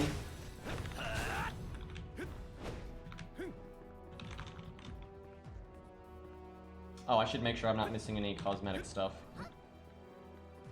Is she surfing on a guitar? That's a way to travel. I remember her weapon was a guitar, but I never played that character, so...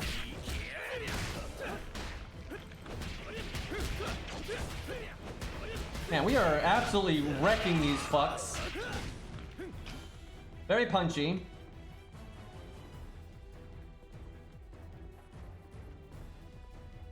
She summons a wolf.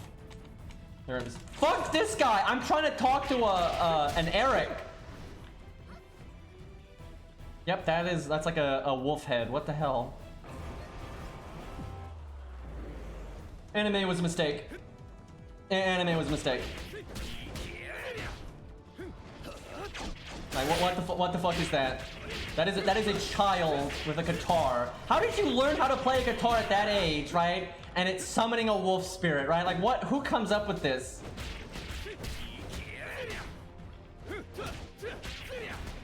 Pretty sure she's a healer too. I think she's the only healer in the entire game, actually. So if you want to be a healer and you don't want to be a lolly, pretty sure you're shit out of luck there. Going for the big guy. Come on, swing at me. Yeah, right on the button. I think I missed with my counterattack though.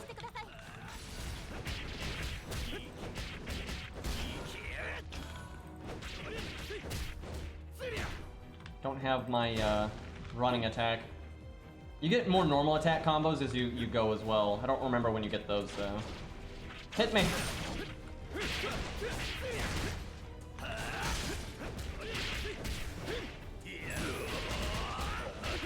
Some like weird lag there. It is nice, you don't have to dodge out of the way of the mini bosses, you can just counterattack them. Gotta pay attention a little bit. Oh, there we go. One more.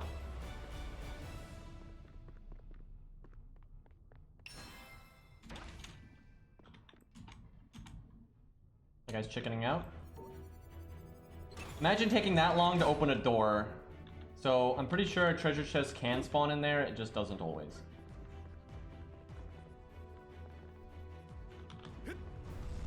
I'll have you know I was playing a recorder at 8 years old. I'm a musical genius. Oh yeah, well, I'm bullying like a raccoon. Well, that was like the worst counterattack of all time. So was that. I don't even know what I'm doing right now.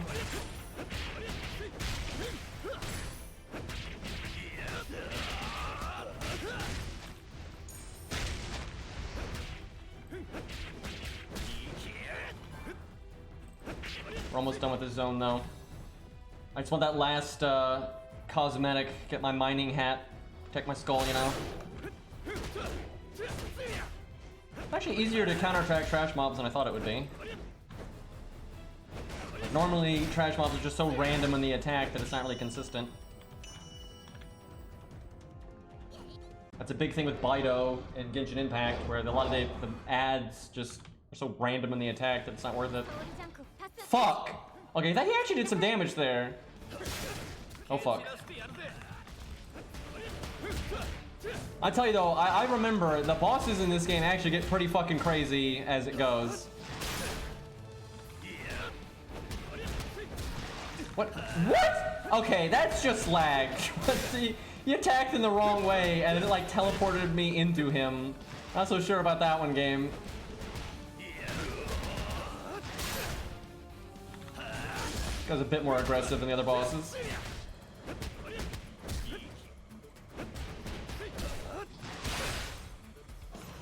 Oh. Did he just like shake off? What was that? Oh, went through me, so I didn't hit him with the counterattack. Well, he was the biggest of the chums, right? It wasn't a complete chum. The other ones were just like total crap, and that guy at least tried to fight. He even had an attack that hit to his side. It was just very telegraphed. Yeah, it's JP voices now. I guess I see this a lot when you have games that don't have Arknights. Arknights is the same way. They're made by Korean developers, Chinese developers, sometimes Japanese developers, but they're games that are in a lot of Asian countries, right? And they're popular enough in those countries that they make dubs for those countries, right? So like this game is Korean, and it obviously had Korean voices, but it's really big in Japan as well. So it has Japanese voices, and I think it has Chinese voices and such too. Anyway, so when they bring it to the West, if they don't think it's going to be really popular in the West and they don't make English voices, I've seen this a lot. Even though the game was originally Chinese or Korean, they'll go with the Japanese dub almost always. And I think they figure that weebs over here are just really used to Japanese, right? And they're like, you know, more okay with that or whatever, right? Because Arknights is like that. Arknights, I think, is I think it's Chinese game. And the NA version, though, just has the Japanese voices. And this game is like that now, and there's been quite a few weebs, all right? But, yeah, it's just pretty standard if they don't have English voices to just go to Japanese. But when this first came out by Gameforge, they just did the original language, which is Korean.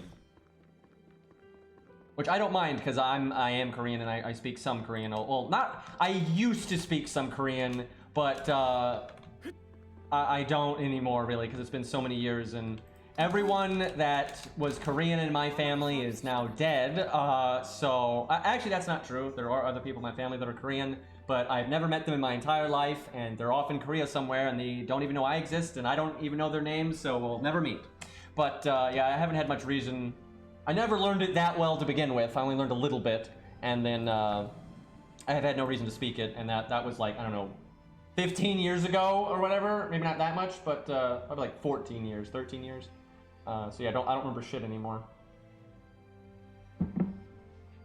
Oh, it keeps putting us in different channels for some reason. I don't know why it does that. Alright, was there a guild thing around here? We got medic. Medic. Everyone's a medic. He's a medic, she's a medic. Someone over there was a medic. Got the Dr. Krutsugu over there, like... Yikes. That guy's... What is... That's a design? Ahem. Oh, is this it? Oh, God. She's popular, isn't she? What the fuck? What is this? I'm not sure she has a license to do any of this. League list found league. I guess league is you have to be level 20. Well, guess I can't do that yet. Soon trademarked.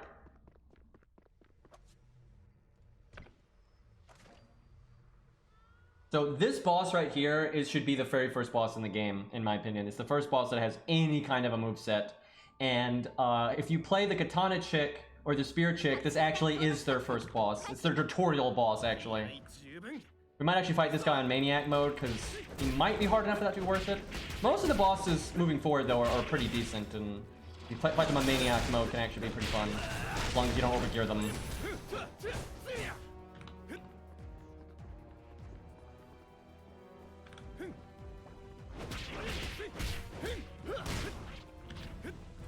This is the only zone where you actually fight spiders and wolves, which is actually good because you don't want to fight the same enemies just over and over again. You want to fight different stuff. And I don't think you ever fight these again. I don't know, I think you might fight the spiders again, like a different version of them later or something. But I don't think you ever fight wolves again. Unless they're like way later into the game, because there's a lot more content in the game now than when I played it back in the day. I just got smacked.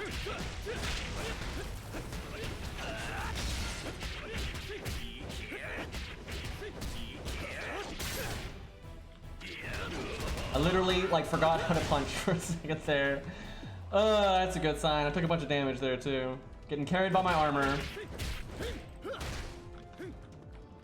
I have very little AoE right now. At some points, jumping is really good, but you have to unlock a lot of, like, other moves that you can do in the air, which I don't have right now. Oh, I bet you I can buy skills, though.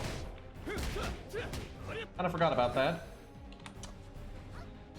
Okay.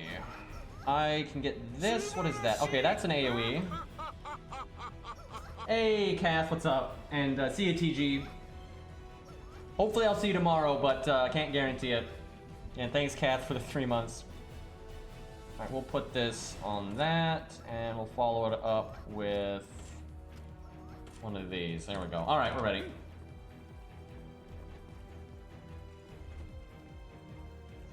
The wolf in the background was having some trouble pathfinding there. Yeah, not the best AI on the trash mobs. Really? I hate when I do this. Way too soon on the counter. Makes me look bad there. So far so good. I see that they make energy like harder to get in this version, but other than that, it's definitely better. More characters and content. I'll be playing it a good bit when I have free time. Although not in the next few days, because Lostbelt 6 is coming out.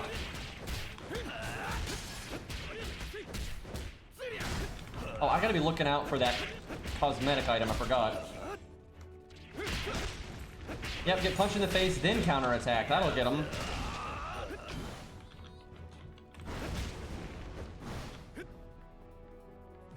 Sometimes cosmetics spawn in the boss room too, which is really annoying. I think it might have just not spawned this time. Either that or I missed it.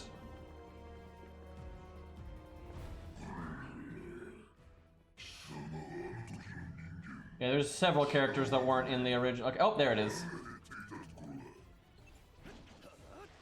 How did... Holy shit! I don't know if they're incompetent or I am. I just counterattacked with a whole pack of wolves around me, and nothing hit me.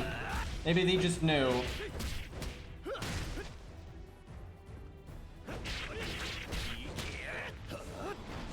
There we go.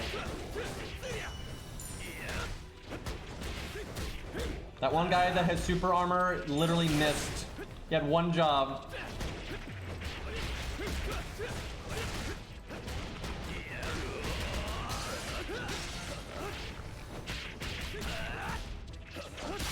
And we're kicking some ass with this counterattack, though.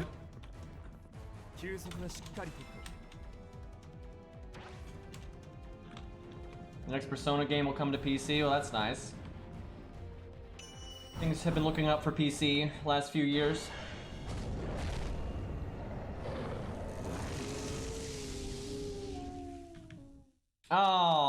almighty. Come on, hit me. That was... I don't think that actually hit me. It like hit behind me. Okay, now and then that hits to his side. Bullshit. There we go. Probably kill the extra doggies here. Already did apparently. My camera's like vibrating. Is that my controller? No, okay. I didn't. Whoa!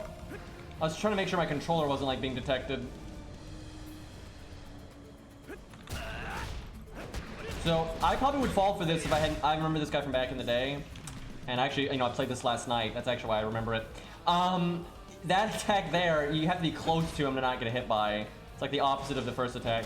But I'm pretty sure when I first played this game, you know, I saw that attack and I just like ran away from him, and then that doesn't work. That's like his main gimmick, so we don't really have to do it on Maniac mode, I don't think. He can't, dude, I'm counterattacking and he's biting behind me, so it's not working. I'm getting played here.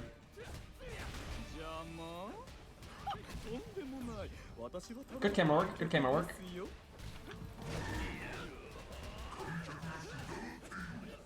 Oh god, I'm gonna get hit. I actually don't think I got hit there. Although I did deserve it.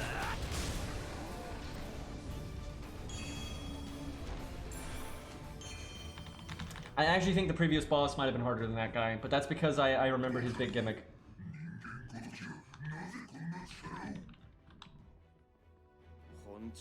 The main difference with this version of Soul Worker and the other one is like the cash shop is completely different because different people are in charge, and it's just way more updated.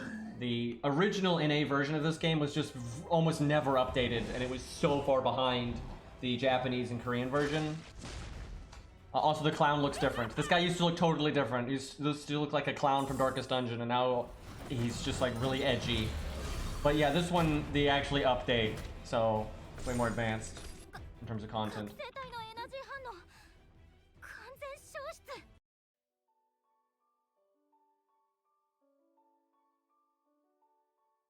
Okay. Not S rank. Oh my god, I uninstall. That's it. We're done. We fucked up. We're not. We can't be trusted anymore. We couldn't possibly save the world. Okay, so I pretty much, while leveling for a while, I'm gonna want to use like a downgraded weapon just so I'm not killing things too fast. But our weapon right now might be too weak. I think if I tried to do like Maniac mode, I would probably just do no fucking damage, so we'll see.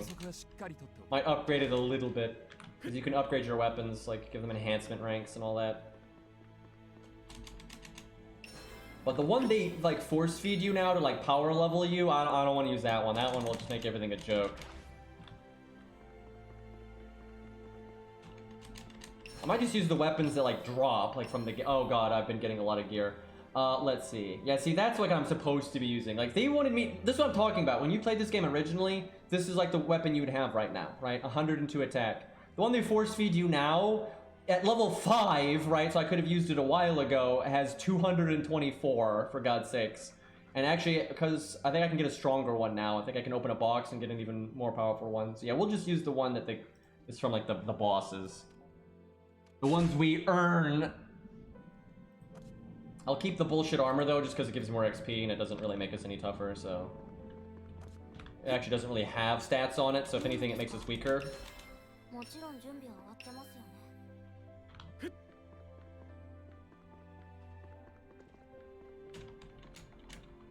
Okay, I think we'll move on to the next zone, just because the next zone I think has slightly harder bosses, and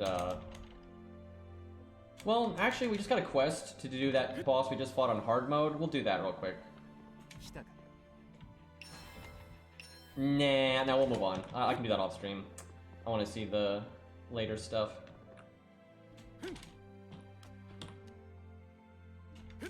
What the fuck? I want to talk to the, I don't know, creep? I don't know what else to say.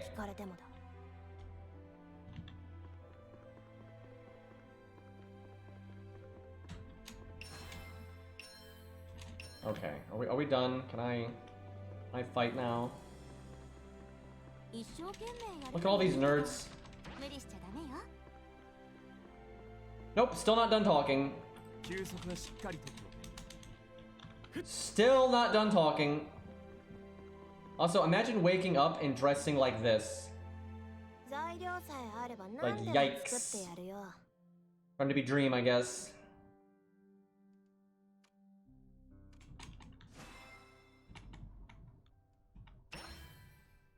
Okay. Now I can move on. Puppet horror. Okay, we're not in the same zone again. Thank you, game.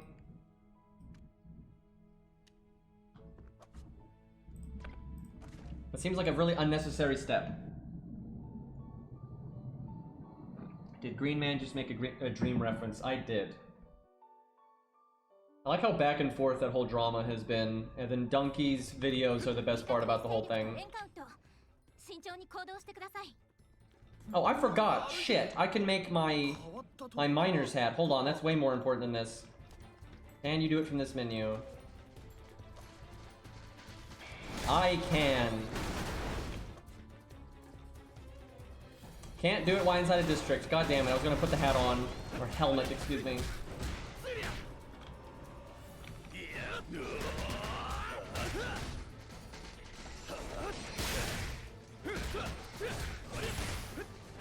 Man, I need more AoE.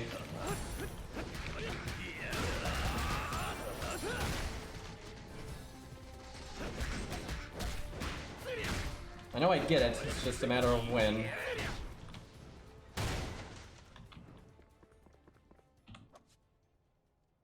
can upgrade my normal attack. What is this? That's like a tech when you get smacked. That's the training robot. He's back!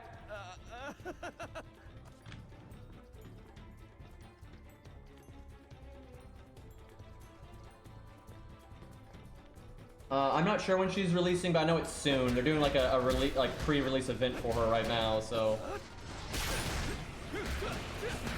she's a new playable character for this game that uses a sniper rifle and a pistol, because that makes sense. I mean, actually, it does. If you're in a modern world, which this is, you know, with monsters in it and, you know, rifts opening up, summoning crazy creatures and shit, I would want a gun too, actually. Like, we're the crazy one right here using fucking punching things. Like, why are we punching things? Like, get a goddamn gun. The fucking guard NPCs, they have guns, so we clearly could use them. Give me a soul gun, none of this fucking punching nonsense. Wait. Oh, that's right, you can't find the hidden items until you beat the first boss for some reason. Even if the item is in the first zone. This probably isn't the time to be looking at skills, but, you know, I'm brave. What does this do? Oh, okay. I'll switch that to a different combo. Oh, okay, this boss actually does things. Woo! I'll fight this one on Maniac when we can.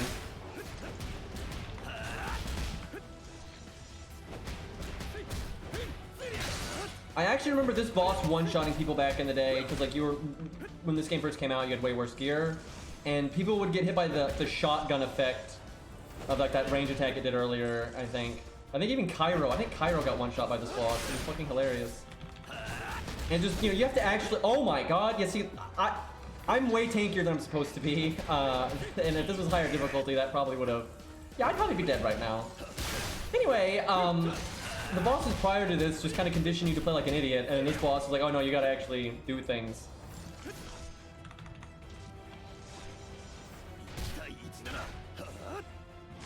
I blocked way too soon. Yeah, we'll fight that one on Maniac. That'll be a thing.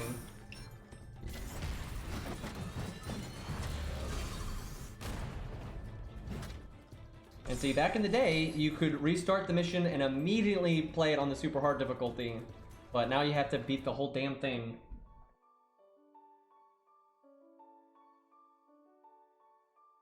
Well, if you only ever played the NA version, there's a bunch of new classes that the NA version didn't have, like the Spear Chick and all that. I think they did have the Katana person, I don't remember.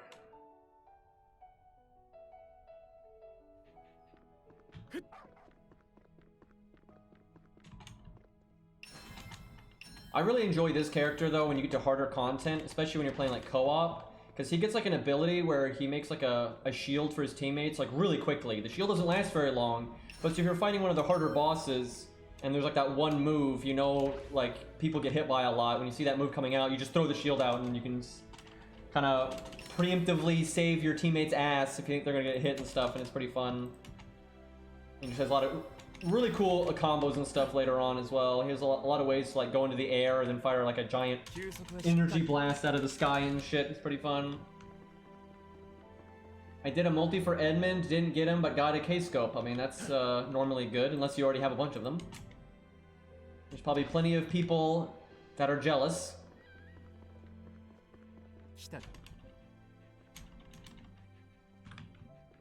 All these side quests, though. Oh, fuck, I forgot. Excuse me, chat, I haven't been, like, managing shit. There's, well, one, we gotta put our helmet on, I mean, clearly. But, there's, like, this system in this game. You can, like, unlock there's craft essences. I'm literally just gonna call them craft essences, because that's what they are. Some of them, though, are craft essences that you use to, like, summon a monster or a boss or whatever. But a lot of them are just passives. But you get them through a Gasha, so you know how that is. But you have 1 stars, 2 stars, 3 stars, all that. Thankfully, though, you can unlock, you know, rolls just through playing the game, but and from events and everything. But yeah, that's totally a thing. I think we got some. Let me see. I know they give you some early on, like start you out. I gotta just find where they give them to you. Okay, that's armor. Yeah, hold on. I need to sell stuff. This is getting out of hand. You know what time it is? Yeah, we free to play this though, just like everything else. That guy looks like a Chad.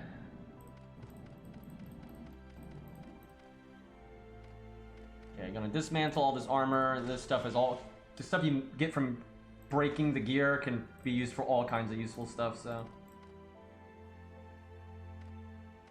I don't want to use the new armor they gave me because I'm strong enough as is, thanks. And if I ever want to upgrade, I can. Because I'll have to upgrade eventually. Eventually this starting gear will be too weak. But for now it should be fine. Okay, you can't dismantle that, so you gotta sell it. Okay, that's for the event. This is fluff that doesn't do anything. Fucking PR or RP item. Are these them? Yep, okay, here we go. These can only give 1 stars though. Well, there's a few 1 stars that are good, and I've probably never even seen all of them, so we shall see what we get.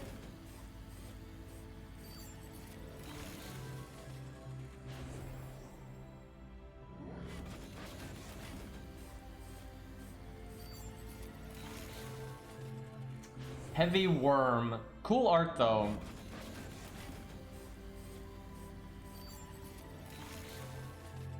Okay, that looks awesome.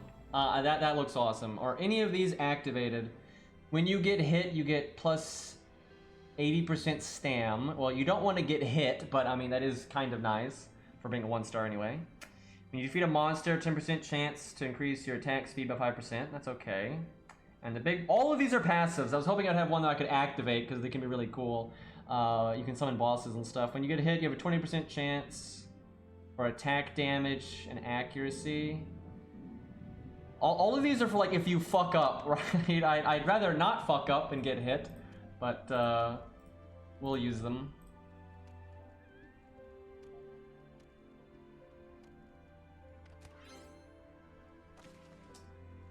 Let's see, I think here we go.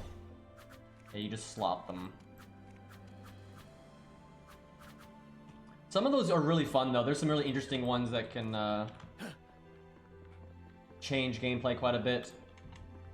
Cairo was so lucky when we played this back in the day. His favorite enemy boss was a 5-star CE there, and he got him. And it's like Big Plastica. It's a giant blue clown robot golem thing, and it was pretty good back then. It was like because it was a 5-star, it was quite powerful. And I think he, like, when you summoned him, he would drop like different boxes, and like the different boxes would be like different colors, and they'd have like random effects like based on the color or whatever. But it was pretty good. So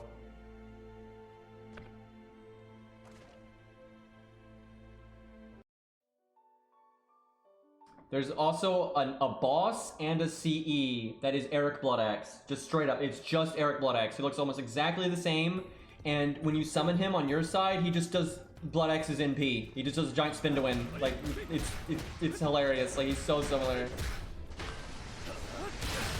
I think his hair color is white instead of brown, and that's pretty much the only difference. I need to change my combo there a little bit. Also should check skills again. Wait, do I have new auto attacks? I do. I think this one was for like breaking armor or something.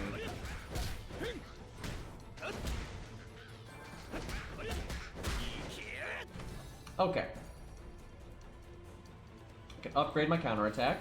That seems good. This robot, though.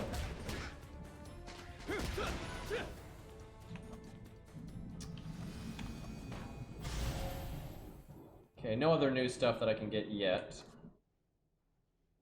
feel like I'm forgetting something. I know what I'm forgetting. I need to move my skills around. Okay, this needs to be... do that.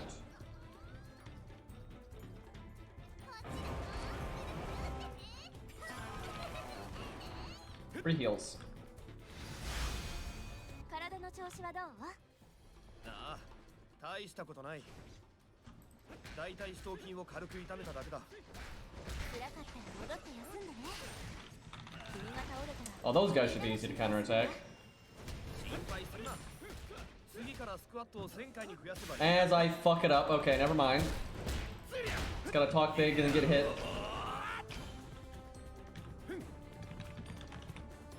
Dude, this helmet. It's great. Very serious. I mean, legitimately though, a minor helmet, although not designed for combat, would be practical, like if that's what you had access to, so... Like, it's not as good as like a SWAT riot helmet or something, but it'd still be pretty nice.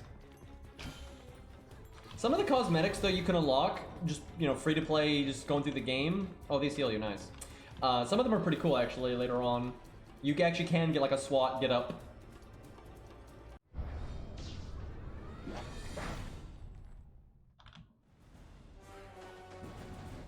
They're just going for, the lolly here.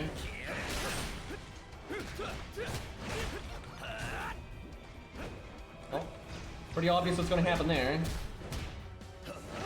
I thought they were going to explode, actually, so maybe not as obvious as I was thinking. Okay, I'm getting my ass kicked. I am really getting my ass kicked. What kind of move was that? He literally went backwards. There's a cosmetic behind me.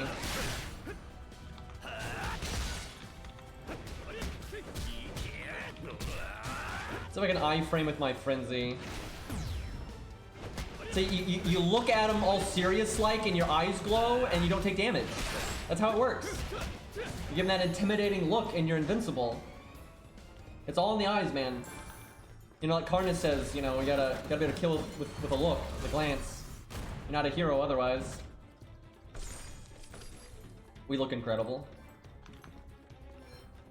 Alright, where was that? There it is.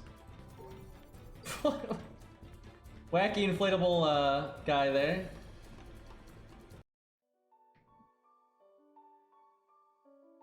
You ain't a saber if you don't fire beams. So there's a character in this game that has so many attacks that really, they're super similar to Fate stuff. She has an attack that looks like she's throwing Bulg like Lancer, like Deathflight. It's super similar to that. And she has like a big Excalibur blast, and then she also summons a bunch of swords that like fire out like projectiles like Gate or Unlimited Blade Works. And that's who Cairo played too. They actually get some pretty crazy shit as the game goes on. All the characters get some pretty fun stuff, but she especially gets some just really over-the-top stuff.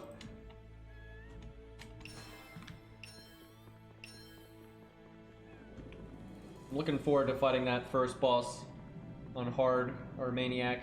See if I die. See ya, DJ, and have a good one, man. Yeah, the move that I really like on this character is that one, and then like, I think it's this one. So that move right here you can see in the preview is super awesome because you can jump and just immediately throw it with no charge up time, but then it's weaker. Or you can hold it in the air and hang in the air, which is actually kind of handy for dodging, and then fire a super version of it. And then you also get a ground combo, like just your normal attack here. Eventually you get a version where you do like the right button input, where you go into the air without jumping. You just like punch and you do like an uppercut and you go into the air. Then you can just like instantly tap that throw energy ball thing, or you can, you know, go up there and hold it. And it's just really fun, and it lets you do some cool stuff. And then you can do like dive attacks out of the air and stuff like that. Oh yeah, I got event tickets. Where's my, like the mailbox? They're in the mailbox. Let's see, where is it? Here we go. More RNG, let's go. I want the bucks, because I want to buy the energy refill. I can hit on those. Well, you get these bucks from doing all kinds of stuff.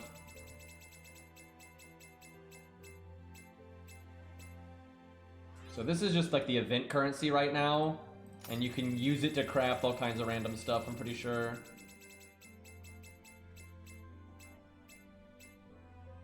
And it is definitely what you get. Like, they make it look like it's like random. It's not random. These have probabilities of how likely you are to get the stuff. So the character I played a little bit last night, I got to like level 14 or something. They got the rarest reward like right off the bat, so that was kind of funny. Yeah, games like this, I've never even tested it to see that it's random, but I just know. I've played games like this that anytime you have like a roulette wheel or whatever, it's not random, right? They have just, it's just surface level, right? What's actually happening is each one of these rewards has a percentage chance of you landing on it. When you stop the spin, it doesn't matter, right? I can click stop at any time, and it's gonna have absolutely no effect on which one I get. Kind of dishonest and stupid, and like there's no need for it, right? You could just be honest about it, and I don't think anyone would care.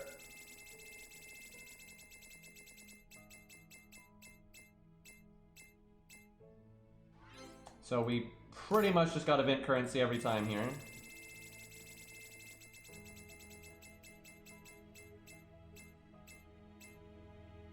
Okay, that's good later on. So when you're enhancing your gear, you can prevent it from exploding. Okay, that's enough of that.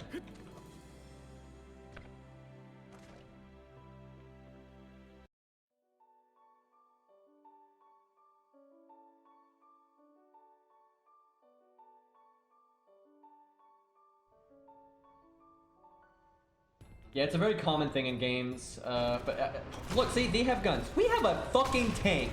Can we have a soul tank, please? Yep, that guy. That's Kairo's favorite boss, and he got it as a 5-star, quote-unquote craft essence.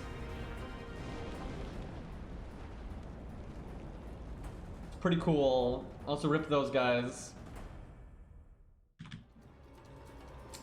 I got my hat though, I'm not worried. I am so confused as to why they changed that guy's design. He looks so strange now. He used to be like just kind of an evil clown jester, kind of like in Darkest Dungeon, and now he just looks like edgy boy. I like him significantly less now. I used to think he looked kind of cool. Now he looks pretty stupid. It's like very try-hard edgy is what he looks like now.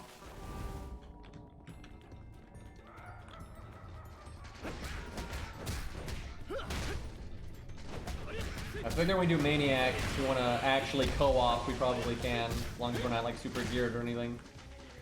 Can we group these, or not group any of them? Okay, really good at this game.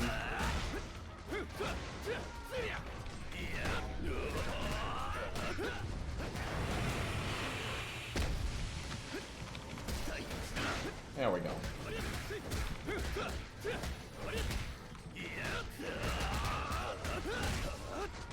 Well, I tried to counter that in time, but I got hit anyway.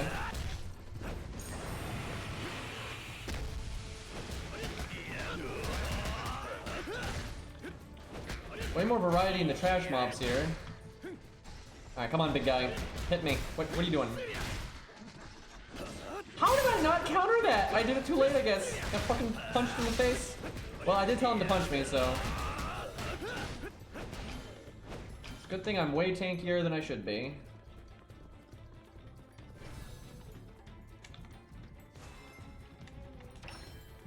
circus in here. Any cosmetics? AI モジュールインストール完了。 I don't 敵 think 弾道 so. 兵力の殲滅を開始してください。味方ヘリの撃墜を確認。プラン A。 Yeah, the spear chick and the katana chick skipped the first zone, and they start at like level 14 or 10 or something. I think it's 14 actually. I think if they want to, they can come back to these zones and fight these bosses and stuff, but you know, they're not that hard of bosses this early in the game, so it's not that big of a deal. I think those characters were aimed at people that had already been playing the game for a while, and you want to just kind of get to the good stuff. I keep getting punched by this guy. See, now I'm not... Well, it actually worked. I was going to say, I think I countered too soon, but I actually got him. His first punch comes out a little bit faster than like the animation implies. Seems like, anyway.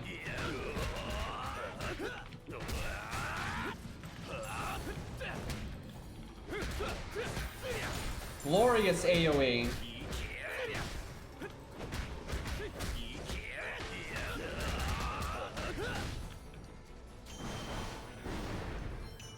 Oh, so I would have missed that guy. I'm getting carried by my chat. Oh shit. I'm a fraud. Come on. Whoa, okay, that came out really quick. I tried to use this. Ah, I did it way too late. Okay, now we're just embarrassing ourselves. Yep, okay, I'm getting tar kicked out of me here because I'm just like attacking and I'm not trying to dodge. It's called greed. Okay, I'll be a little bit more careful here. Or not! God, so bad! Jesus Christ. It's like, get it together, man! Quite sure if this was Maniac, I would be dead right now. Now I'm punching in the wrong direction. Very good, very good. Missed my counter.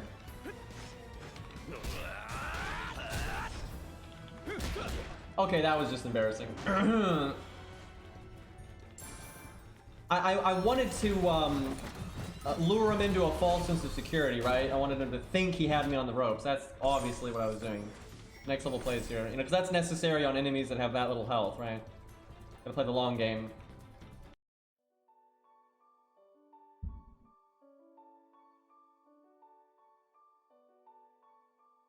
Yeah, the Spirit Chick is pretty fun from what I've seen. We've got some really cool combat.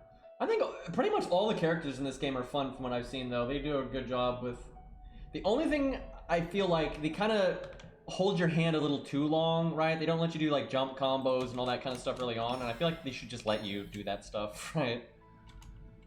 It's like, give you the good stuff. Oh my god, so many side quests. Why though? I don't want to talk to all these nerds. Oh, this guy's kind of cool though.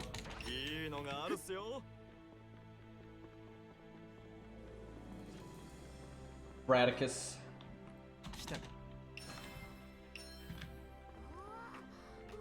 This guy looks like a Persona character. This guy looks like a Final Fantasy character. And we got BB over there. Alright, let me sort out my inventory a little bit here. Okay. Technically an upgrade, but this has got 4% more damage against bosses, so it's probably still better. And obviously I've got... Okay, now that's better though. I got like the super weapons I can use, but that ain't happening. None of that nonsense. Yeah, we'll go with that.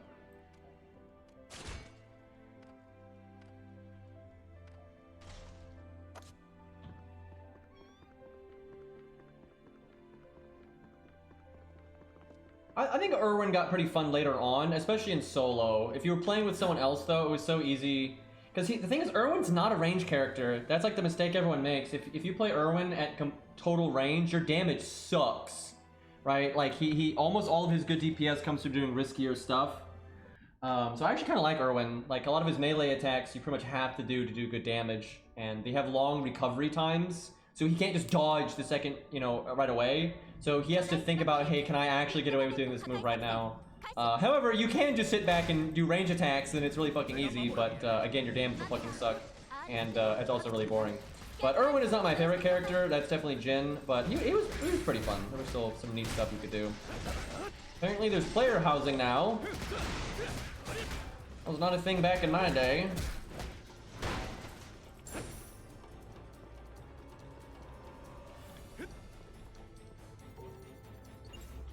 This is another boss that's like kind of a real boss fight if you don't overgear it and you do it on Maniac. So we'll do this one in the first one. I don't know, maybe I should do that third one. I feel like I did pretty bad there.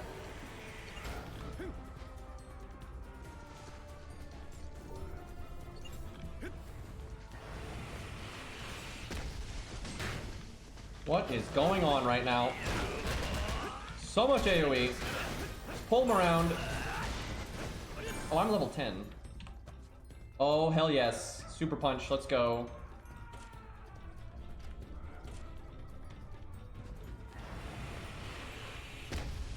I can upgrade this. I think I'm being punched in the face right now, but who cares? I'm a tough lad. Watch me die. Okay, I should probably defend myself now.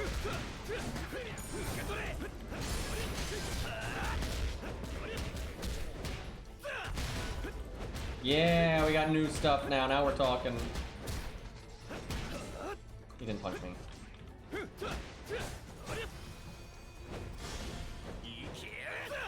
I can do that now. I don't think I can do my air combo yet.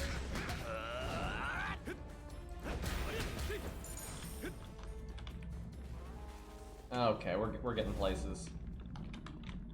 I'm getting carried here. Wait, something alive? What? Did I miss a quest objective? What? I see the beacons, but I activated them both. Are we bugged? I think we might be bugged. What? And then it just opens up. Okay, sure game, sure.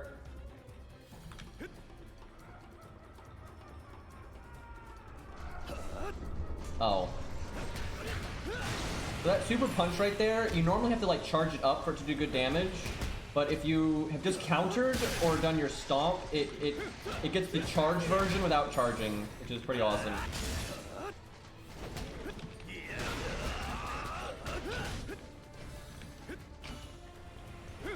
Why did I do that? I was way too far away.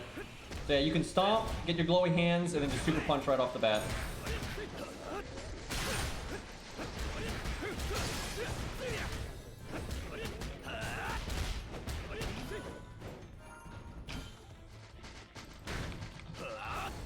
The lolly tank.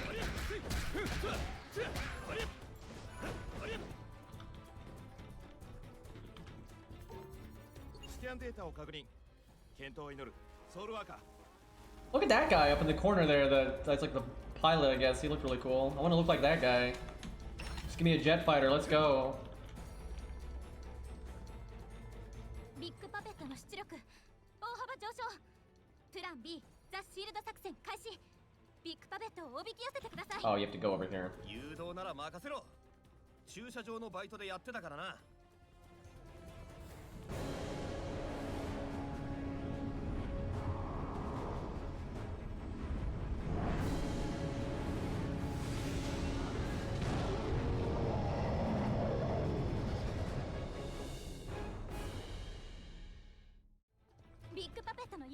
Look at our amazing luring tactics.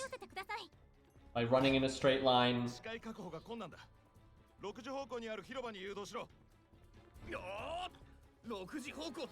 I'm pretty sure you airstrike this guy.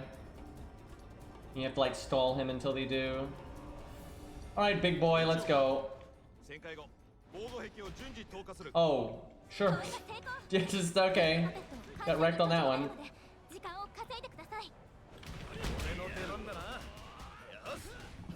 Man, I could tell he was punching, I just like countered way too late. Okay, if you get all this quest text off my screen, that would be great. There we go. That punch actually comes out pretty quick.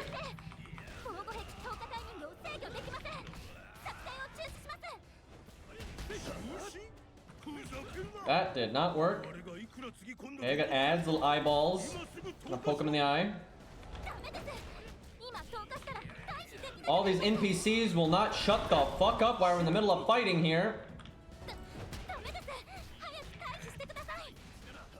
So I feel like he's just now starting to use most of his moveset, and he's almost dead because, you know, normal mode. That's just so disappointing.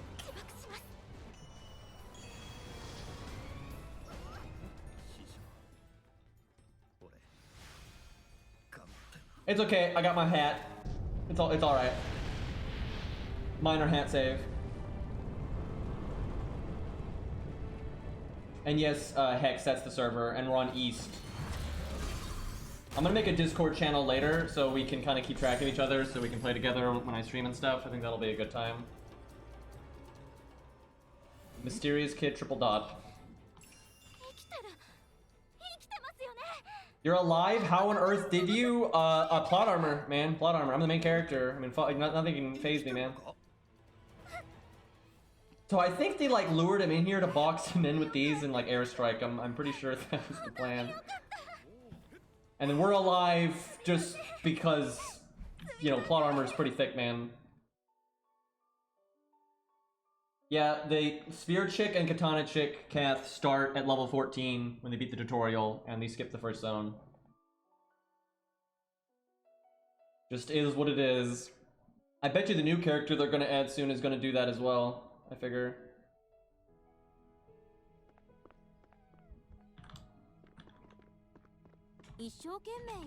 Okay, if we want to actually co-op now, I think we're...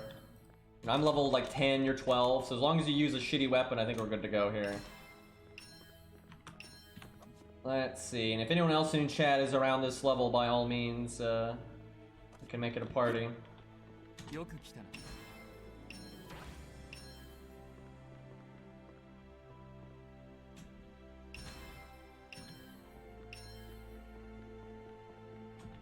Let me just get all these quests here, and then I want to go fight those guys on a higher difficulty, and I have to actually try. That'll be great.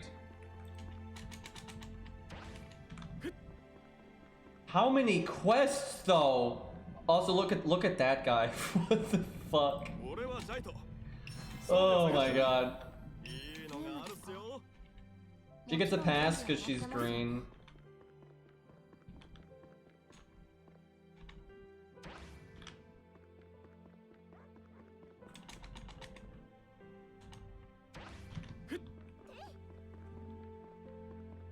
Okay.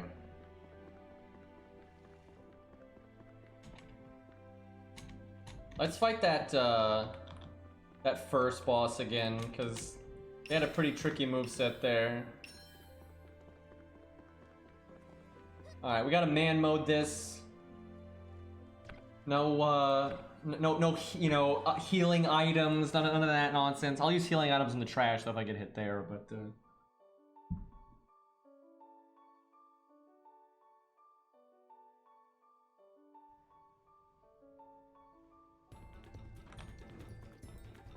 oh. Don't mind if I do.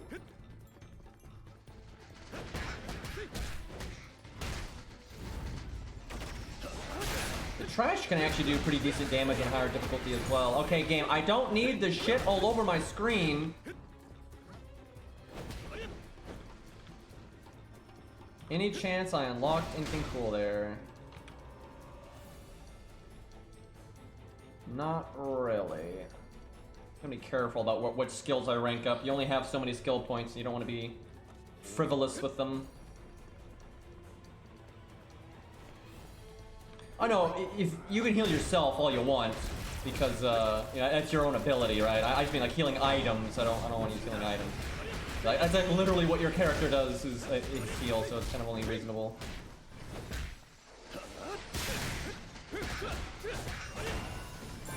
I mean, if you want to extra man mode it and just not do it just cause, you know, be my guest, you can do whatever you want, but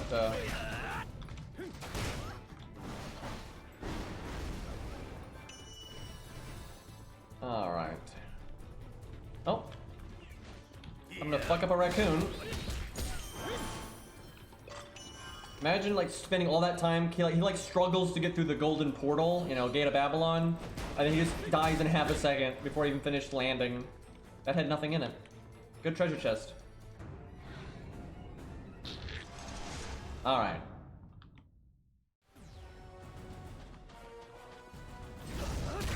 You can't block that. Like, I knew he was gonna do it, but you can't fucking block it. Okay, our damage is still insane. Like, our damage is fucking insane still.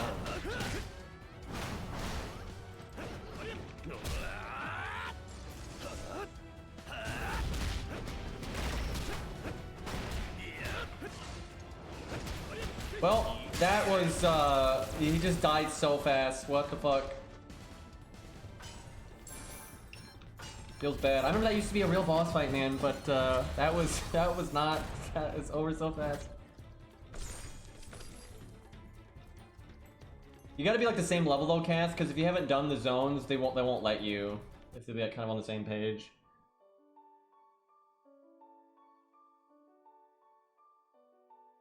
To just take out the yeah, you can buy like the starting weapons that are like free. I'm gonna keep one of those on me because there's way too much damage there. Let me do that right over here.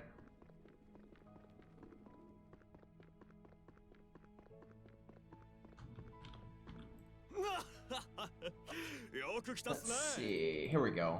Yeah, this is 58 attack. I should have kept that first one though, because it had 54, which is even less. But good enough. How do I buy this? There we go.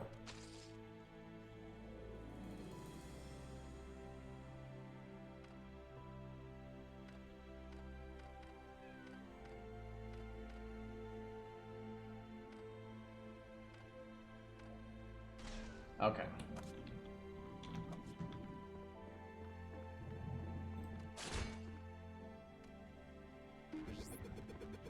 Give me those coins. Nope.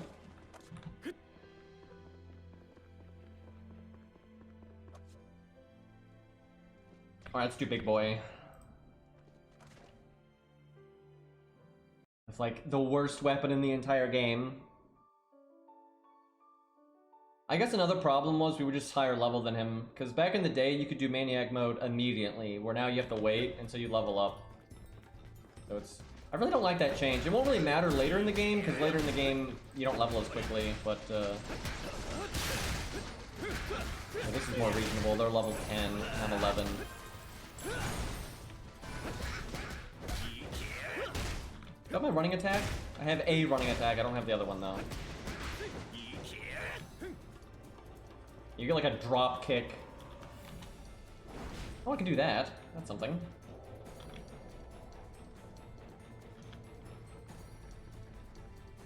Enemies will spawn shortly, and then wait.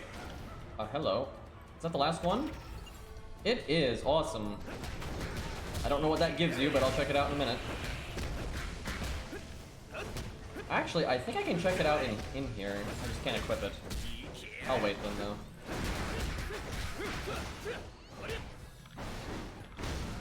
What is this kid doing? Where are your parents?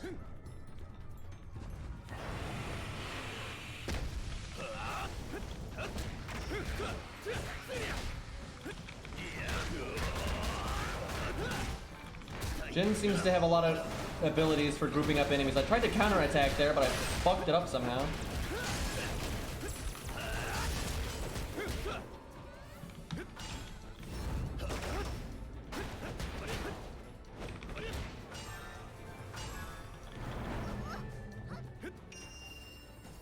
I really don't like when games, when they add more content and there's more in-game and that kind of stuff, and so they try to like blitz people through the early game, and they like, instead of like putting in work and making the early game better or whatever, they try to just like, oh, give you super insane gear or whatever, and you can just like mash and get it over with. Like, it's not good because it's boring, right? Like, new players want to fight the bosses and have it be an actual, you know, proper experience.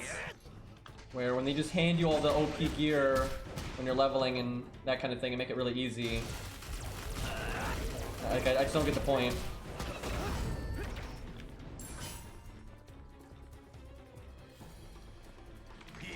See it then. Yeah, I should probably wrap up soon. I've been streaming for quite a while. Alright, big guy, let's go. Come on, swing, swing! You're not swinging! Well, I tried. Crash is actually picking me to death when they use a healing item there. Even though there's a bunch of healing right there that I could have gotten instead for my teammate.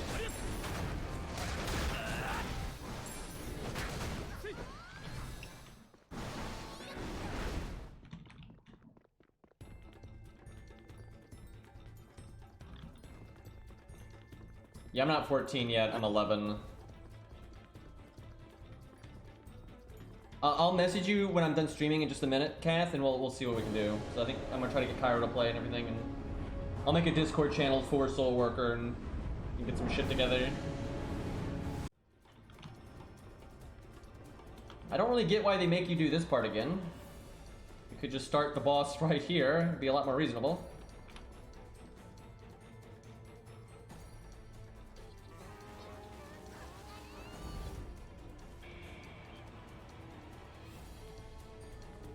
Alright.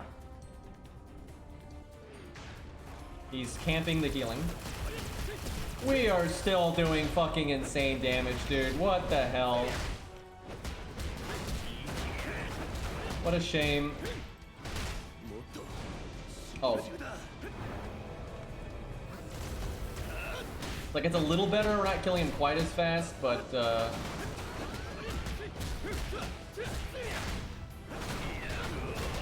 I figure though, you can kind of adjust your stats the farther you get into the game, because the lower end gear will be more behind, so if you feel overgeared, it's easier to fix that.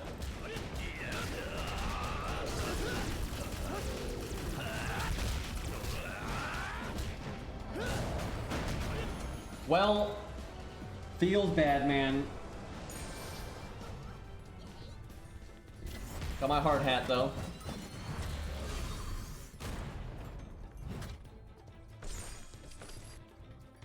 Oh, and I have a level 14 character actually, Kath, that I can use. Cause I'll use this guy for like streaming, and I'll use the other character for off stream. So that's what we'll do. All right, boys. I think we'll wrap up there. Thank you for hanging out. So I am going to try to play FGO tomorrow and Darkest Dungeon, but because I got doctor's appointment and all that, that might not happen. But then the day after is Lostbelt 6, and I will do whatever I can to make sure I stream that. So I'm super hyped for that. I don't know about super hype after the first part of it, but reasonably hype, and I'm certainly interested in seeing, you know, what's going to go on. So, but okay, I'm going to go make a Discord channel for this game, and I'll play some more. I got to do some health stuff for a few minutes, but yeah, I'll play some more of this off stream in a second, and if we have some other people in their same level range and all that, we'll get some stuff together. But all right, I will see you all later. Thanks for hanging out, and I am out of here.